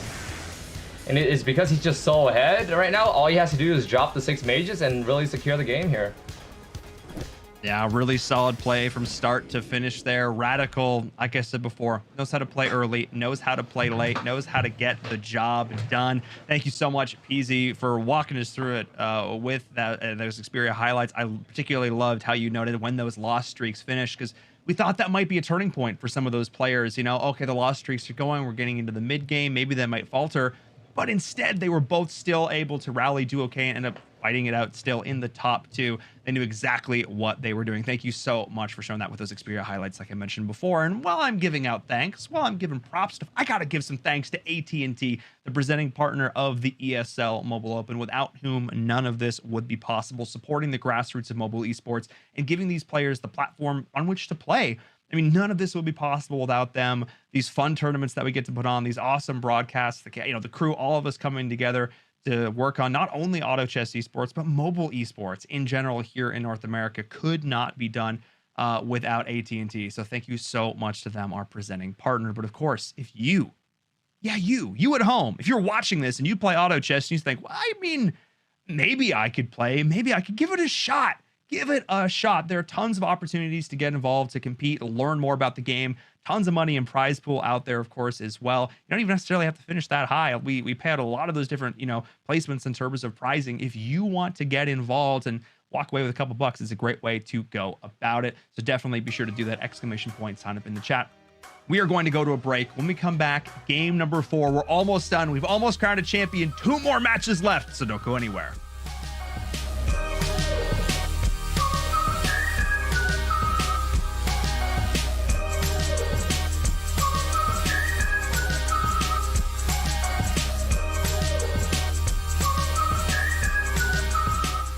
This is the ESL Mobile Open, presented by AT&T.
This is the ESL Mobile Open, presented by AT&T. Hello, everyone. Welcome back to the ESL Mobile Open Season 5 Finals. I'm your host, Colin Verum Todd, and we're here with Auto Chess, and we are only 2 games away from crowning ourselves a Season 5 champion, our inaugural champion for Auto Chess, and I am so very excited because these games have been intense. They played with my heartstrings. Players I thought that could come on epic comebacks were shut down at the very end, and players who looked strong from the start able to carry that wave all the way to a win time and again. I would expect nothing less from our grand finals. And Axel Toss, I know you're thinking the exact same thing. We knew these games were going to be epic, and these players have not disappointed. We've got some nice storylines right now. Radical is out in front. It's very clear. I know we're going to have a scoreboard update pretty soon, but he's doing really well today. Monty had kind of a slow start, but then he just got second, so maybe Monty's still in it. And we have some really good players here just staying in contention, like Nova and Zath. And again, everyone in this field is incredibly strong, and all the games have been very close. So it's a ton of fun. I keep looking at my Sony Xperia phone. Wills172 said, no goblins yet. Kind of odd. I was kind of talking about that, actually, where I noted only one person picked up a goblin. So that goes to show almost it's like, we might still see things that we haven't seen yet. So there still might be opportunities for our players to come back who need to figure something out. That's true. I mean, to be fair, goblins were so strong for so long. I don't mind saying goodbye for a little bit, but someone I don't want to say goodbye to. I want to say hello to. I want to say welcome back to, of course, it's Peterson. He's here. PZ standing by, who has been our expert analyst. You've played against all these players. You've known them. They've been all playing since the beta. You know what they like to do. You know their strategies, and you are seeing them executing here. Thank you so much for joining us. And now, looking at Radical kind of starting to get out in front, who are some of the players who really need to step up their game to kind of catch him here? Yeah, I think we haven't been seeing Vince show up yet. We haven't been seeing Silent. I think maybe Zath, he won one game, but I think he lost a couple games. So I think we could still see them come back. But I want to see some more creativity. Right now, I think players are kind of sticking with the builds they know that are very strong in the meta, which is Hunter, Warrior. But you guys made a good point. No goblins, right? And no insectoids. Insectoid is one of the strongest builds in the game, but the thing is, I don't know if too many people know how to play Insectoid, including myself. I don't think I've ever gotten a win with Insectoid. So, but I want to see it. I want to see it before this is over. All right. I mean, you tell us it's strong, and you also tell us you haven't gotten a win with it. Those are 2 statements that could be contrary. That's okay. That's okay. I believe you. I know Asia plays this game and dominate. All right. Let's take a look at our leaderboards, though. I know that a lot of these players do look overseas from inspiration, but right here, right now, it's all about NA, North America, or maybe not available if you're looking for some of these opportunities for some of these lower-seeded players, because Radical is off to an incredible start. 26 points after 3 games. He has been looking absolutely dominant. Axel Toss, there are definitely players that can still catch up to him, but I am so impressed with his play. Yeah, I want to kind of echo PZ a little bit. He mentioned Vince, and I might say Vince is going to win this next game because Vince is good, dude. He shouldn't be this low on this leaderboard. So I'm looking out for Vince to make a statement. But otherwise, Radical, just great job. He just needs to hold on. He's found himself a nice head start. He's in the lead, but he's got to hold on. He doesn't want to fall off that cliff like we talked about earlier. That can happen in an auto battler. He needs to hold on to that, and then he could very well be our champion. But Nova hot on his heels, Devlis, Monty right in the mix, Vivu also in the mix, Zath. Not a lot of points separating the entire leaderboard, so exciting stuff here. Absolutely. No, a lot of these players right in the middle have a very good chance of coming back. But one of those players down to the bottom, you talked about it. It's Vince. He's obviously a staple in the scene. He came in as our number 1 seed. You know, obviously used to be a streamer. He's super active in the auto chess community. I'm looking for more cool stuff from him. I think a win from him in this next game would really sort of upset the apple cart, especially if Radical kind of drops off a little bit, could really distribute these points in a very interesting way. And it's kind of interesting that we're talking about Vince, because I also got a chance to sit down and chat with him earlier on before these final games. And I'd actually love to take a look at that and get his thoughts going into these last matches. Let's take a look. I am here with Vince going into our finals here for the ESL Mobile Open Season 5 Auto Chess. And I've been asking a lot of the auto chess folks this question, so I figure I'm going to start off with you the same way. What was it like when what was going through your head? What was the emotional process like when you realized that you had qualified for the finals? So I was pretty excited. I pretty much had a good sizable lead going into day 3, so I pretty much needed to play safe, but I still took every bit of blessing and luck that I got on the first 2 days, and really just let it solidify that I'm going to finals. For sure. I mean, you put up a really impressive performance, especially over the first few days, which I think again is particularly impressive considering we had a patch in between those days. I've asked this question to a few other folks, and the idea of flexibility going into this. But what do? You don't have to get too deep here in terms of strategy. You can keep some stuff, but like when you're looking at a new patch, when you're looking at these updates, how do you look at it and go, man, I think this thing's going to be good? What's that thought process like? So for me, it's pretty easy because there's a lot of smart people out there that can analyze everything all at the same time. I can't do that. I need simplistic approaches. I look at one comp and I play it out and see where it goes and see what beats me. And then from there on, it's kind of having like a right hand on the wall, going through a maze kind of feeling to it. So I'm almost never the one to predict anything. It's like, let's see how it goes, and just real game practice is what helps a lot. For sure. I love the analogy, just hoping you don't run into a minotaur. No, I think that's awesome. And that's actually one of the things I think a lot of new players looking to get into this, they think, okay, well, what are some of the things that I need to do to continue? But I think the idea of just like playing out a lot of games and looking for what beats you, playing that, what beats that, and just continuing to go down the road is a great way for those new players to get involved. And obviously, this is new for all of us here in Season 5 of the Mobile Open for Auto Chess. How has it been just overall competing in the tournament so far? Oh, it's been fun. It's definitely evolved over, from phase 1 to phase 2, phase 3, and now even phase 4. Phase 4 is going to be completely different than phase 3 with a lot of balance changes, a lot of mechanic changes, and it's going to take a lot of effort to, for everyone to catch up a little bit on it. But if anything, it's extremely exciting. Especially now that we've got it down to the top 8. You guys are the best of the best in North America. I know there's like scrims and stuff that happen. A bunch of you guys play together as well. You obviously know these players really good. Who else are you looking for in this lobby? Who are some of the other guys you have your eyes on? There's a lot of players that I scrim with. So Nova is one of the, Monty's another one, Radical's another one. I think that there's a few other players that drop into Discord here and there, and we all like to DM or I'll go on Twitch and stuff. So Zaf is also another person that's coming through. Is that Devless? It's gonna be a brawl against all 8. So there's not a. I mean, obviously, I have to ask if there's. I mean, maybe the clear favorite needs to still break out in front of the pack, but I think obviously you think you're one of the favorites coming into this. Do you think you're going to walk away as our champion? Yes. At least in spirit. I definitely wish to not get 8th. As long as I don't get 8th, I think I'll be a winner in my heart. I love it. I love to hear it. But you know what? There's still a good chance that you walk away with that trophy, but it's all going to come down to the games. Thank you so much for taking the time to sit down and chat with us. Best of luck. All right. Thank you. Take care. Well, you heard it there.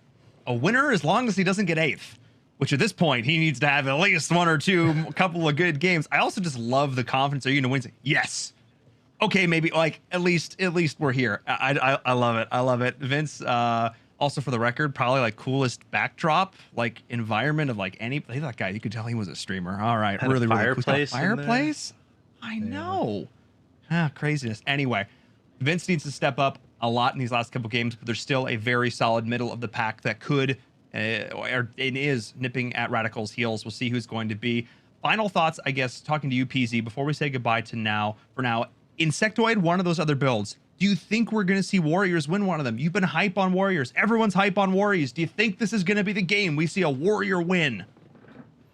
Yeah, definitely. That's a really high possibility for Warriors. I'm still hyping up Warriors. I mean, we've seen them come back and place top three, and in the world of auto chess, top three is sometimes considered a win. You don't always have to get first place because there's just so much RNG involved that you can only do so much. But throughout 5 games, I do expect to see a Warrior win. Awesome. I love it. And I absolutely agree. Top three, definitely feeling good about that outcome. If you can keep that going multiple games in a row, you're feeling pretty good. We'll check in with you over the course of the match while you're preparing those Xperia highlights for us, which means that it's just about time for us to go, Axel Toss. I am raring and ready to rock. Hopefully we can get this lobby underway. But before we do, I guess I kind of have to ask, a couple things for you in terms of the mental game. This is something we haven't touched on a whole lot going into this. I've kind of been waiting for us to get a few games under our belts because it's one thing to be playing on a big stage, in a stadium, like you said, a packed arena in Shanghai. That's one environment. But these players, just kind of due to the environment we find ourselves in and the whole situation going on in the world right now, they're able to play from home, which is, I think, actually kind of can be pretty good for a lot of them. They're going to be feeling a lot more comfortable. Do you think that's going to have an impact when it comes to nerves or jitters going into this? Yeah, I think there's still a lot of pressure. I think these players still feel a lot of pressure. But to your point, it probably is an advantage that they're chilling at home. They don't have to be in front of a stage worried about a bunch of people yelling. You got the Twitch chat yelling, which is fine. They're doing great. But they're not really concerned about that. So yeah, absolutely. They're in a comfortable environment. I feel like we are seeing the best that these players have to offer. But for Radical, he's in front. From a mental standpoint, that can be dramatic. That can be difficult. So whether it's from his strategical decisions to just any decisions he makes here in this game, he might be feeling a little bit of that pressure. Radical's in a great spot. I'm sure he's good enough though to be like, I'm just gonna keep doing what I've been doing, and I think he needs to play intuitively, and then he's in a good spot. So here we go. Buckle up. Keep your seatbelts buckled. I know some of you didn't fasten your seatbelts. You people, buckle them. But for those of you who already fasten your seatbelts, keep them buckled, because this is game 4. Only 2 more to go. We kind of know what needs to happen. Radical, if he wins here, it might be over. But everyone's kind of still in this. We just need miracles to happen for some of these players. Yeah, no, I think it's really going to come down to game number 5 for us to truly mathematically eliminate some of these players. We will see. I want to jump on board with Radical to start this off. I think it's fitting given how much we've talked about and we've hyped him up. And also, I think the big thing to note is the fact that he's had strong early games every single time. I want to see, for you at home, if you're looking to get better at the game of auto chess, I want to be able to show you what a top player does, what this looks like. So I actually kind of want, normally we jump around quite a bit, but I think I want to make this a little bit different this time around. I want to stick on board with Radical at the start of this game. And of course, now that I've said that, I've probably jinxed him. Anyway, but we'll see how that goes. I want to see how he adapts, how he positions his units, and how this really goes for him. Also, we were talking about goblins, Paul. Yes. And we have a lot more goblins going on right now than we used to. Last game we literally had one person pick up 1 goblin effectively. But right now we're seeing a lot more goblins. So stay tuned on that storyline as we see a battle unfold here. I actually really like it though, because goblins are like the strong early game synergy. You know what I mean? They're really, really good at the early game, but that's also where Radical's been excelling. So maybe if we can stop him from getting the pieces, because he's gotten very, very fortunate. He's gotten a lot of these feathered hunter pieces going that he's been looking for. He's had a great chance of that. This would be an interesting game to see how he does when he's not able to get those pieces going. And of course, we also got to see who is going to be open forwarding here. Surprise, surprise, it's Monty. I would never have predicted it, Kappa. Yeah, and Vince might be leaning towards it too. We'll keep an eye on that as we see Radical going up against Nova. Actually, saying Radical might need to totally pivot as well. He is getting absolutely smacked right now. He's going to need to make some changes. Has not been able to find a single level 2. And some of these other players have, especially leaning in towards some of these goblins. I, again, expect them to transition those out, but at least to keep up this early game pressure, that might be something here. And I call this the kitchen sink at the bottom of the screen, which is basically just I pick up every troop and I try and find something. I try and make something happen here, and then we go from there. And so far, Radical has been unable to do that. So this is the most, of course, the one time we're watching him, the time I hype him up is the time that he doesn't find a whole lot of success. Ain't that just the way? We'll see. We'll see what happens. It is pretty... I mean, we're still early. Everyone's still very close in the HP levels. We have 4 players at 100 HP who are all fighting each other now. So this round is going to potentially set the tone for the rest of the game here, as all these undefeated players are going up against each other. And all 4 of them are also going Druid. I'm trying to look at what specifically they have. Mostly on the bench, actually. Mostly Druids on the bench, interestingly enough, for some of these players. Devlis finding a 2-star Warped Sage. We've talked about how important that piece has been and how important that piece is. The Warped Sage. We've been talking about it all day. So Yep. Devlis finding a 2-star of that is going to be pretty nice for him. Absolutely. All right, that was enough. That was enough for you, Radical. This is not the dominant start I was hoping for. So I am going to jump around a little bit. Let's go Devlis. Let's go Devlis. You're talking about that. It could have been him or Zath. I want to see sort of how this is going to go here, because we are seeing some of these old goblins, the old Goblin Gambit coming out this time around, and Devlis taking on Silent. We'll see how this is going to go for him. Silent, of course, is going to be trying to play into these Hunters, which has been very much the tour de force so far today. This has been the strat to build. Devlis is going to put everything behind this 2-star Warped Sage right now. That was a pretty comfortable victory. The Warped Sage got a little low, but the specialty kicked in and able to regenerate that health at a very nice rate. Again, that has been the theme that we've seen. A very strong Warped Sage, outlasting so much damage. So Devlis at the top of the lobby here. He's got a win streak. Feels like he should have a win streak going on. I feel like he's going to keep his economy low and just stay up there at the top and try to look for more 2-stars. But that Warped Sage has been instrumental in some of these compositions that we've seen today. So very good pickup there from Devlis. Yeah, for sure. Able to get that early, taking advantage of that early Druid bonus, of course. Not a whole lot of 2-stars, though. Most players have been able to find just about 1, but still leaving things a little bit more open, I think, as we go into our neutral round after this one. Again, the open fort here from Monty. Monty, of course, using the priest, just trying to stay, take as little damage as possible while he ramps up his economy. And he is going to be able to do that.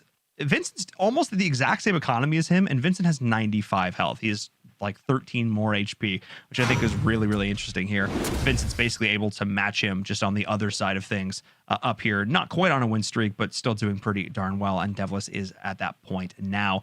We're going to be coming into our neutral round soon, which means we get to check in with PZ here in just a second. But this game has felt a little bit more quiet to me, a little bit more reserved. I think it's because we're not seeing any of these big crazy builds coming out so far. A lot of warriors, maybe flexing into some mages, but the lack of hunters.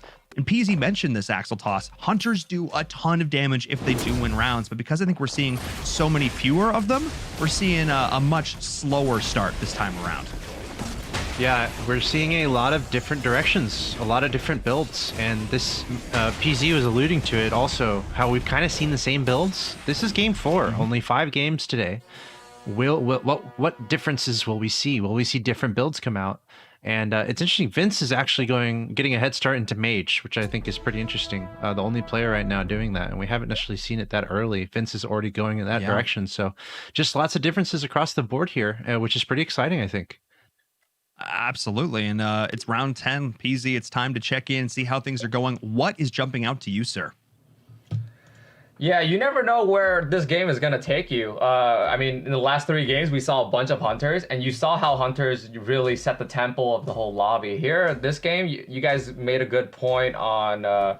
you guys said the lobby was moving kind of slow. I see a couple 2-stars with the Warpwood, and it makes sense. The Warpwood 2-star should be at the top streaking, while the other players are still looking for their builds. I expect to see a warrior coming in anytime soon, and I'm seeing a lot of people playing, maybe trying to go into mages because of the 2-star water spirits, early 2-star water spirits. I have a quick question too, if I may. Can you comment on Zath right now? He's got a lot of goblins going on and even pulling out the Venomancer. What are we seeing from Zath here? Yeah, I mean, dude. Oh, yeah, that's a really good point. Yeah, goblins. I mean, it's gonna take a while for him to find the 6 goblins. It's really gonna depend how soon he finds the goblins, I think.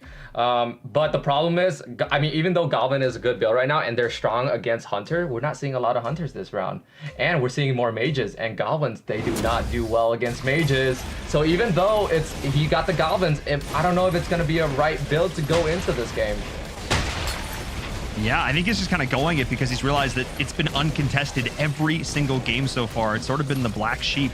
Nobody is really wanting to deal with it at all so far in this tournament. So he might go into it, but you mentioned before, you know, Kira got significantly nerfed. The idea that it's not the total max HP, it's the HP that you have when the unit dies, which makes a big difference in how much that does end up stacking up. And we're seeing Zath actually losing to Devless there into, you know, the Druids and everything at that point. Thank you so much, PZ. We'll check in again in a little bit with that one, but I'm so glad you pointed this out, Axel Toss, because this is something new today that we are seeing. This is the first goblin build after weeks and weeks and weeks of goblins. Finally, well, I was going to say finally they were out of the meta, but now Zath is bringing them back. He's going retro, he's going old school. Somebody start playing some synthwave. We're having a time. Yeah, I mean, it's been nerfed, but it's not out of the game. This is why balance changes happen. So this could potentially be a really cool move for Zath. If you know, imagine if he's the only one really pursuing it, it could really scale well potentially. But PZ made a good point with the lack of hunters. It's actually hilarious. It is actually hilarious. Yeah. If you think about it, you'll start laughing because there's literally no hunters on the board right now. It seems. And when last game we had 5 players all go for a hunter build, and it has defined this day. I mean, the first 3 games were all pretty strong hunter builds that were doing well with some really strong mage mixed in. So really cool seeing all the different strategies coming out for these players. I think one of the things is because Hunter has been so prevalent, everyone's like, well, I'm not going to go Hunter this game because everybody else is. And then nobody else did. And then we're in this weird situation now where people are starting to commit. Maybe we might see the flex, but we also have seen that Hunters have had mixed success. They have won some games, but also mages are going to be something to play around with. And then also, again, from PZ's note, that's also not what does well with these goblins. So I think this is going to be an interesting one here. I think the biggest thing to note that even if a build isn't necessarily considered top tier, quote unquote, it doesn't necessarily matter if nobody else is going it. Like Glacier Knight, if nobody else is going Glacier Knight and you're able to find the pieces, it can be very strong if no one's contesting it because you're able to get those 2 and 3 stars if you find the right items. And then again, a build that might be A tier, maybe even B tier, can compete with the S tier just because your units are that much higher in level. Yeah, and I think the mage might define what happens in this game. I'm still looking at Vince. I said earlier, Vince has got to win this one. I mean, he was #1 seed, and then he just hasn't. He's been underwhelming the first 3 games. We just showed his interview. Everyone in the chat is a big fan of Vince right now. This has got to be his to win. So I'm looking at him at what he's doing. He's got Dragon coming out, and he's got the mages. He's been pursuing that from the start here, and I'm not really seeing anyone else trying to compete with that.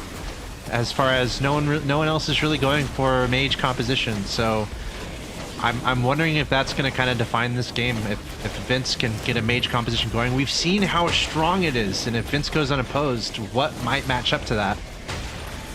Those are the questions I'm asking. Definitely.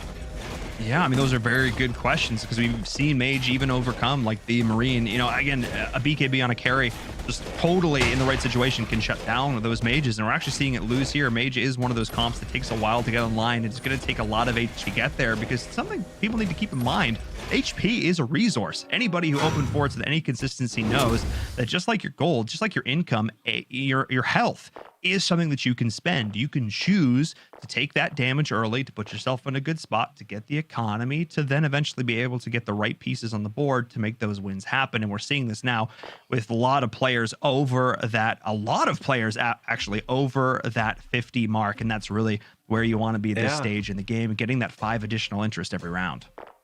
This is close. I mean, we're close all the way through. There's no one really in dire straits here. It's kind of working out symmetrically. Players at the bottom of the lobby, they're above 50 on that econ, so, and they're still around 50 on HP, so still very even lobby. Meanwhile, Devless has been working on a win streak, I believe. He's doing quite well, still at 100 HP. So he might be the player of the game right now. Devless is currently number 3 in our overall standing, so he might try to hold that spot at the top. Absolutely. And, now that we're getting to this 15 round point, we're starting to see the HP starting to separate. I got to check back in with Pure Zun. I've got to ask how this is going for these players, because we're seeing a hybrid variation that we haven't seen before. Normally, we've seen Feathered going in with these Hunters, but this time it's being flexed in with the Goblins, a very, very early game composition coming out here for Devless. How do you think that's going to transition for him into the late game, PZ?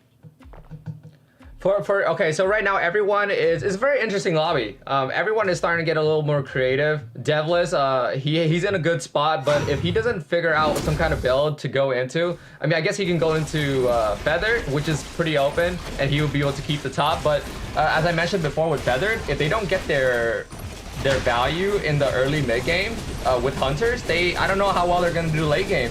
And we're looking at the mage player. The mage player is still waiting on 6 mages. The warrior is still waiting on 9 warriors, and then the goblin is still waiting on 6 goblins. So all those players are waiting for that big power spike. Whoever gets it first is gonna get the most value. So keep an eye out. Ooh, I love it. Thank you so much, Peasy. Yes, all of these players on the cusp of jumping up to that next power spike. I love it. We're going to check in again with you in a few more rounds to see if any of them, or all of them maybe, are going to be able to hit that. Really, again, believe in the heart of the cards, Axeltosh. You gotta hope that you're able to get those pieces when you need them most. As we continue to check in with Devless, who's on an 11-win streak. My goodness. Yeah, at that point, we've seen it earlier, you just try to hold on as long as you can and hope that everyone below you is just pummeling each other out of the game. You want to be in first position and you want everyone else knocked out, so that's what Devless is going to try to hold on to. But as PZ was saying, it's such an interesting lobby. It's super close, and we're seeing wildly different strategies from almost everyone. And PZ was talking about how close some of these players are to completing the synergies that they're looking for. And it might come down to just these players at the bottom of the lobby right now. Silent and Vivo are on loss streaks.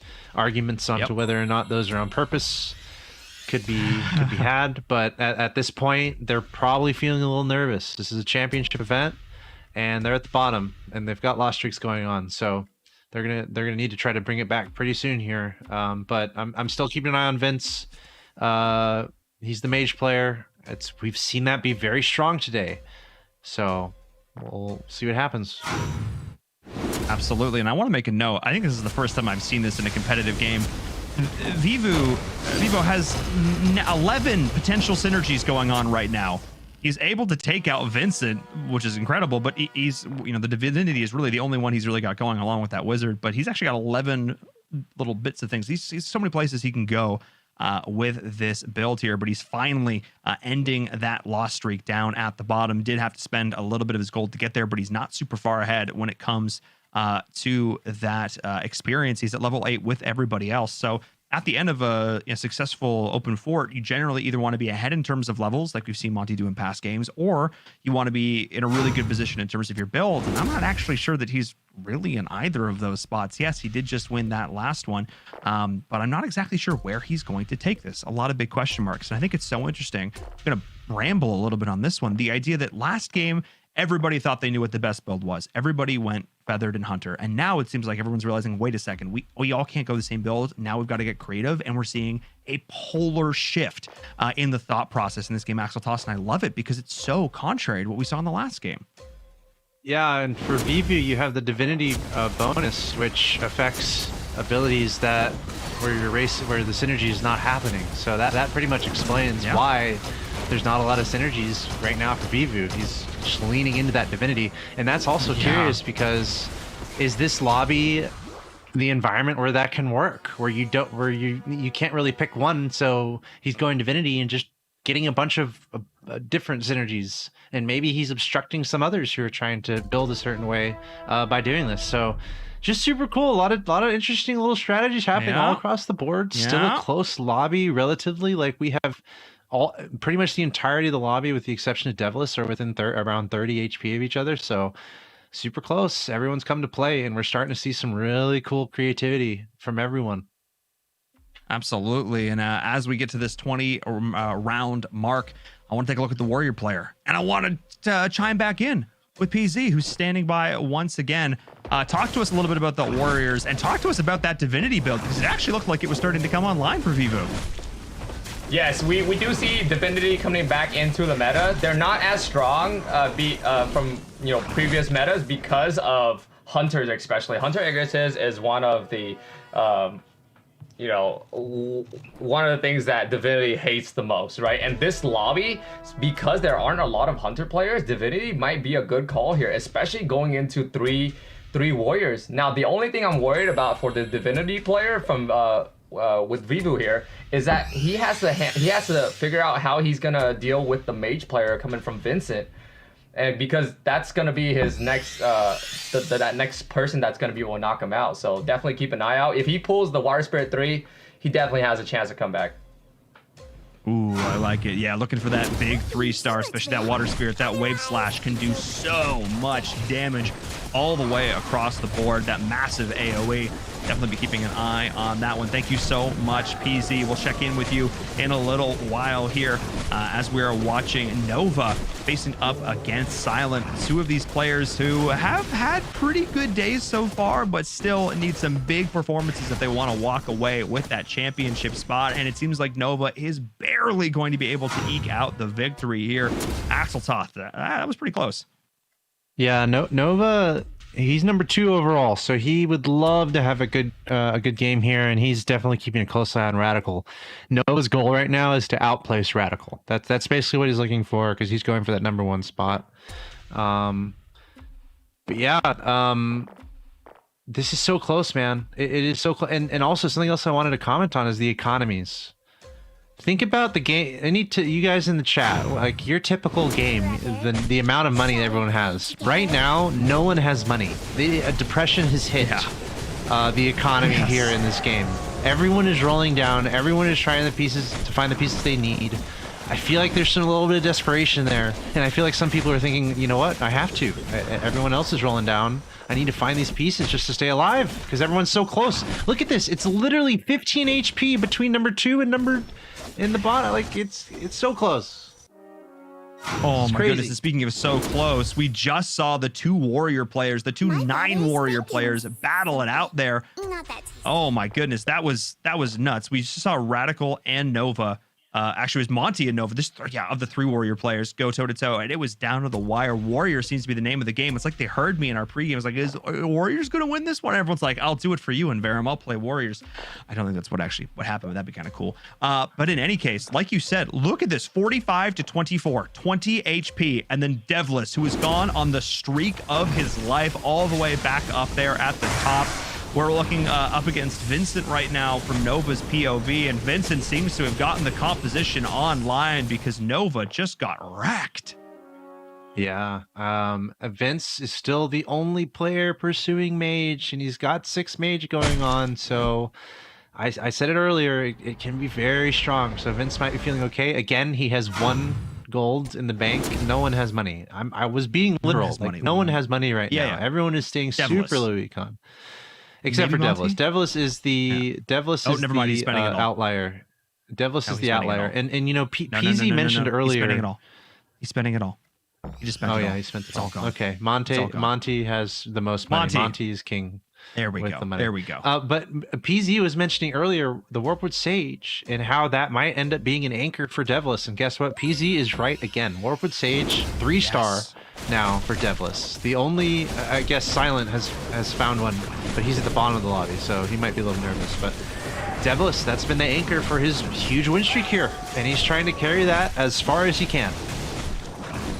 Oh my goodness, the reflection damage. We're seeing the other Warrior matchup this time as Radical is taking on Monty, and Monty has now beaten both of the other Warrior players.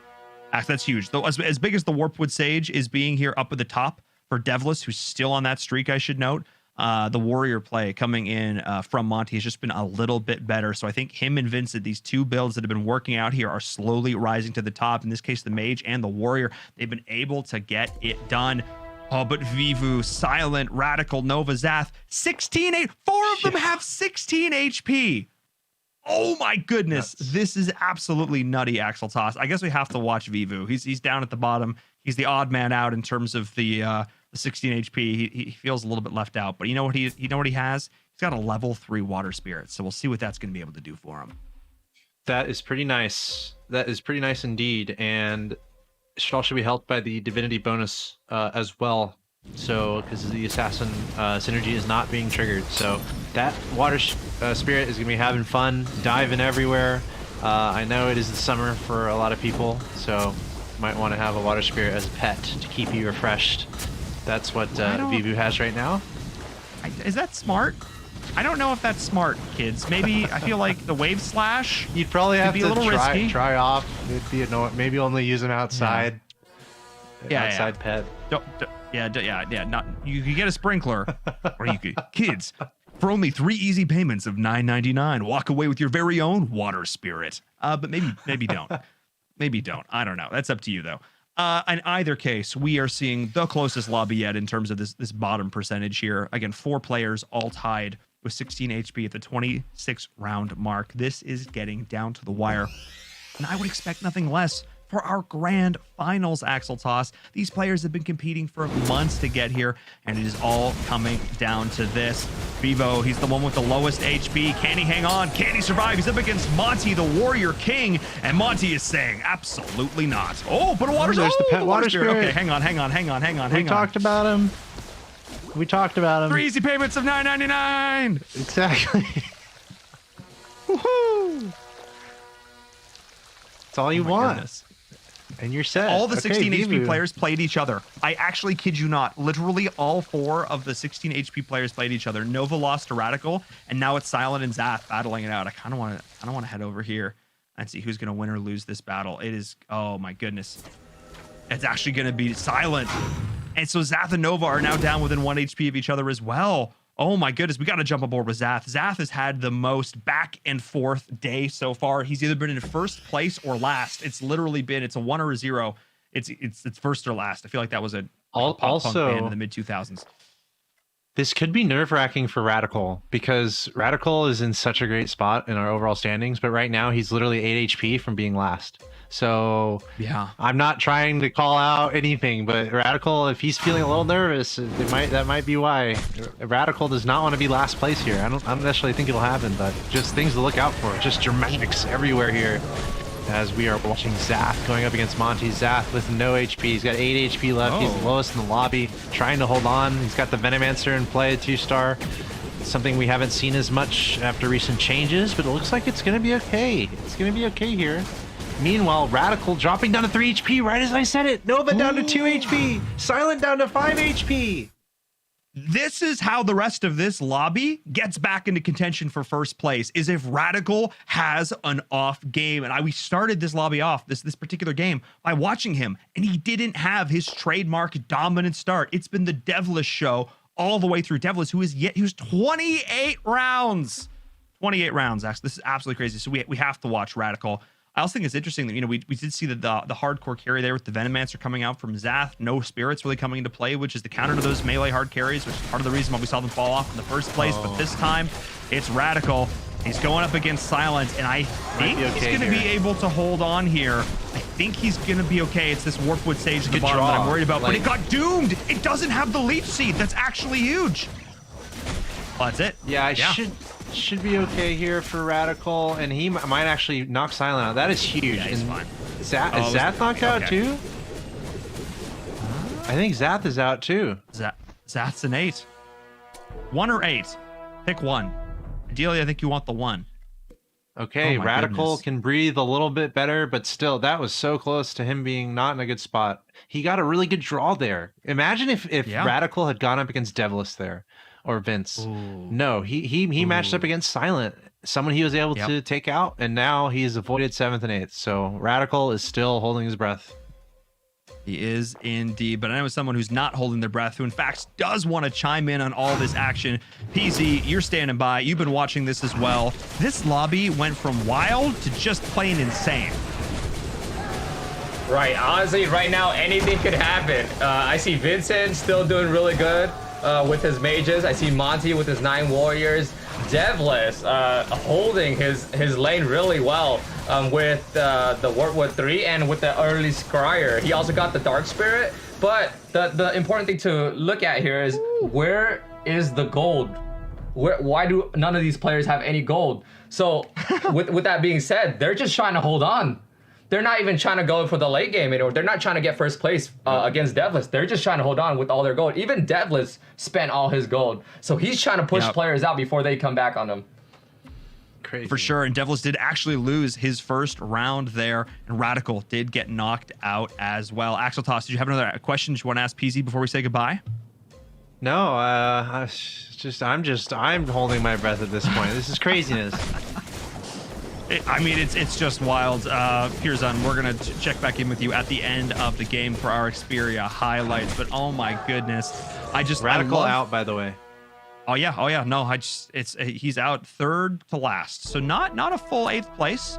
So he's walking away with a few points for this. So but it's making this very interesting. No one is a clear-cut favorite here. And ladies and gentlemen, stay tuned. It will probably all be resolved in the next. Well, it's gonna all be resolved in the next game, but we're not able to guess it at this point. Not quite there yet. Not quite there yet. Nova and Vivu both fighting for this top 4. And for them, Nova in particular, it is going to make a big difference here because he's one of these players that is one of the closest to try and catch up with Radical. He needs to have a good round here, but oh my goodness, when the thunder strikes, when the lightning hits, you feel it in your bones, but somehow the Warriors were able to survive through it. I can't believe it. He actually was able to take down Vincent in that one. That was a big victory. He needed to get that W. And now Vivu up against Devless. That's the next big question mark. Let's see if we can maybe catch the end of it here. We are. And oh man, it's going to come down to this Warpwood Sage. Well, yeah, and then it's that 3-star Water Spirit again. And you know, Vivu's looking better and better. He's been at like below 5 HP for as long as I can remember. And he's got the 3-star Water Spirit has been crazy. But then he ended up adding the Desperate Doctor 3-star. So his board keeps improving. This is very important. Every single placement here. It is indeed. I don't think he's going to get it. Oh, come on. Oh, one more Water attack. Spirit One more wins. attack. One more. Wave slash. Wave slash. Wins? No. The draw. Okay. Okay. Still holding on as Nova. Okay, so Nova's got to be the next out. I think Vivu should hold on. And the top 3 are Devless, Monty, and Vince. Which is pretty solid. Because, I mean, Vincent, we looked at his interview beforehand. He's one of those players that, again, it would take a miracle run. I think he'd have to win both games and have to hope for something. Actually, he might even almost mathematically be out of it at this point. But for the rest of them, this is a good spot to be if you want to try and take Radical down. Radical, who had the best opening you could possibly hope for, winning a couple of games to start this off. But now, going out really early in this game number 4. This is your opening, your opportunity to make your impact felt in this game. Oh my goodness, we're seeing it now. That Doom Arbiter hard carry with the Berserker to back him up is doing worlds of hurt. Oh, and the Ghost Ship's going to come in. That's actually massive. And I can't believe it. Nova was barely able to hold on again. That's against Devilish too. Or at least it's close. And Nova was number 2 overall in our standings coming into this. So every placement that Nova gets is just so important for him. Meanwhile, Devless was number 3 coming into this, and he's sitting at number 1. So our standings are definitely going to shake up here. Devless doing very well for himself. Devless is not won yet. I guess there's still a chance Monty and Vince can come back and take him out, but I think it's inevitable for Vivu and Nova to be knocked out pretty soon. Nova, his goal is probably to take out Vivu and at least get 4th. And this is interesting because we saw Nova play up against the copy of Devless the last round. This time he's playing up against Devless proper. Let's see if he can beat him 2 times in a row. Of course, every round of auto chess is going to be different, but having that big form of CC crashing into the back just buys so much time for these Warriors to go off. And we saw it again, actually doing more damage this time around. That Berserker getting those stacks up like that. And I agree. Somebody else needs to knock out Nova, though. I don't think Devless is the one to be able to do it because Nova is reaching the point of critical mass here with these Warriors, with the egg as well. I If he can get a level 2 Dark Spirit here as well, that percentage-based damage could go a long way. He's still sitting on a level 1 Red Axe, Chief. Can we talk about that for a second? That's a one. Yeah, that's a one cost. He wants the 9 warrior synergy, but unfortunately, stuck with the 1-star Red Axe Chief. It looks like Monty has the other. Monty's also going for Red Axe Chief, so that might be obstructing Nova's intentions there. Here we go, though. Also, just this is going to be close. The battle of the warriors. And this time, though, I think this might be it. Can the Doom Arbiter carry through this? Was able to get the Doom down on the Rogue Guard, on the opposing carry. That was actually a big one there. That Doom Arbiter going off. That was actually... Oh, look at this warrior board. Look at this. Vivu's You're a out. warrior player. Yeah. Vivu's out. Vivu down. Oh, my goodness. Nova is on a win streak. Dude, Nova's on a 6 win streak. Yeah. He is completely stabilized. I cannot believe it. Devlis is down to 35. The door is open. Devlis had such a dominating position, but his HP has been cut in half at least, and then some. This is still anyone's game. It really is. I think, and I know we say that. We should I know bring it's like a PZ back in. Yeah, I agree. Definitely want to get PZ's thoughts on this because I know we say that it's like a caster trope. Oh, this is anyone's game, but really, this one actually is. There's a real chance that any one of these 4 players could strike and take that first place spot. PZ, talk to us about how this game has just gone absolutely crazy at the end, off the rails. If this was a roller coaster, it's now off the rails. Yeah, you guys are definitely right. Anyone could have won the game. Even before Vivo got knocked out, he was looking really strong as a divinity. I was counting how many times that Water Spirit was getting his ulti off, but unfortunately he did get knocked out because one of the warriors caught him. But yeah, so the warrior right now, they're looking for items to be able to counter the mage, looking for a BKB. Vincent, I think, is probably in the best spot to win this game just because he's got the force. He could get 4 spirits to counter warriors, and he can, mages. They tend to do decently well against Feather at the top. But Feather at the top also has a good chance of winning because of the HP advantage. So, like you guys said, anything could happen in this game.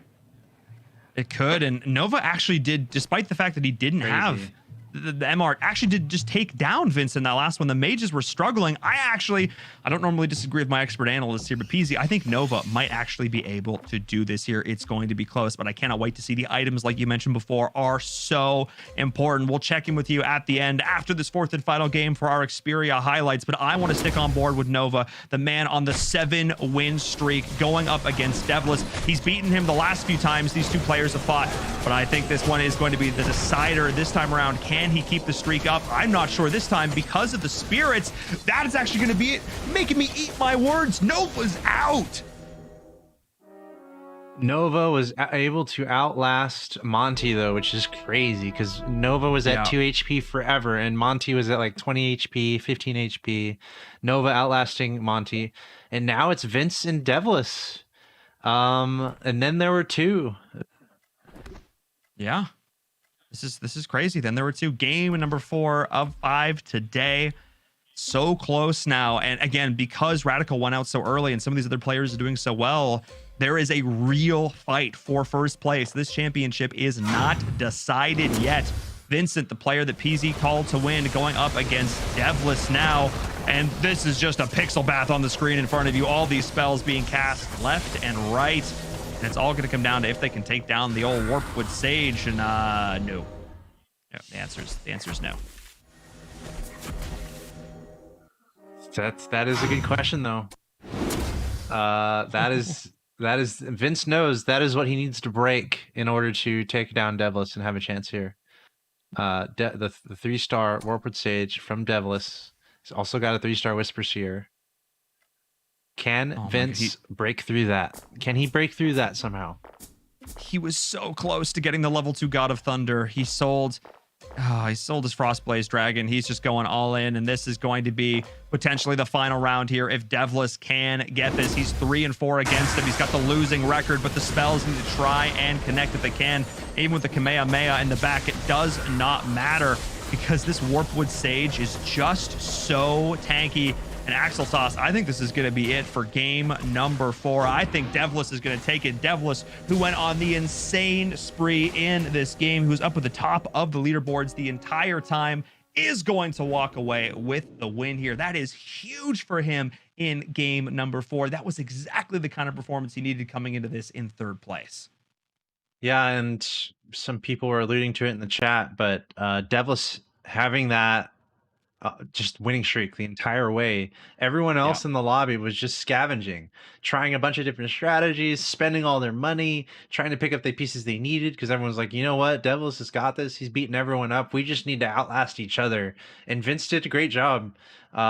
He needed to do well. Again, mathematically, I don't know how much of a shot he has because of how poor his first 2 games went, but really cool showing from Vince, outlasting a lot of other people to get that number 2 spot. And Devlis, remember, he was number 3 overall going into that. Radical ended up in 5th. We're going to crunch all the numbers, but we still got a ball game going. We're still in the bottom of the 9th, and that's coming up next. Oh, yeah. Oh, absolutely. But before we get to that 5th and final game, I need to take a look back at game number 4 because it was epic. Pierzun, let's talk about it. Let's talk about those Xperia highlights. You're able to put them together, and there were certainly a lot of highlights in that game number 4. Yep. Coming into the highlights, we have round 5. We have the scoreboard here showing how many 2-stars were pulled. Devlis with the 2-star Warpwood Sage, which ended up helping him go on that fat streak and able to help secure him the win. The next one, round 9, we see Devlis continuing to dominate here with the Warpwood. So, showing you guys, if you get that early 2-star Warpwood, it's able to really help you give you a lot of value throughout your games, right? So round 19 here is also really important. We see that Devlis was able to pull a Scryer, a legendary unit on round 19, which really helped his feather build, and also is also really good against mages in the end, as we saw him play against Vincent in the end there. Round 22, we have Vivo getting a win here. Coming back with Divinity because he pulled the 3-star Water Spirit, and that was working well for a while, and he did come back. I think he ended up getting like the top 4 or top 5, but I don't think he was able to secure all the items he needed to really get that top 3. Round 23, we see Vince getting a win here with his really strong Mage Dragon build against Warriors. He didn't really need to go spirits against them because the dragons help the mage get their ultis off right away. In our next clip, we have Devlis finally losing with his build to a warrior build. Well, losing his streak, but not necessarily his HP, as he still stood at 100 on round 28, which shows how dominant he was with that Warpwood 3-star. In our next clip, we have Vivo almost coming back with his Water Spirit. And I did mention that Water Spirit as a Divinity player was going to be really weak against Mage, but right here, because he was able to beat the Mage player, kind of shows Divinity is in a decent spot, not the best spot, but definitely playable in the meta. And finally, our last highlight, we have Devlis taking the win here against Vincent. He's not gonna, he's not gonna be able to do anything to that Warpwood. The Warpwood is too strong. Vincent does not have a strong carry with good enough items to get past the Warpwood, as we know with mages. They're good at clearing the field, but they're not good against single units. So. Now you saw it there, not quite having enough of that single target damage to just rip through that massive regenerating HP bar of that Warpwood stage. But still, Devlis started strong, ended strong. That kind of tends to be, I think, the name of the game so far today. Those players that are able to go on those early streaks really maintain that. If they can transition well, they're just able to walk away with the win. Thank you so much, PZ, for that Xperia highlight. Really, really solid. So many great plays over the course of that game. They're just getting better and better and better as we go along, and I expect game number 5 will be no exception. Take a break for now, though, guys. We're just gonna go to a short break, but before we do, I gotta give a huge shout out. You've heard us talk about it over the course of the show. Of course, it is the Xperia by Sony with their Xperia 1 and now their Xperia 1 Mark II. I've had the opportunity to use this phone for the last few months, and now the Mark II is out, and it is better than ever. Still has that 21:9 cinema wide display that you know and love. Still has that crystal clear 4K OLED screen, but now also it has things like wireless charging, 5K, 4K, 5G capability. There we go. All the letters and numbers coming together, as well, of course, as having that improved battery life as well as that processor. So huge shout outs to Xperia for joining us here for the ESL Mobile Open. But speaking of the Mobile Open, if you want to get involved, if you want to participate, exclamation point, sign up in the chat. If you think you can go toe to toe with these players in the lobby, well, I challenge you to do it. Go sign up right now. You can do so, exclamation point, sign up, get all the links, sign yourself up, talk to some friends, strategize, get your builds together. I want to see you in season 6. And of course, exclamation point social as well for those, but we'll talk about that in just a bit. Now I need to take a short break. There it is, exclamation point social in the chat.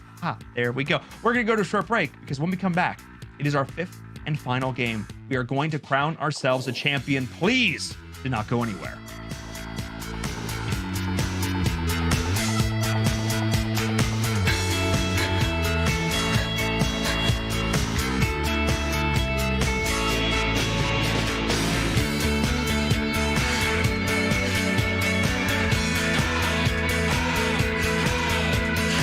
This is the ESL Mobile Open, presented by AT&T.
This is the ESL Mobile Open, presented by AT&T. Hello and welcome back, everyone, to the ESL Mobile Open Season 5 Finals. I'm your host, Paul and Verum Todd Kill, and what a day it has been. Auto Chess did not disappoint. 4 amazing games, multiple winners, a myriad of strategies, and it all comes down to this. One final game to crown our Season 5 champions. Axel Toss, let's get back into the action, dear sir. You've been with us for this entire journey throughout the playoffs. You've seen these players compete time and again, and now it comes down to a few of them vying for this final spot. I would expect nothing different. Yeah, it's great. Again, just a bunch of different storylines across the board. We have players who are veterans, who are finding themselves not do so well early, but then start to bring it back a little bit. We have other players who are just shooting off like a cannon from the start and putting on a lot of good results. So it's a melting pot of skill, talent, character across all these players. So it's a great opportunity just to be here and hang out and watch it unfold. One game left until we crown our champion.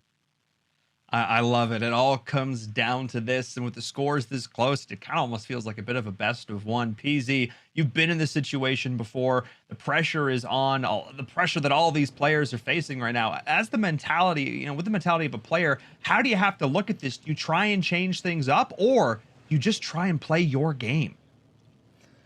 Yeah, you make a really good point there. When it comes down to the last game, all these players, they got pen and paper on their next to them. They're calculating the points. They know exactly how many points they need to move up, even if it's not going to be first place, second place, even if it's just to move up one. They know exactly what they need to do. Now, how does that affect their gameplay? Well, do they want to play a risky comp?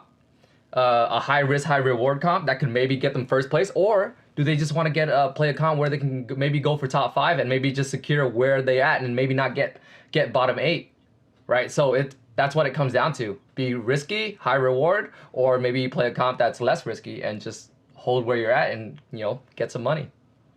Yeah, walk away with that prize money, because of course all 8 of these players are walking away with prize money. And speaking of all 8 of these players, let's take a look at our updated leaderboard. Where have the chips fallen?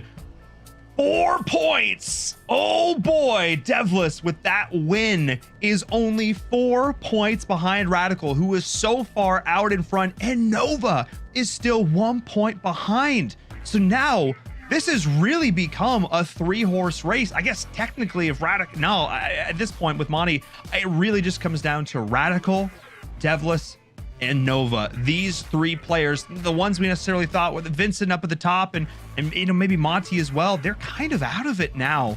It really comes down to these top 3 players. Can anyone catch Radical, or will he have a game like, I don't know, 1 or 3?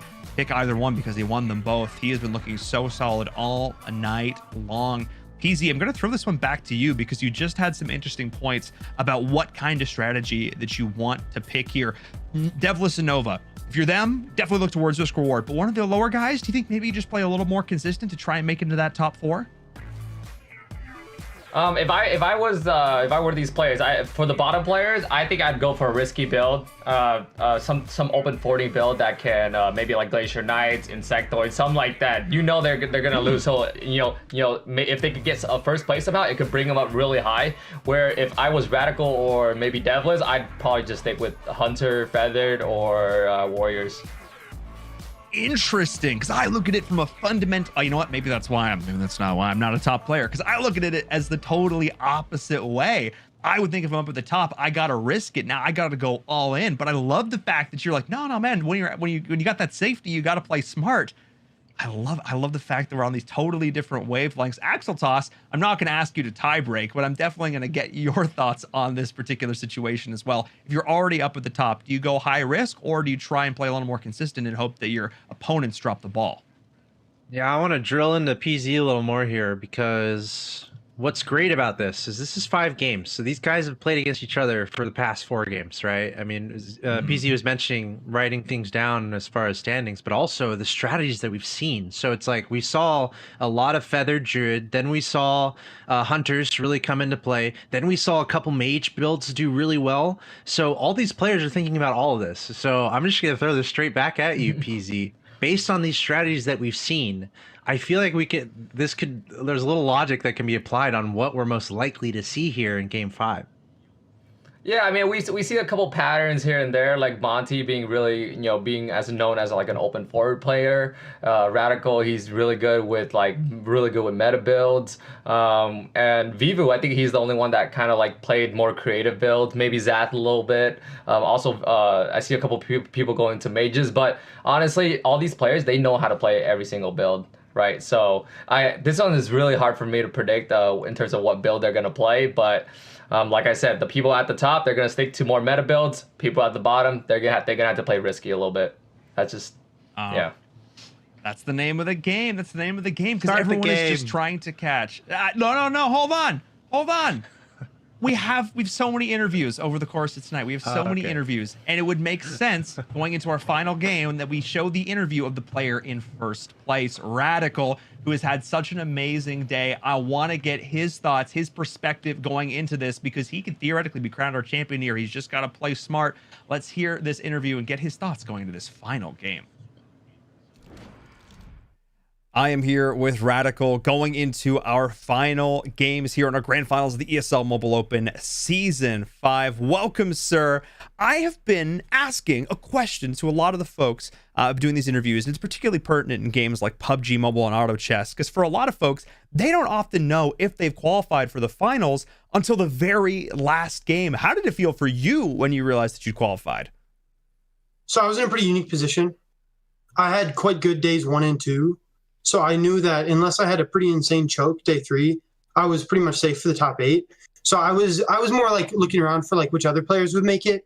So it was day 3 was a lot more relaxing for me, I think, than it was for some of the other players.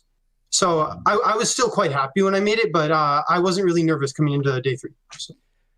For sure, because as you said before, the performance that you brought on days 1 and 2 was exceptional, honestly. You were head and shoulders above a lot of the other folks in a lot of ways. What do you think allowed you to go in and have such consistent play, especially considering we had a patch in between days 1 and 2? How were you able to adjust so quickly on the fly? What does that practice look like? So I've played with like a lot of these top players, and we do a lot of customs together. And I think that allowed a lot of us to really get an advantage over some of the other players by like playing a lot of really high level competitive games every single day. And I think that advantage both before the patch and after the patch helps a lot. For sure. Scrims, especially these high level scrims, make such a huge difference for a lot of these players. And as you mentioned before, these are also folks that you're competing against. So maybe trying to get some strategies and seeing how they play as well going into these final games. So that actually brings a great point, because we're continuing now. We've got our top 8. You're very familiar with all these players. Talk to us about the mind games that go into this. Is there like hey, I'm kind of known for X, so maybe I'll play Y? Or is it just like, nah, I'm going to play the best game I can play?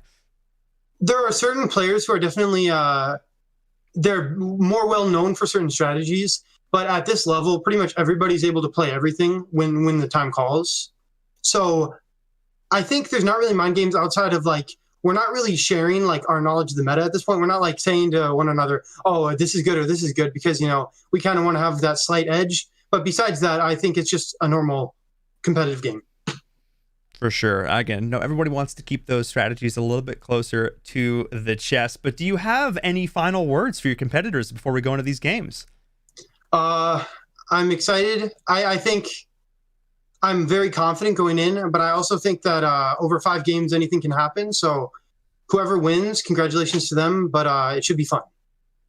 All right. I like it. I like the confidence. Best of luck going into these games.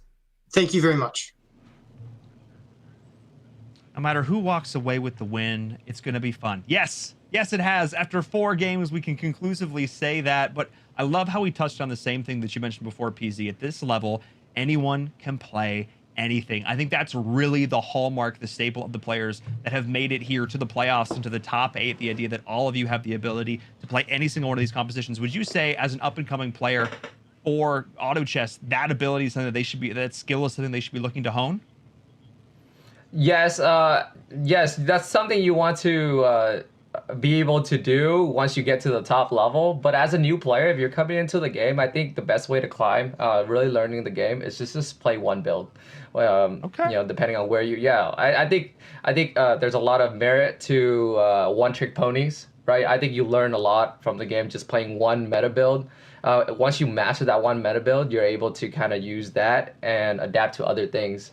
And I think it's gonna be, because if you try to play too many builds in the beginning, I think you're gonna get confused, because they're just, all builds are not made the same and they don't spike the same way. So, well, that's a very good point. That is an excellent point. Thank you. Yes. Okay. At the start of the game, maybe having that one trick might get you in a good position, but it's at this point, again, this level of play, you got to be able to do it all. We're going to check in with you over the course of this game, because I know the fans are probably just chomping at the bit to get into this final game. So Axel Toss, let's give them what they want. Let's get into this last lobby. Let's hit the go button right here, right now. Get this rolling on up. I can hear it in my ears. The drums of war are sounding as we get this lobby loaded and ready to rock and roll. Radical, Nova, Devless. Those are the three players, not necessarily in that order. Devless and Nova. I'll get it right. Those are the players we're really looking at here. We're going to be following over the course of this lobby. Do you think that after Radical start, he can hold on here? Or do you think somebody else is going to usurp him here, Axel Toss? I think Radical will probably hold on. I think we'll see a strong game from Vince again. I know we've been talking about the top three, but every place is very important. So some people might be like, "Oh, Silent, he's last. Okay, whatever." But no, like everyone here is going to be playing as hard as they can, because if they can go from 8th to 6th, it's huge. It's huge. So keep an eye on everyone. I expect Vince to have a pretty good game. Expect Zath to have a pretty good game. I expect Radical to hold on. I feel like he's just done so well today. Really, he set himself up so nicely. Like if he is outside of the top, if he's in the top 5, I think he wins. So it's like, I think Radical, it's a good chance he holds on here. Yeah, you're right. I think he's ahead by 4 points, which, yeah, I think your math is correct. If he is in the top 4, I think he walks away with the victory here, but it is going to be kind of close. We'll have to get our admins to check in on that. Maybe let's see what the lowest placement he could. I mean, it's a lot of math, tough math to do, because then he also factoring in how much potentially Nova and Devils are also doing. But he's off to a great start so far. He's got his assassins. He's already got that level 2 soul break on round 3. He's got the only level 2 in the game so far. And potentially going to look to play around some assassins. Assassins have been they've been sort of weaseled into some builds so far, but we haven't seen like a real 6 assassins so far yet today. That really seems to have fallen out of favor, or out of favor. Either would work. And up against 9 warriors in the meta, I kind of understand why. Yep. We've seen more players prefer range-based tactics. That's why we've seen such strong Hunter play, which is fun. I've always liked playing Hunter, but it hasn't been strong. But now things are changing, which is nice. A couple games ago, we had 6 players at once going for a Hunter/Druid composition. The Warpwood Sage has been something we have said the entire day today. So I see no reason why we won't have a player pick up Warpwood Sage pretty quickly, get that to a 2-star, and maybe find success this game. We might have a couple players actively looking for that. We haven't seen a lot of Knight play overall. So a lot of pressure here. This is the last game. Critical. Every decision you make is a critical decision at this point. We have players not only playing for the right to be crowned champion, but also players just competing for placement. And every single placement matters. Absolutely does, because all 8 of these final players will be walking away with some prize money. But we are in particular going to focus in on Nova, Devless, and Radical. Let's jump back on board with Nova here. See, he's going to be very not fun to watch, because he's just going to open for it. Never mind, we're leaving you. Back to Devless. You have a Canadian flag. I'm biased. Here we are. Let's go, Devless. Yeah, he's got those assassins. Yeah, already diverting from what we've seen today. We haven't really seen Assassin play at all. I mean, you kind of alluded to it a little earlier. Radical, meanwhile, going straight into Mage play. Just keep an eye on that. He's found the Flame Wizard already. He's got 3 mages on the board. Zath going a little towards the hunter. He already has a 2-star dwarf sniper, so that's pretty strong for Zath.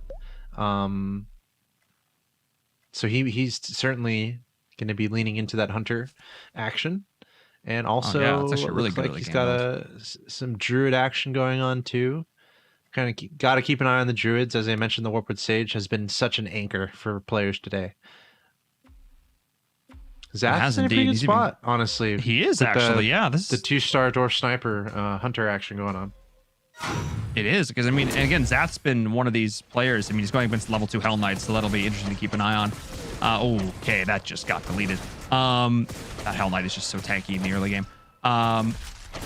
We've seen Zath in first or last. Like, I'm not exaggerating. It has literally been, it has been 1 first place and 3 last place. Like, it's been not a great spot for him overall, I think, in how this has been going. Maybe he didn't place exactly last in the last one, but he definitely was in that sort of bottom 3 scenario. He has been very much hot or cold. It's 2004 and it's a Katy Perry song. It's been, that's kind of the environment we've been looking at so far. But we'll see what he can continue to do here, really leveraging that druid bonus. But Radical has also been having a pretty good start. Monty and Devlis are going to be open 40 competing for that. So Devlis, one of these other players vying for this top spot, he is going to be doing that, which he's pretty comfortable with. But let's also jump on board with Silent. He's sort of middle of the pack right now, but not coming into this in the best place. But he actually might be dabbling in some Knights. Yeah, he's got the 2-star Hell Knight, and that's a fun piece to get early and to put some items on. No items on him right now for Silent, but Hell Knight can be tanky and also deal a lot of damage. But it might run into the problems of the close range issues that have been occurring in the current meta. More players preferring ranged options. But at the very least, Hell Knight, just a great tank. Can take a lot of damage, and again, you can stack a lot of items. Can indeed, though. Transitioning him into the late game, I've definitely had situations where it's like, level 3 Hell Knight, sell him, I gotta put something else in. It's just not doing the job correctly.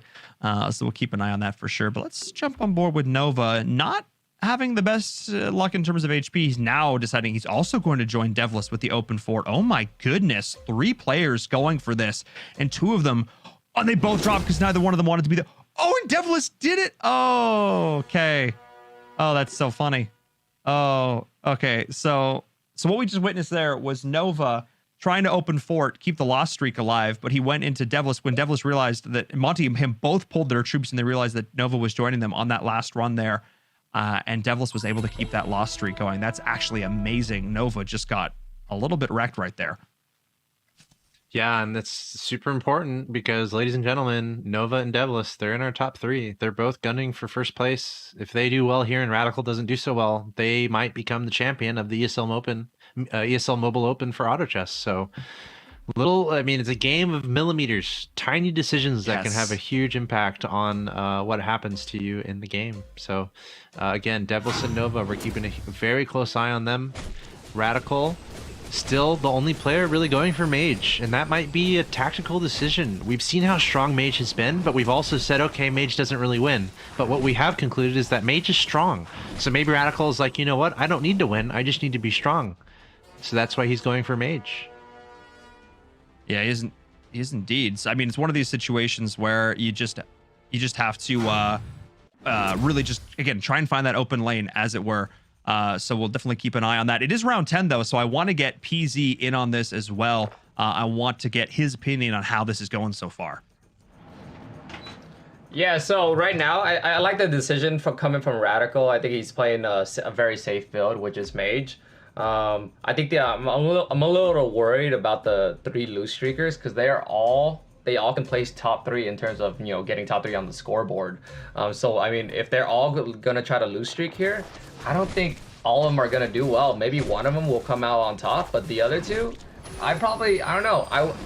I probably, if I was in their situation, I probably wouldn't go for a lose streak or open fort this game. I'd probably just try to push and play it safe and middle or win streak. Well, there you are. I'm kind of the same opinion, but clearly push comes to shove. This is how they are going to shove, by being pushed. All right, interesting. We will jump back in with you in a little bit to see how this is progressing here. Zath, though, still up at the top. Again, one of these players is not really in contention for this #1 spot, but may still look to go out with a bang, like you mentioned before, Axel Toss. But let's also take a look at Radical up here at the top as well. Wouldn't be surprised if he starts to get another win streak of his own going. In the games that Radical has won, he has started the game in dominant fashion. That has been his hallmark. That has been his trademark. And I feel like we're seeing a little bit of this again, even if he's able to get some like the Flame Wizard in early, as well as the Grim Touch. As well as this tankier front line with the Ogre Mage and the Ripper as well. This is actually looking not too bad for him. Yeah, he's also got that egg on the bench ready and waiting to be of service. Yeah, Radical, I think what's important here is that he is choosing a strategy that no one else is really going for. So if he's looking for particular pieces, they're going to be more accessible, and he could build the pieces that he wants. And as PZ said, it's safe. He's just playing a safe build here, not going for too much risk, reward action, just going for a safe build. His goal right now is top 4. I'm pretty sure like top 4 mathematically, he's in business. Like barring someone else in the top 3 getting first or something like that, right? So it's a very defined path that Radical needs to take. And PZ made a great point too, mentioning the bottom of the lobby. Radical is not finding himself in the bottom of the lobby right now in this game. He's not open fording, and that's a decision that Nova and Devilish decided to do, even though they're in the top 3. So that's potentially a risky play here, especially with multiple people going for those early loss streaks. So as far as everything is concerned right now, Radical is in a pretty nice spot. We'll have to see if he can hold on to it, or if those other 2 players can come up with a way to swing back and try to get first. And they're going to have to find that swing because both of their loss streaks have come to an end. Vivu is actually the only one who is on a loss streak right now, and I'm not even entirely sure that's intentional. As we do look down here towards the bottom. So Nova and Devilish are going to have to step back up here. Nova, actually, he's back on that streak now. Devilish are going to look for that as well. They must have all run into each other in some sort of way or form here, but they're trying to get that loss streak back up. But if we look, Zath and Radical not actually doing as well in terms of economies. I was thinking last game, we actually saw players around the same mark be able to be up above that 30 area and still maintaining those sort of win streaks up at the top. But that's not the case this time around. They've been forced to roll a little bit more to feel comfortable, and that's really what it is here in the situation. How powerful do I think I am in comparison to everyone else? That's really the question you constantly have to be asking yourself, and that's the question these players are asking here in this game. My goodness, the Warpwood Sage is so annoying, but that Laguna Blade coming out from the Flame Wizard, one of those bits of single target damage that we are seeing useful to take those down, especially in the early game. Yeah, and Radical, Radical being on this win streak, he's in a good spot. And you mentioned the low econ, and it's like it could be a little bit riskier in a sense to save up all your money because you're not trying to roll down for pieces that you need. So he's feeling a little bit more urgent to spend his money and to get the pieces that he needs so that he can be strong, so that he can stay in the top 4, top 3 of this lobby. And kind of try to press the issue. So the question will become, because he is taking this short-term investment and not really collecting a lot of money, can he scale? How will it scale? You know, because if you're spending all your money, you're not saving it, then your build might fall off as the game goes along. So Radical investing a little bit more into being stronger a little earlier. We'll have to see if he can stay strong and stay in the top half of the lobby.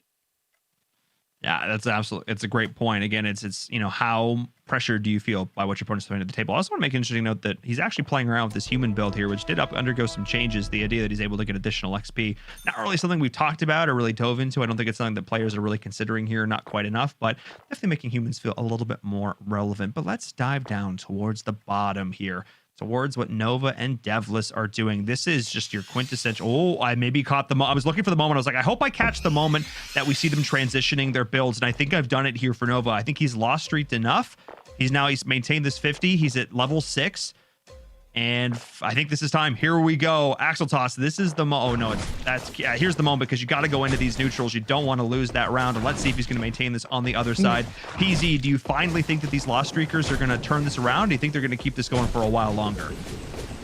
No, they're definitely turning it around right now. They're at a spot where they do not remember from what we've seen before. If you guys are seeing 3 hunters or more in your lobby, you guys do not want to lose streak forever. You guys have to start rolling if you guys are at the bottom and start hitting your builds. And as we see right here, they are already going into their builds. We see Monty going into maybe an assassin, maybe an insectoid build. Definitely watch out for him. Devless going to divinity here, and then Nova going into a 9 warrior. So. Oh my goodness. I love the fact that all 3 of them, all 3 lost streakers, trying to find that open lane as much as possible, trying to dodge the archers of the arrows of the hunters, I should say. So we'll definitely keep an eye on that, how that's able to progress. Thank you so much, PZ. We'll check in again in another few rounds at that key level or round 20 mark, because that's when who's doing well, who's found the pieces, who hasn't is really going to become apparent. Thank you so much for that additional bit of insight, though. As you take a look at the divinity coming in, though, maybe with some druid as well. I feel like Devless not still maybe 100% happy with how this build is rounding out Axel Toss. Yeah, and also it's like weirdly interesting how Devless and Nova are not too far away in their builds, at least as far as the divinity is concerned. So not only are Devless and Nova competing against Radical right now to try to get out of the bottom of the lobby and try to pass that guy, or else Radical's gonna just win, they're also competing against each other for some critical pieces in both their builds. So it's just a little awkward for both of them. Good luck. Yeah, good luck if you're up against that water spirit, though. It's like he's on a slip and slide. He's just back and forth nonstop, fun in the sun. What we all wish we could be doing right now, let's be real. But still, I like this. I like the fact that they all sort of in unison, in tandem, were like, nah, it's time to put pedal to the metal. It's time to get out there and go. Nova's really the only one still on this loss streak, but I don't actually think that's of his own making here. As we look at the build that he's putting together, like PZ mentioned before, he is going for these 9 warriors. This is a build that's going to take a little bit longer to come online because, of course, you have to be at level 9 to make it work. So we're definitely going to be keeping an eye on this, on him. This is a player where I want to watch for a little while and see how well he can do. I mean, how many times today have we seen a player go from 8th or 7th to winning? I don't even know if we've seen it. And that's why I'm nervous for Devless and Nova, because they need to win to be our champions here. And they're 7th and 8th, and they're waning. Their HP is waning. So something needs to happen fast. We're going to need some see some history happen, or Radical is just going to run away with this. Absolutely, yeah. No, I mean, we need to see Radical really fall down, go out, and I think 8th or 7th or 6th, and then we would need to see like a top 2 finish from either Devless or Nova to really walk away with the W in this one. Let's take a look. So we're actually going to see some Insectoid, Assassin, Spirit play coming out for Monty. So I know he's not really in the highest point of contention, but hang on. I'm going to click on the right. Never mind. There we go.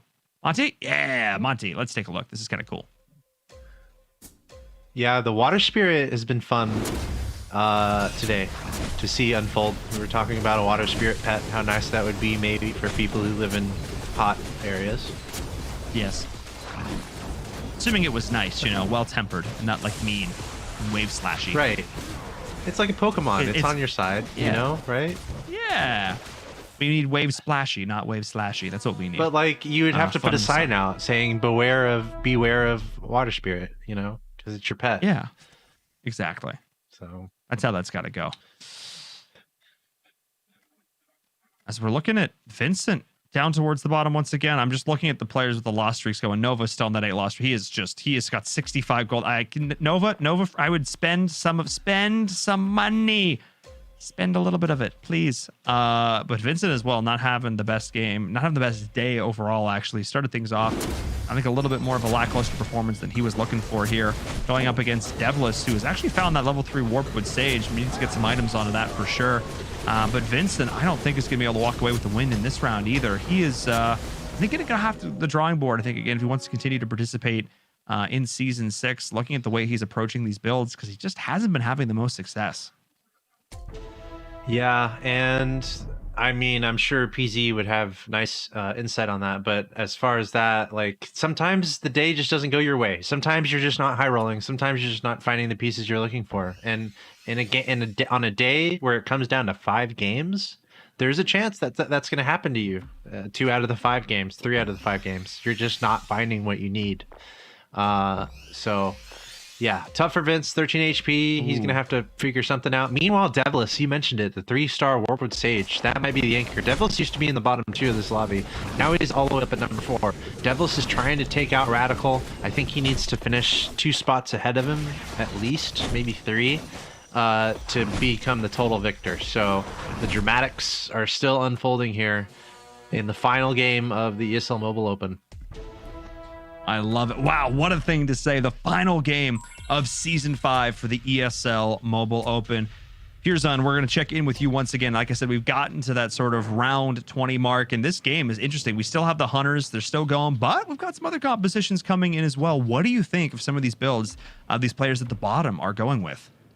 Yeah, I mean, they're solid builds. I see Insectoids coming in. I see 9 Warriors coming in soon. But the thing is, if you're looking at Zath, he is so strong right now. He's got the 3 stars on the board. And I'm just so worried for these players at the bottom. Their HP is way too low. I mean, even if they hit their builds, they only need to lose like 1 or 2 rounds for them to get knocked out. So, I don't know. We'll see. Oh my God. Sorry, as you said that, Nova drops to 4. Now, PZ, you're hitting the nail on the head right there. I've talked about this before. The idea that HP is a resource, you've got to spend it wisely. And at this point, they're spending it like they've got it to burn. And Nova certainly does not have it to burn at this point. His hopes and dreams of Season 5 champion are sort of falling out the window right now. He needs to get himself up. There he is, finally, to level 9. He's got to spend. He's got to get those 9 warriors in play. We'll see. Yeah, PZ, one final thought for you here. If you are Radical at this point, you're on a 3-loss streak. What do you have to do to keep yourself in this to make sure that you've got that top 5 finish? Do you just keep playing out these mages as you do? Is this really what you commit to? So yeah, I mean, yeah, the players at the bottom, I don't think they can get top 3. Even if they, even if they hit it, just try to place as high as you can. I think the players at the top are too strong. You see kind of like a ladder if you're looking at all the HP right now. The mage player, I think Radical, if he gets top 3 this game, he's gonna be able to be crowned the victor of the ESL Mobile Open. So, I mean, all he needs to do is just to play it safe at this point. You got it. Just got to play it safe. Got to play your game. Thank you so much, PZ.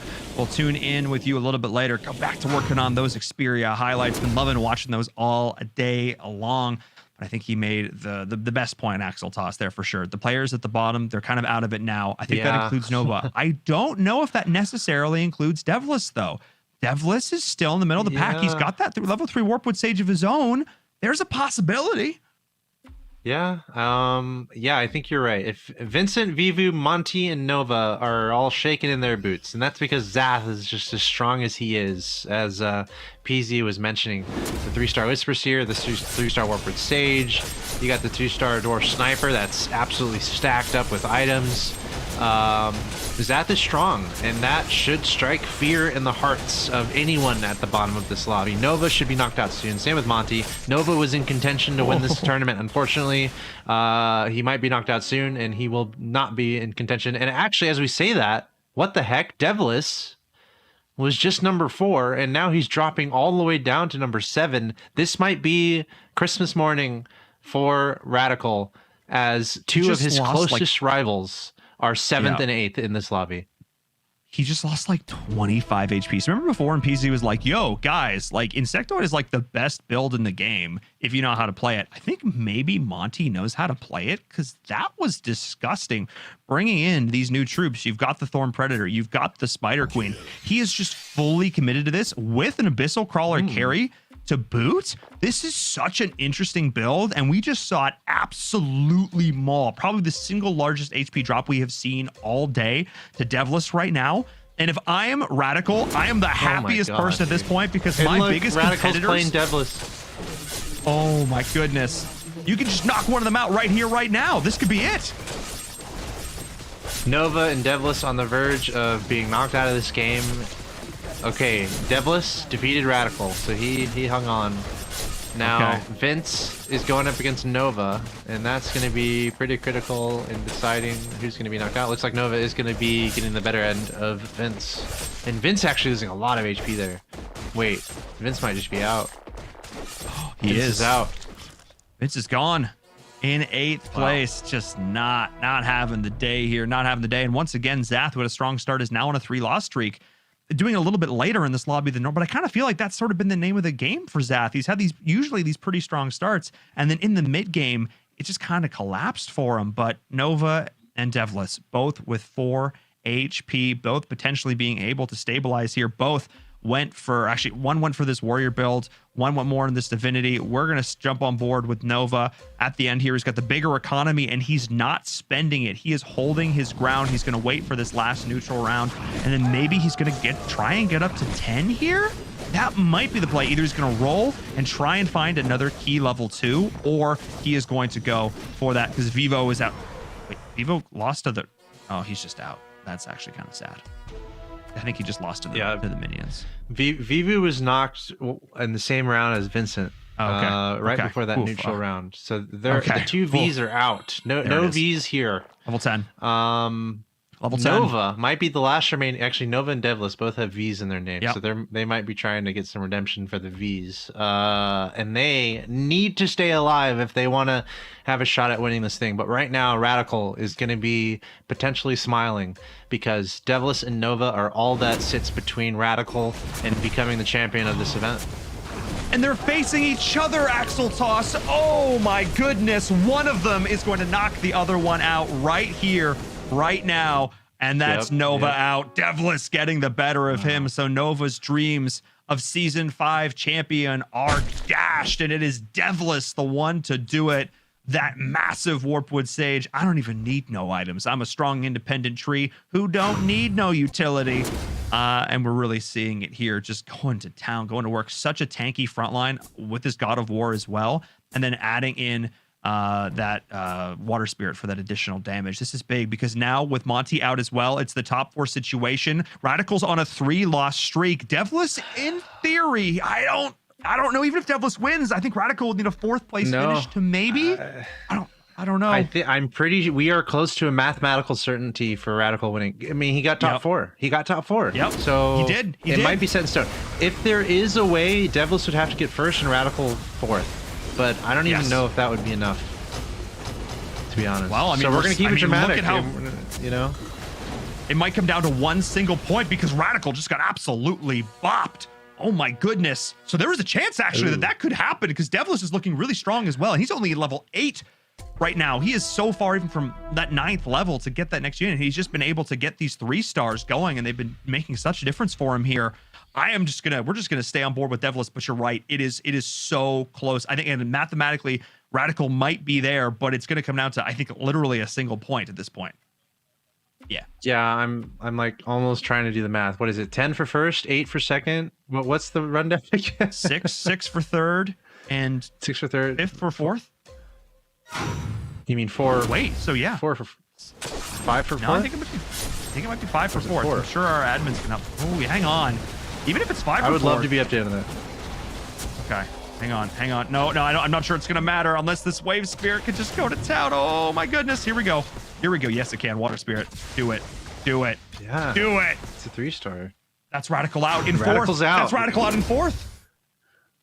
Oh, my goodness. Is it enough? 6, 4, plus 4. Yes. Okay, so if Devlis wins, I'm pretty sure he wins by 1.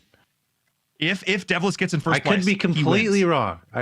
All right. I'm not sure if that's correct either. I'm sure there's some very smart people in chat who absolutely know the math, who are telling us right or wrong at this point. And maybe one of my admins can chime in my ear if that's a possibility. Oh my goodness. If Devlis wins, I am getting word in my ear from the producer. If Devlis wins this game, he comes in 1st place. He will pass Radical and become our Season 5 champion. So we are just going to hold on with Devlis. If he loses one single round, he is out and Radical is our champion. He cannot lose from here on out. He's putting all of his, and maybe as I'm saying this, it might happen right here. The Water Spirit is continuing to go to town. Hang on, Water Spirit. Can you do it? He's got to get the attacks off. He's back. He's fine. Oh my goodness. I think he might have enough damage.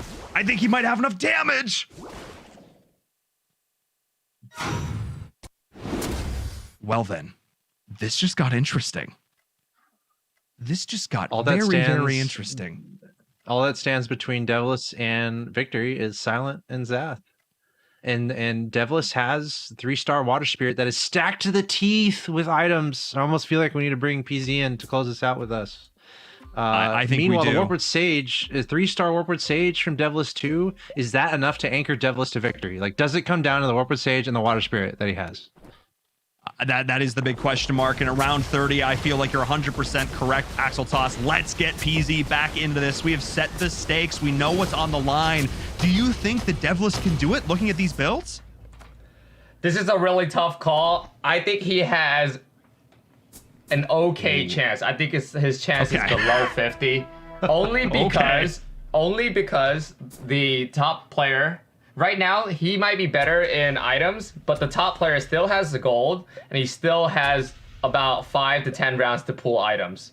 And assuming that if Silent gets knocked out, he's gonna be able to feed items to Devless and Zaz. So it's gonna come down to how big that Warpwood 3 how big that Warpwood 3 can get and how big that Sniper 3 can get, because we know that's the only thing that's gonna save him from the Water Spirit. All right, well, we've set the stage. We know what's on the line. Can they get it done? That's the big question here.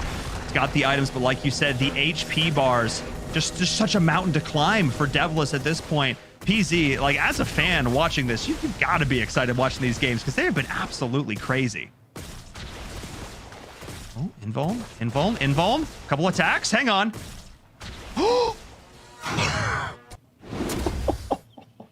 Okay, PZ. All right, as a player, and you're the mic. I'm gonna ask another question here.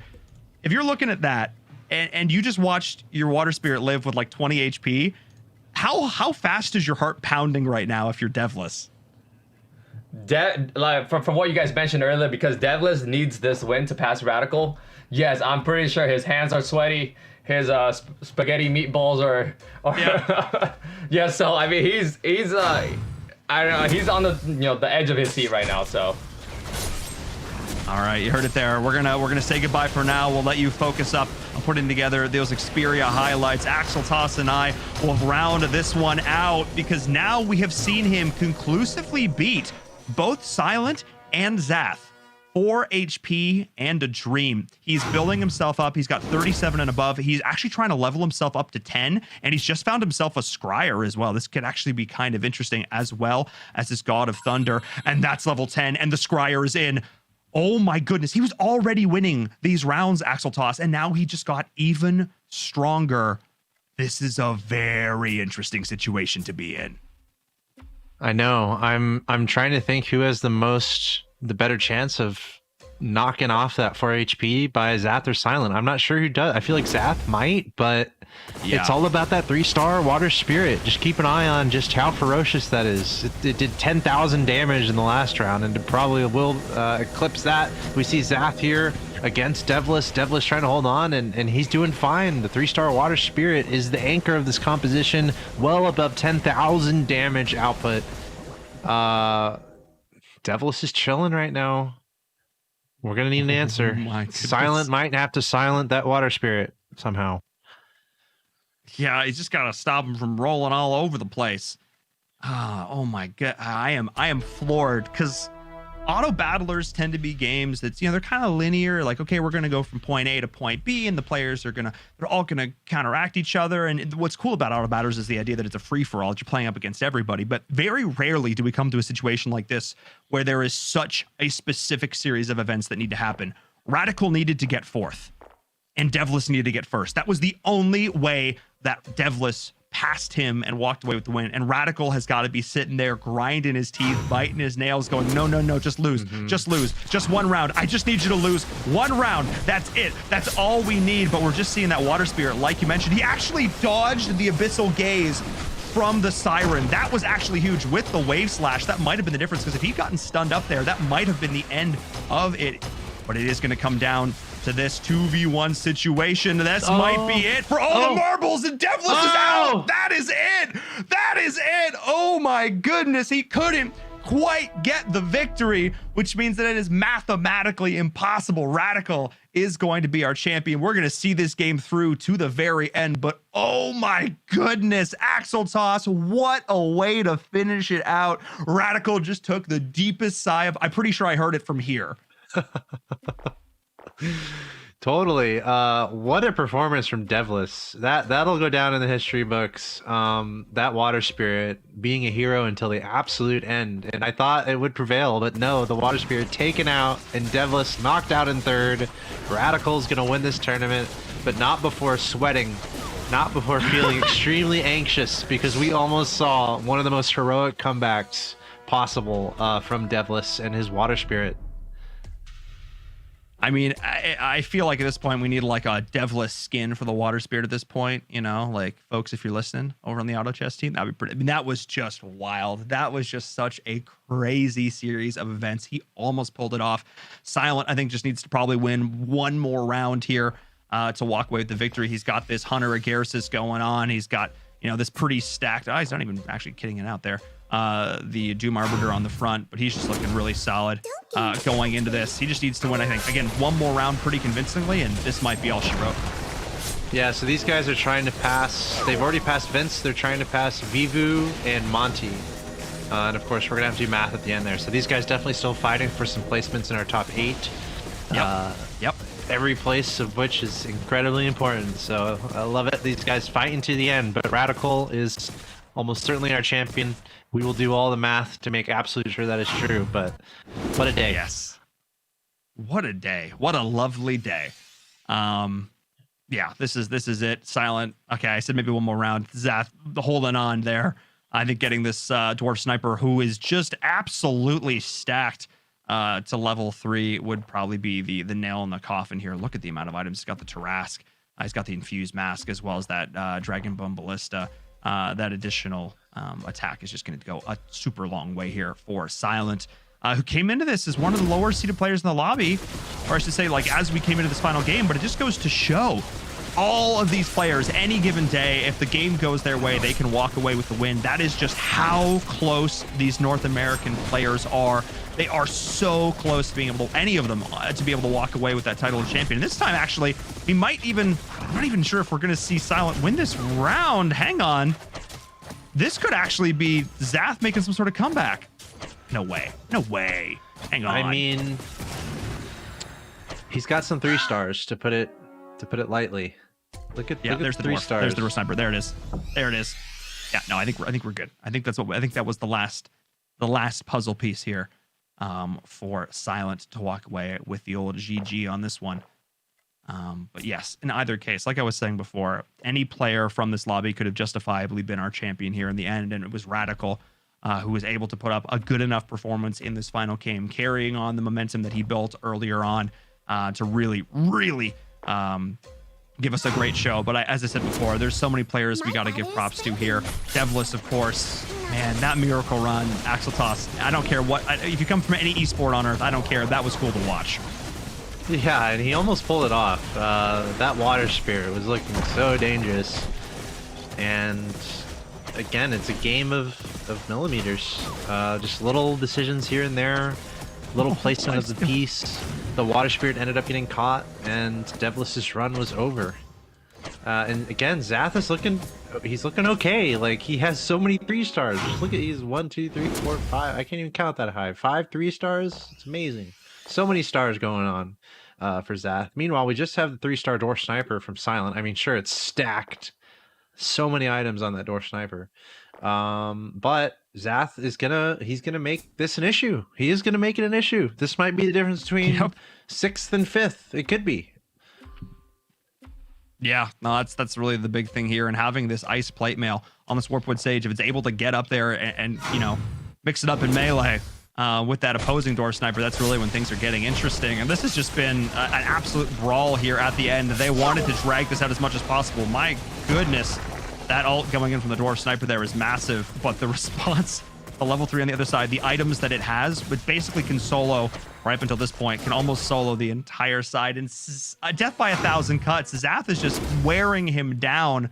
Oh my goodness. Now 4 HP to 12. We've reached the point where they're just starting to take so much damage. And Silent, he doesn't want to go out. Not like this. Not like this.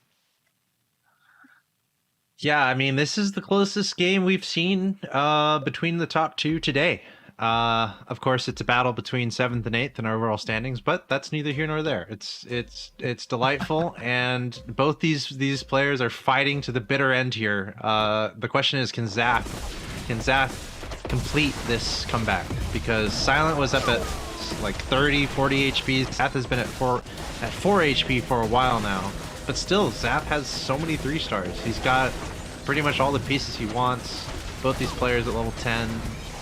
I think it's certainly doable for Zath here, and it might be the difference between 6th and 5th. So why not? Why not go for it? Yeah, absolutely. No, you always want to end on a W. You want to get that win. Want to find that dub. As we're seeing here. Oh, please, menu, go away. All right, there we are.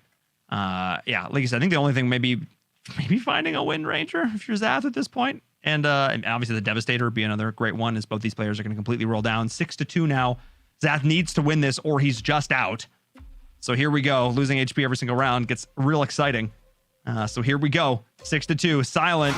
This is the final round. Let's go. This is going to be game number 5 for the ESL Mobile Open Season 5. I think we pretty much know who our champion is going to be, but who is going to decide these few other final placements? That is what it is all about. Zath does not want to go out quietly. Oh boy, here we go. But this defending door sniper maybe has something else to say. He's stacking up. Here we go. Nope. On we go. Onward we go. 1 HP. No, I can't believe it. I didn't math that right. There was 1 HP left that he could have. Oh no, 2-1. It literally doesn't get any closer than this. Like, it actually can't. It is 2-1, folks. Like, I guess it could be 1-1, but literally, the correct use of the term literally, it doesn't get any closer than this. It could be 1-1. It could be, and then you draw when you're both 1-1, and then you both lose to the neutral. Yeah. We're within 1 HP. I guess that's what I meant. We're within 1 HP. That's our closest thing. It doesn't get any closer than 1 HP. So I'm technically correct, which is the best kind of correct. This should be the end. Yes, it is the end. Yes. Silent wins. This is the end. Silent takes him out. Silent takes the victory here in our 5th and final game. But it is Radical who walks away as our Season 5 champion. You can see the trophy there, the inaugural season for Auto Chess. He did the work. He got those wins. He put in the time and is able to walk away as our victor. We have Radical standing by to talk about his win. Radical, sir, how are you feeling about that? That was a nail biter, to say the least. If Devlis had come in first, he would have snatched your victory away. What were you thinking watching those last few rounds as Devlis was actually going on a bit of a streak? I was extremely nervous. I needed him to die, and look, I didn't think. I thought he was going to win. Like, extremely stacked Water Spirit. I'm just extremely happy that somehow the Water Spirit was able to die and I'm able to win. Devils played amazing, so GG. Yeah, awesome. Hey, Radical, it's Axel Toss. Congratulations. Amazing day, dude. It's super awesome. You talked about the nerve-wracking final game there, but tell us about the day. I mean, you started out amazing, dude. You got out of the gates and you're winning some games. Going into the 4th game and the 5th game, you had pretty nice advantages. So what was the key for you today to find that success that you found?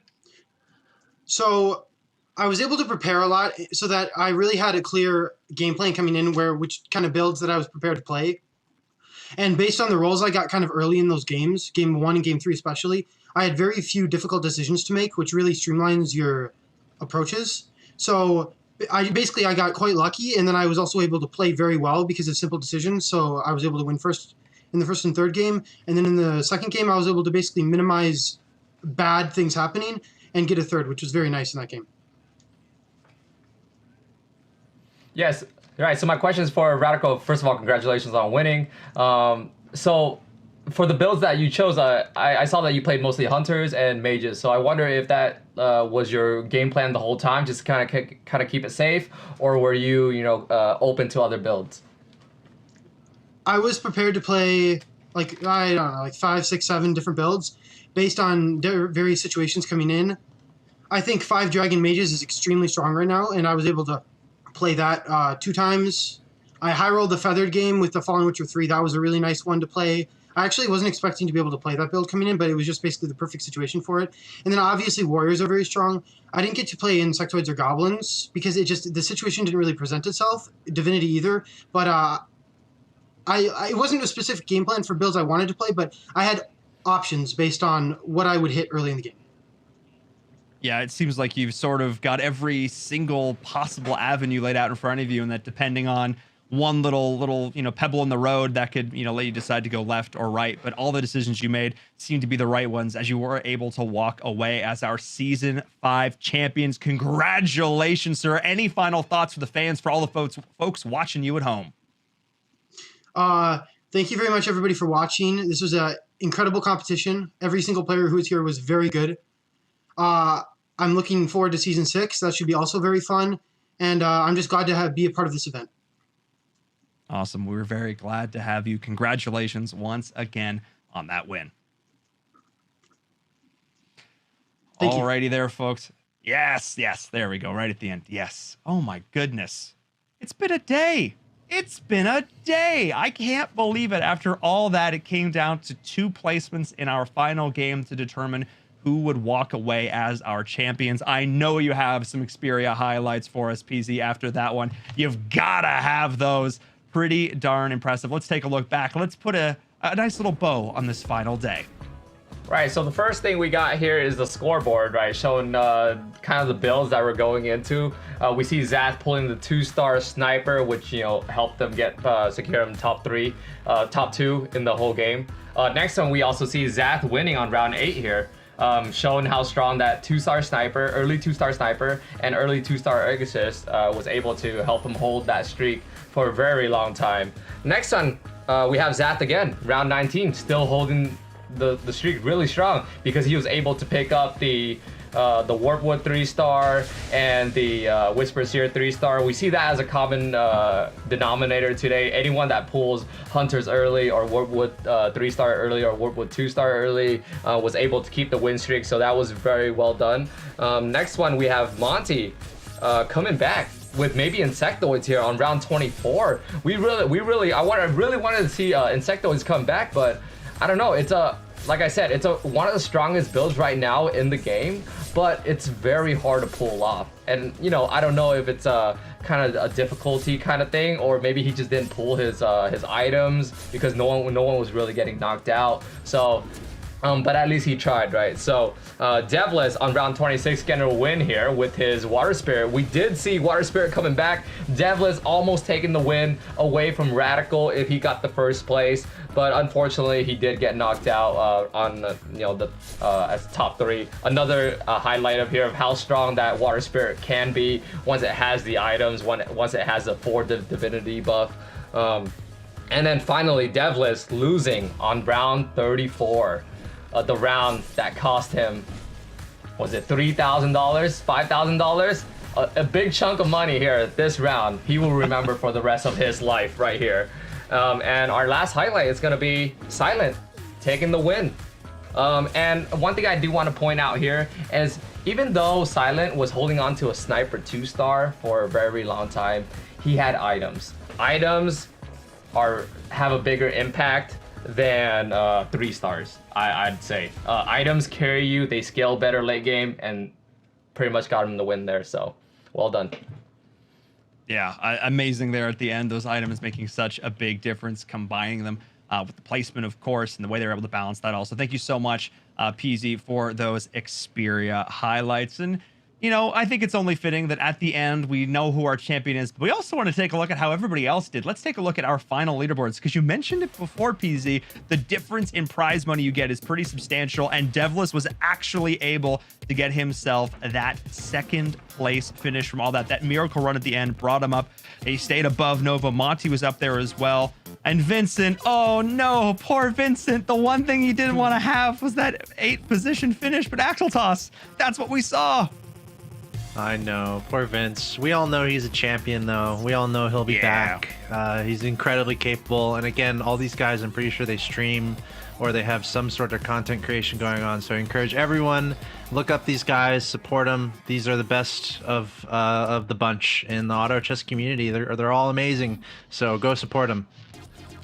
Absolutely, and I'll chime back in on that as we come back to us. We say goodbye. Same thing goes for our analyst here. If you want to check out some cool auto chess content, of course, PZ, I know you stream and make videos over on YouTube as well. So we'll extend that over to our analyst here as well. As I will give you some final thoughts here for today. Pierzon, we'll start with you. Give me your final thoughts for our championship. Great tournament. I'm expecting season 6. I'm excited for season 6. You know I'm gonna start grinding again. After watching these guys play, I expect more competition in season 6. I expect more players to come into the game. Auto chess is a fun game. So whether you're playing competitively or casually, you could play it anywhere, especially when it's on the phone. So man, yeah, that's all I got. Just excited, man. I'm right there with you. I'm excited too. Axel Toss, give us your final thoughts as well. Yeah, I mean, my prediction is PZ winning the next season. Hold me to that. It's gonna happen. Yeah. I'm ready for it. Yeah. Shout out to the chat. The chat has been amazing all week. Silent showed up in the chat, and he's hype about not getting 8th. So good job, Silent. Happy for you. But no, a huge shout out to ESL, AT&T, Sony Xperia, just enabling this tournament to happen. It's a great opportunity for all the players who are competing in these games. So it's a pleasure for me to be able to hang out and help catalog the action. So thanks for having me, and looking forward to future seasons. Congrats to everyone involved. Absolutely. Thank you both so much for an amazing playoffs and finals. Go enjoy the rest of your night. Take it easy. You guys earned it. Before we wrap things up here on the show, I need to give some shout outs. Axel Toss started it off very nicely for me, so I need to give a huge shout out to the presenting partner of the ESL Mobile Open. Of course, it is AT&T. These clutch finales, these amazing finishes, these nail biters. None of this would be possible without their support, just helping us grow the grassroots of mobile esports here in North America, giving these players a platform and giving you, the fans, the opportunity to watch. And of course, also Xperia joining us as the official mobile partner. Likewise to them, helping us support and grow mobile esports here in North America with their Xperia 1 and now their Xperia 1 Mark II. Definitely recommend that you go check that out. But I also recommend that you sign up for season 6. You heard it there. PZ's already going to start grinding. He's got his eye on the prize. Do you? Can you go toe-to-toe with the best in North America? I put the challenge forward. If you are a fan of auto chess, I don't care if you're the most casual player on earth or the sweatiest tryhard. Me a little bit on that one. Particularly, it's hot in here, guys. I'll be honest. But no, either way, sign up for season 6 and get involved. And of course, if you want to stay up to date with all the things that we are doing here for the ESL Mobile Open, follow us on social media, particularly over on Twitter, Instagram, all those good places. !social in the chat will do just that. And of course, subscribe to the channel that you're watching right now. Follow on Twitch, subscribe over on YouTube, etc. Be sure that you are following these channels so you can see the streams next time they do go live, so you can catch all of the auto chess action here. But that's it for tonight, everybody. We have crowned ourselves another champion. Day 2 now. Oh my goodness.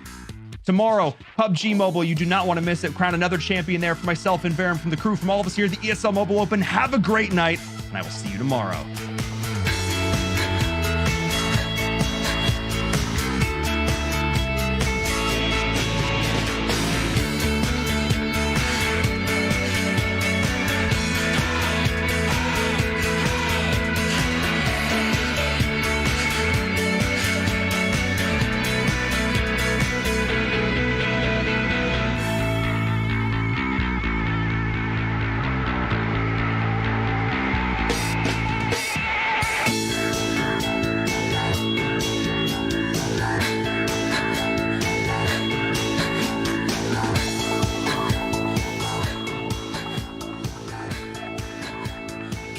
This is the ESL Mobile Open, presented by AT&T.